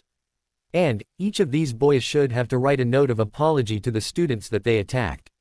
No way, Ron yelled. He had been waiting since his first year to be allowed to go to Hogsmeade. Umbridge's smile grew and Ron got an ominous feeling. Mr. Weasley doesn't even seem to be capable of keeping his temper, Umbridge shook her head condescendingly. I think Dolores' idea would be appropriate, Snape said with an inclination of his head. Greasy git, Ron thought hatefully. Dumbledore sighed and closed his blue eyes. He had not been happy to hear about the events that had transpired between many of the third years. He knew that the 3 Gryffindors deserved to be punished, but he also thought there was more to the story. He highly doubted that the Slytherins hadn't done something to the Gryffindors prior to the incident. He knew that Harrison, Draco, and their friends weren't as innocent as everyone else thought they were. He got the same feeling around Harrison Riddle as he had gotten around a young Tom Riddle. He knew there was something that the boy was hiding, but he didn't know what. However, he knew that if he didn't severely punish the 3 Gryffindors, that Dolores Umbridge would report so to the Minister of Magic. Dumbledore hadn't wanted Dolores at the school, but Lucius Malfoy had convinced the Board of Governors that it was best for the students. And with Cornelius Fudge backing the idea, it was inevitable. He had never liked the woman, she was a racist, pureblood bigot. He also knew that Lucius had a hidden agenda for why he wanted her at the school. However, Dumbledore had been too busy to give it much thought. Voldemort's Death Eaters were getting more and more violent, and the Order of the Phoenix had recently taken heavy losses. To make matters worse, the Board of Governors made him hire Barty Crouch Jr., someone he knew was a Death Eater. Of course, no one in the Ministry would believe that Barty Crouch Jr. worked for Voldemort.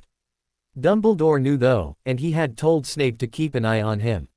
He was only thankful that he knew he could trust Remus. That was where the good news ended. Sirius Black had escaped, and that made Dumbledore very worried.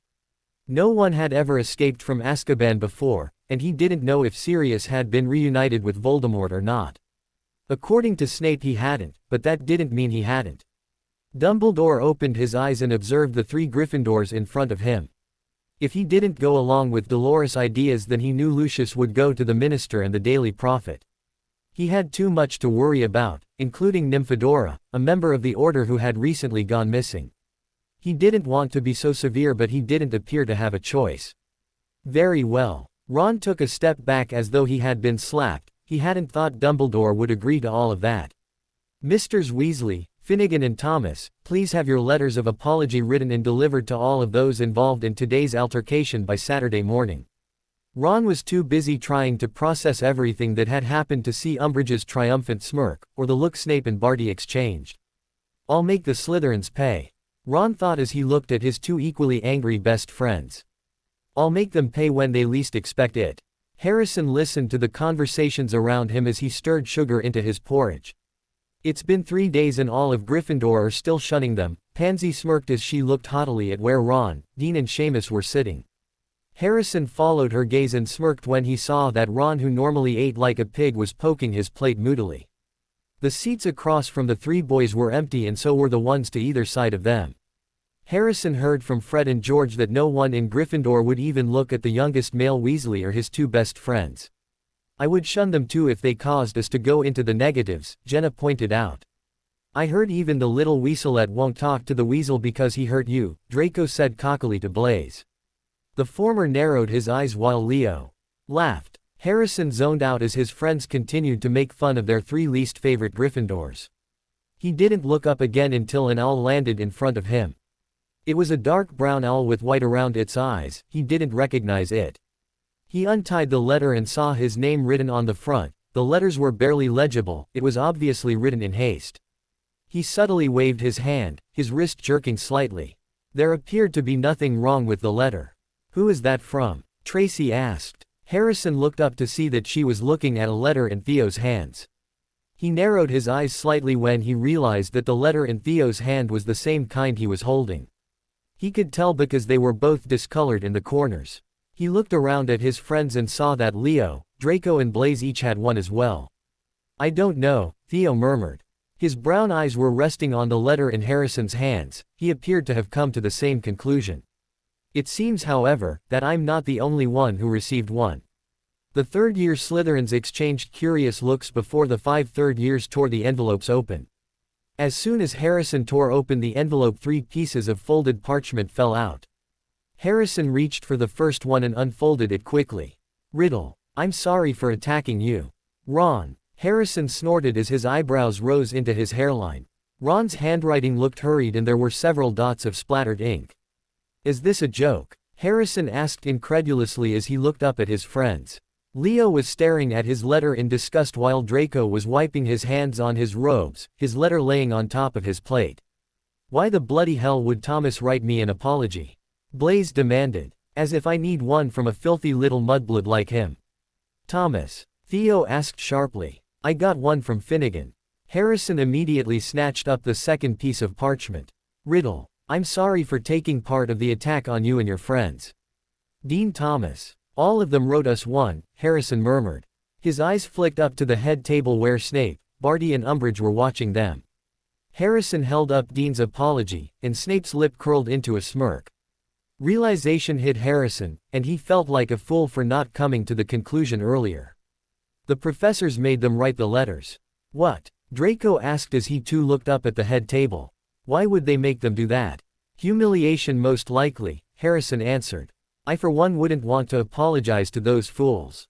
Slowly smirks formed on the third year's lips. Brilliant, Leo laughed as he unfolded another letter. I'm going to keep these. Harrison shook his head as he unfolded the apology from Seamus. It was the same as Ron's. The only difference was that his handwriting was slightly neater. Watch this, Draco muttered. Draco raised one of his letters and waved it once, drawing the attention of Ron, Dean and Seamus. Harrison could see realization form on their faces, followed by anger and hate. Those who saw Draco's actions looked confused, but the Slytherins paid them no attention. Blaze and Leo's laughter seemed to only anger the 3 Gryffindors more. Harrison watched in poorly sealed amusement as Ron, Dean and Seamus stormed from the Great Hall. After Harrison and his friends finished breakfast, they walked down to the front gates of Hogwarts. After waiting in line for Filch to check their names off the list of those students allowed to go to Hogsmeade, they made their way to the little village. Harrison had been to the Hogsmeade many times before, but going during the school year was something he had been looking forward to. Hogsmeade was a picturesque little village of thatched cottages and shops. They passed Dogweed and Deathcap, Gladrag's Wizardwear and Scrivenshaft's Quill Shop on their way to Honeyduke's. Honeyduke's was so crowded with Hogwarts students that Harrison found it hard to maneuver in. There were shelves upon shelves of the most succulent-looking sweets imaginable. Creamy chunks of nougat, shimmering pink squares of coconut ice, fat, honey-colored toffees, hundreds of different kinds of chocolate in neat rows. There was a large barrel of every flavor beans, and another of fizzing whizbees, levitating sherbet balls. Along yet another wall were special effects, Sweets. Drooble's best blowing gum, which filled a room with bluebell-colored bubbles that refused to pop for days. The strange, splintery tooth flossing string mints. Tiny black pepper imps breathe fire for your friends. Ice mice hear your teeth chatter and squeak. Peppermint creams shaped like toads hop realistically in the stomach. Fragile sugar spun quills, and exploding bonbons. Harrison grabbed several boxes of nougat, a few packs of Drooble's best blowing gum and half a dozen sugar spun quills. After assuring Susan that he was fine with buying her something, she picked out several small colorful candies that made your eyes change color for a few seconds. After he paid, he looked on in amusement as Blaze filled up several bags full of sweets. "Did you buy the entire shop?" Harrison asked, his lips twitching. Blaze mock glared as he unwrapped a licorice wand. "Of course." Harrison snorted. "Where do you guys want to go next?" "Zonko's," Blaze said, his eyes twinkling mischievously. Harrison followed his friends to Zonko's, walking slower than normal because Susan was staring around the small village in amazement. Harrison walked hand in hand with Susan as they made their way to the joke shop. The outside of the shop was orange and the display was over the top. It was definitely an eye-catcher. Harrison walked around the shop trying to find any new products. He may be the son of the Dark Lord, but that doesn't mean he doesn't like prank items. "Hiya, Harrison," Fred and George Weasley said, walking over with their friendly Jordan. The twins were wearing matching bright yellow shirts that clashed horribly with their red hair. "Hey guys," Harrison said, eyeing the twins carefully. The twins in a joke shop was a dangerous combination. "What's a nice young Slytherin like you doing in this place?" George asked exuberantly. Harrison looked at the twins amused. Blaze wanted to come in here. He looked down at the twins' hands. They each had a Zonko's bag. "Dare I ask what you three are doing in here?" The twins and Lee smiled. It was obvious they were trying to look innocent, but they failed horribly. "Stocking up on stink bombs," Fred said, smiling brightly. "We've run out and we can't disappoint dear old Filch by not setting any off," George said, as though it was a treat for the caretaker. Harrison suppressed a snort. "Well, have fun, and don't get caught by Filch." "Get caught?" George asked, looking scandalized. "Never," the twins and Lee said before they exchanged goodbyes. "We're going to go get butterbeer at the Three Broomsticks," Daphne said as she walked up to Harrison and Daphne. "Jenna's been craving one all day." "All right, let's go," Harrison said as he walked out of the shop, his friends following behind him. After lunch, Harrison and his friends spent the day shopping at all of the shops.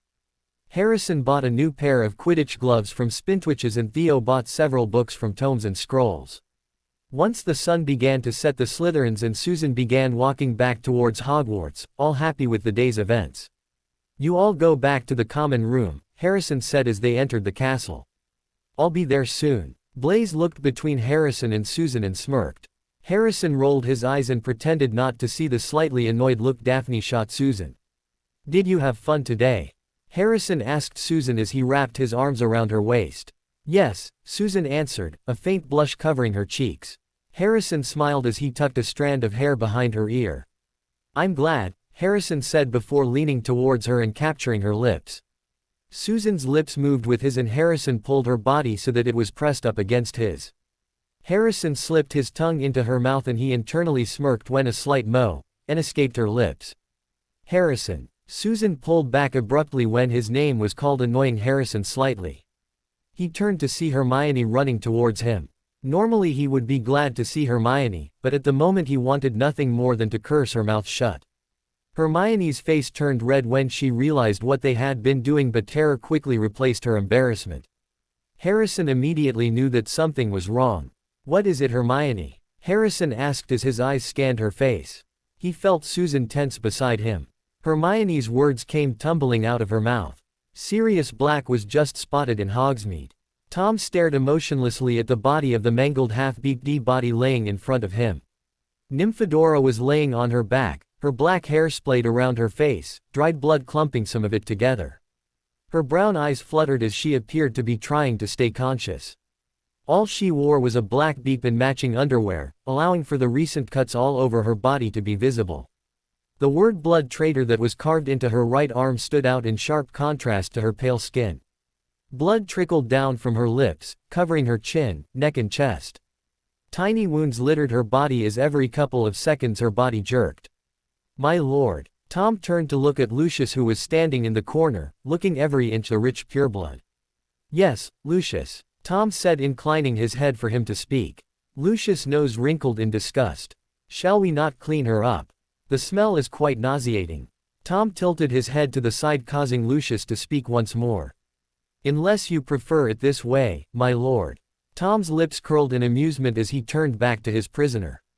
His eyes scanned Nymphadora as she attempted to move her head and groaned.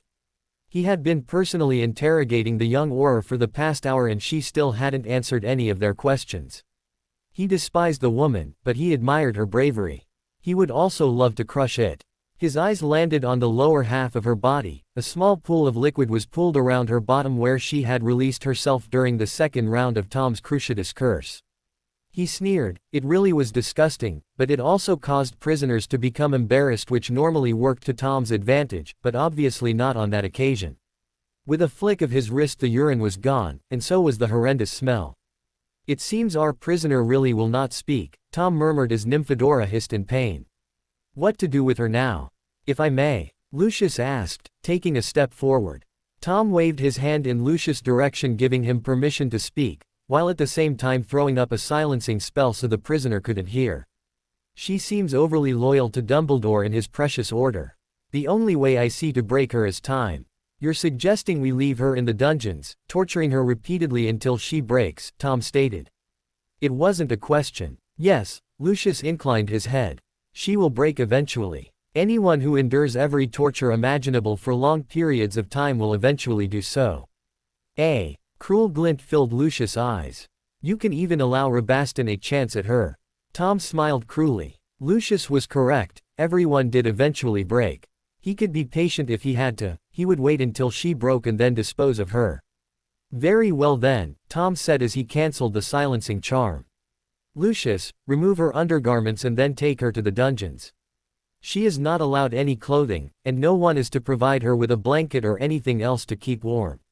She will only receive one meal a day. It will consist of only a piece of bread with cheese and a slice of an apple.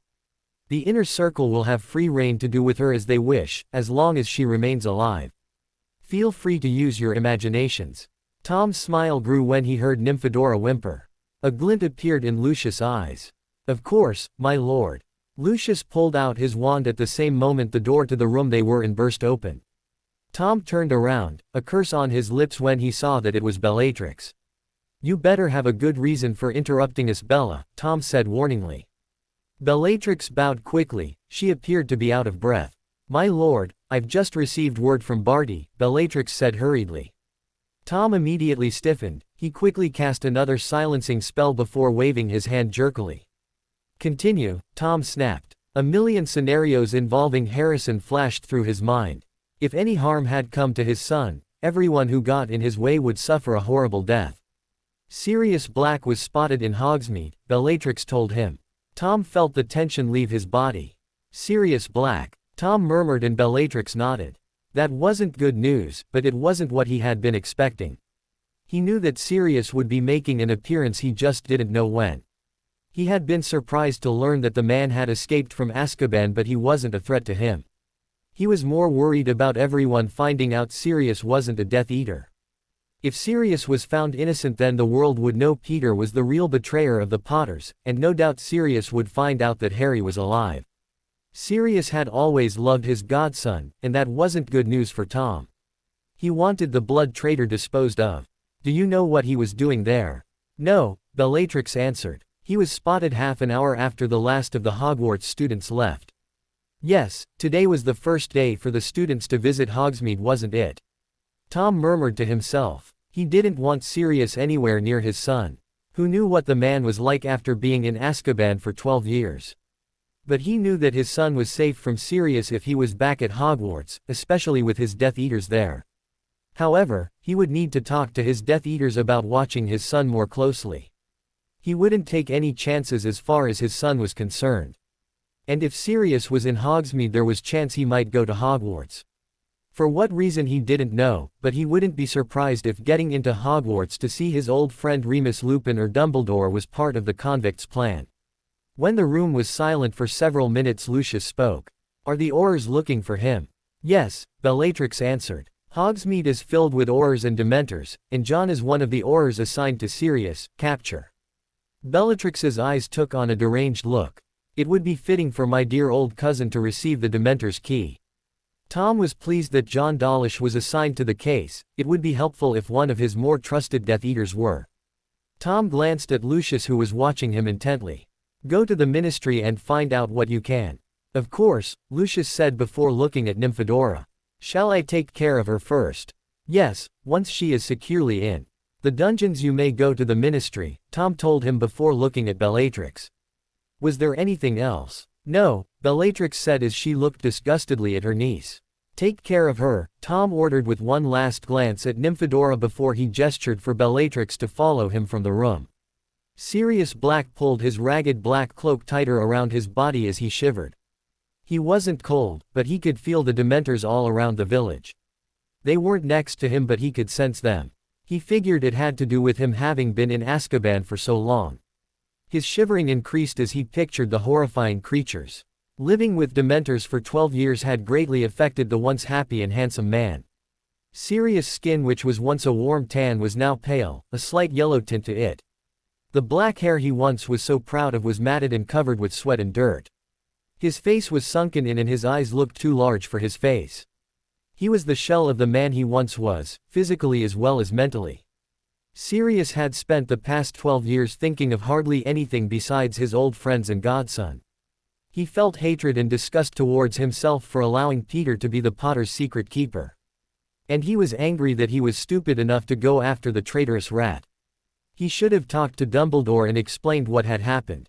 Instead he rushed blindly after Peter, and the man he thought was his friend escaped and was living as a free man. Sirius would give anything to go back and change what happened, but he knew that he couldn't. He had escaped so that he could clear his name and tell the whole world that Peter Pettigrew was the Death Eater, not him. Sirius glanced up as he walked past a group of laughing middle-aged women. It felt strange being back in Hogsmeade, the place he used to sneak off to with the other marauders when they were craving butterbeer. He probably spent more time in Hogsmeade when he was younger than he had Hogwarts. Looking around the village, it appeared that much hadn't changed in 12 years. The village was still picturesque and the stores were busy. Sirius did his best not to draw attention to himself. He knew if he was spotted a riot would ensue. He walked in silence, glancing up on occasion until something made him stop in his tracks. Walking out of the Three Broomsticks were a group of students who looked to be third years. Standing next to an arrogant-looking boy who appeared to be a miniature Lucius Malfoy was a boy who reminded him of Lily. The boy had black hair and pale skin, a small smile on his lips as a pretty red-headed girl said something to him. He didn't know why the boy reminded him of Lily until he saw his eyes. They were green, the brightest green he had ever seen. It was the color of Avada Kedavra. He had only seen that eye's color once before. It was Lily's eyes. Sirius blinked, his cracked dry lips parting slightly. Watch where you're going, a large boy who ran into Sirius sneered. Sirius quickly put his head down as the boy walked past him. He saw the end of a dark green cloak skimming the ground as the boy walked past him. Sirius quickly looked to where the boy with Lily's eyes had just been standing, but he was gone. Sirius knew he should start walking before he began to draw attention to himself, but he didn't care. There was something about that boy Sirius felt that he knew, beyond his late friend's eyes. Sirius looked around for another minute but he couldn't see the boy. Sirius pulled his hood down lower and began walking in the direction he thought the boy had gone. Sirius began to walk faster when he saw the red-headed girl. Sirius came to an abrupt halt when he realized that he had walked towards Hogwarts and that he wasn't almost to the gate. He watched with a feeling he couldn't quite describe as the group of students walked through the iron gates of Hogwarts. He sighed and turned around, ignoring the growling of his stomach. He began to walk dejectedly back to Hogsmeade, his mind a whirl of thoughts. He didn't realize where he was walking until he bumped into someone. Sorry, Sirius said as he grabbed the person's arm to keep them from falling. He looked up and realized too late that he wasn't supposed to be seen.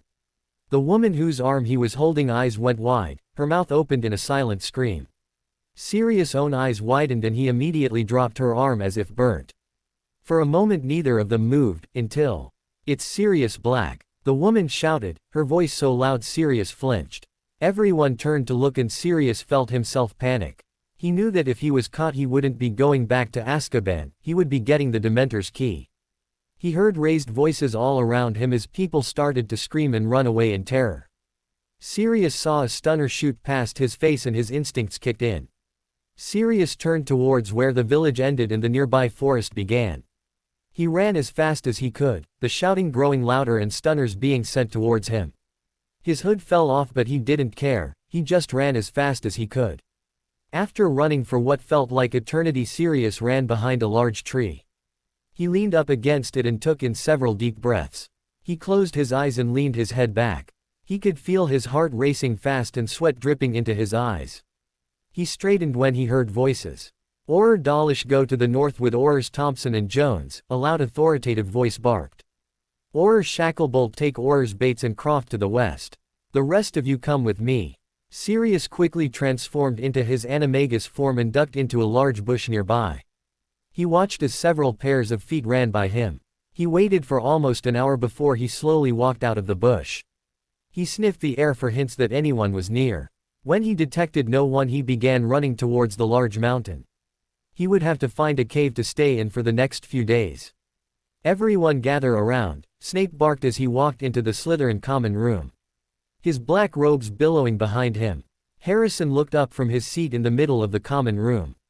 Snape looked angry and Harrison knew immediately that it meant they hadn't captured Sirius. Once all of the Slytherins were paying attention, Snape surveyed the room before speaking. As you've been told by now, Sirius Black has been sighted in Hogsmeade. Murmurs broke out amongst the students, some curious and others worried. Everyone went silent after a harsh glare from their head of house. Aurors and Dementors, several of the younger students shivered at the mention of the horrifying creatures, have searched Hogsmeade and the surrounding area. As of now, Sirius Black remains at large. Due to Black being sighted so near to the school, until further notice all Hogsmeade privileges are suspended. What? Blaise echoed incredulously. Everyone turned to look at the third year. Some of the students were looking at him as though he had a death wish. Harrison saw Pansy grimace and glance at Snape. The potions master's lips thin and his black eyes glint with annoyance. You heard me, Mr. Zabini, Snape said quietly. Harrison shot Blaise a silencing look. If Snape was using his last name, then he was more than angry. Shut up, Leo muttered under his breath. Blaise quickly masked his expression into one of indifference. As I was saying before I was interrupted, Snape continued silkily. I will inform you of any new developments that I deem you need to know. During this time the prefects, along with the head boy and girl, will have increased responsibilities. Also, Aurors, he sneered the word, will be stationed around the school. Harrison rolled his eyes but remained silent. The Aurors hadn't done much good in previous years, he doubted they would be much help now. If there are no questions. Snape trailed off as he spun around on his heel, not bothering to see if anyone had a question. The room was silent for a minute after Snape left until suddenly conversations broke out around the room. Why do you think Sirius Black was in Hogsmeade? Jenna asked as she nervously played with the bracelet on her wrist. Harrison's friends looked to him as though he would have the answer. He's most likely trying to get into Hogwarts, Harrison said absent-mindedly. He noticed Jenna's eyes go wide and internally sighed. He's of no threat to us. You know as well as I that he was as light as they come, he wouldn't harm children. He's one Black who isn't as dark as his name. He's a disgrace to the Black name, Leo spat. No one contradicted the youngest male Lestrange. He's probably gone crazy, Theo interjected. After all, he's spent 12 years in Azkaban with no one to talk to, and surrounded by nothing besides stone and Dementors. Daphne shivered and subconsciously pulled her light blue cloak tight around her thin body. He can't be that crazy, Harrison amended. No crazy person would be smart enough to break out of a supposedly impenetrable island prison. So what does he want at Hogwarts? Draco asked as he glanced around at his friends. I don't know, Harrison murmured. To be continued. I hope you enjoyed this story. Also remember to subscribe and like this video. See you in the next video.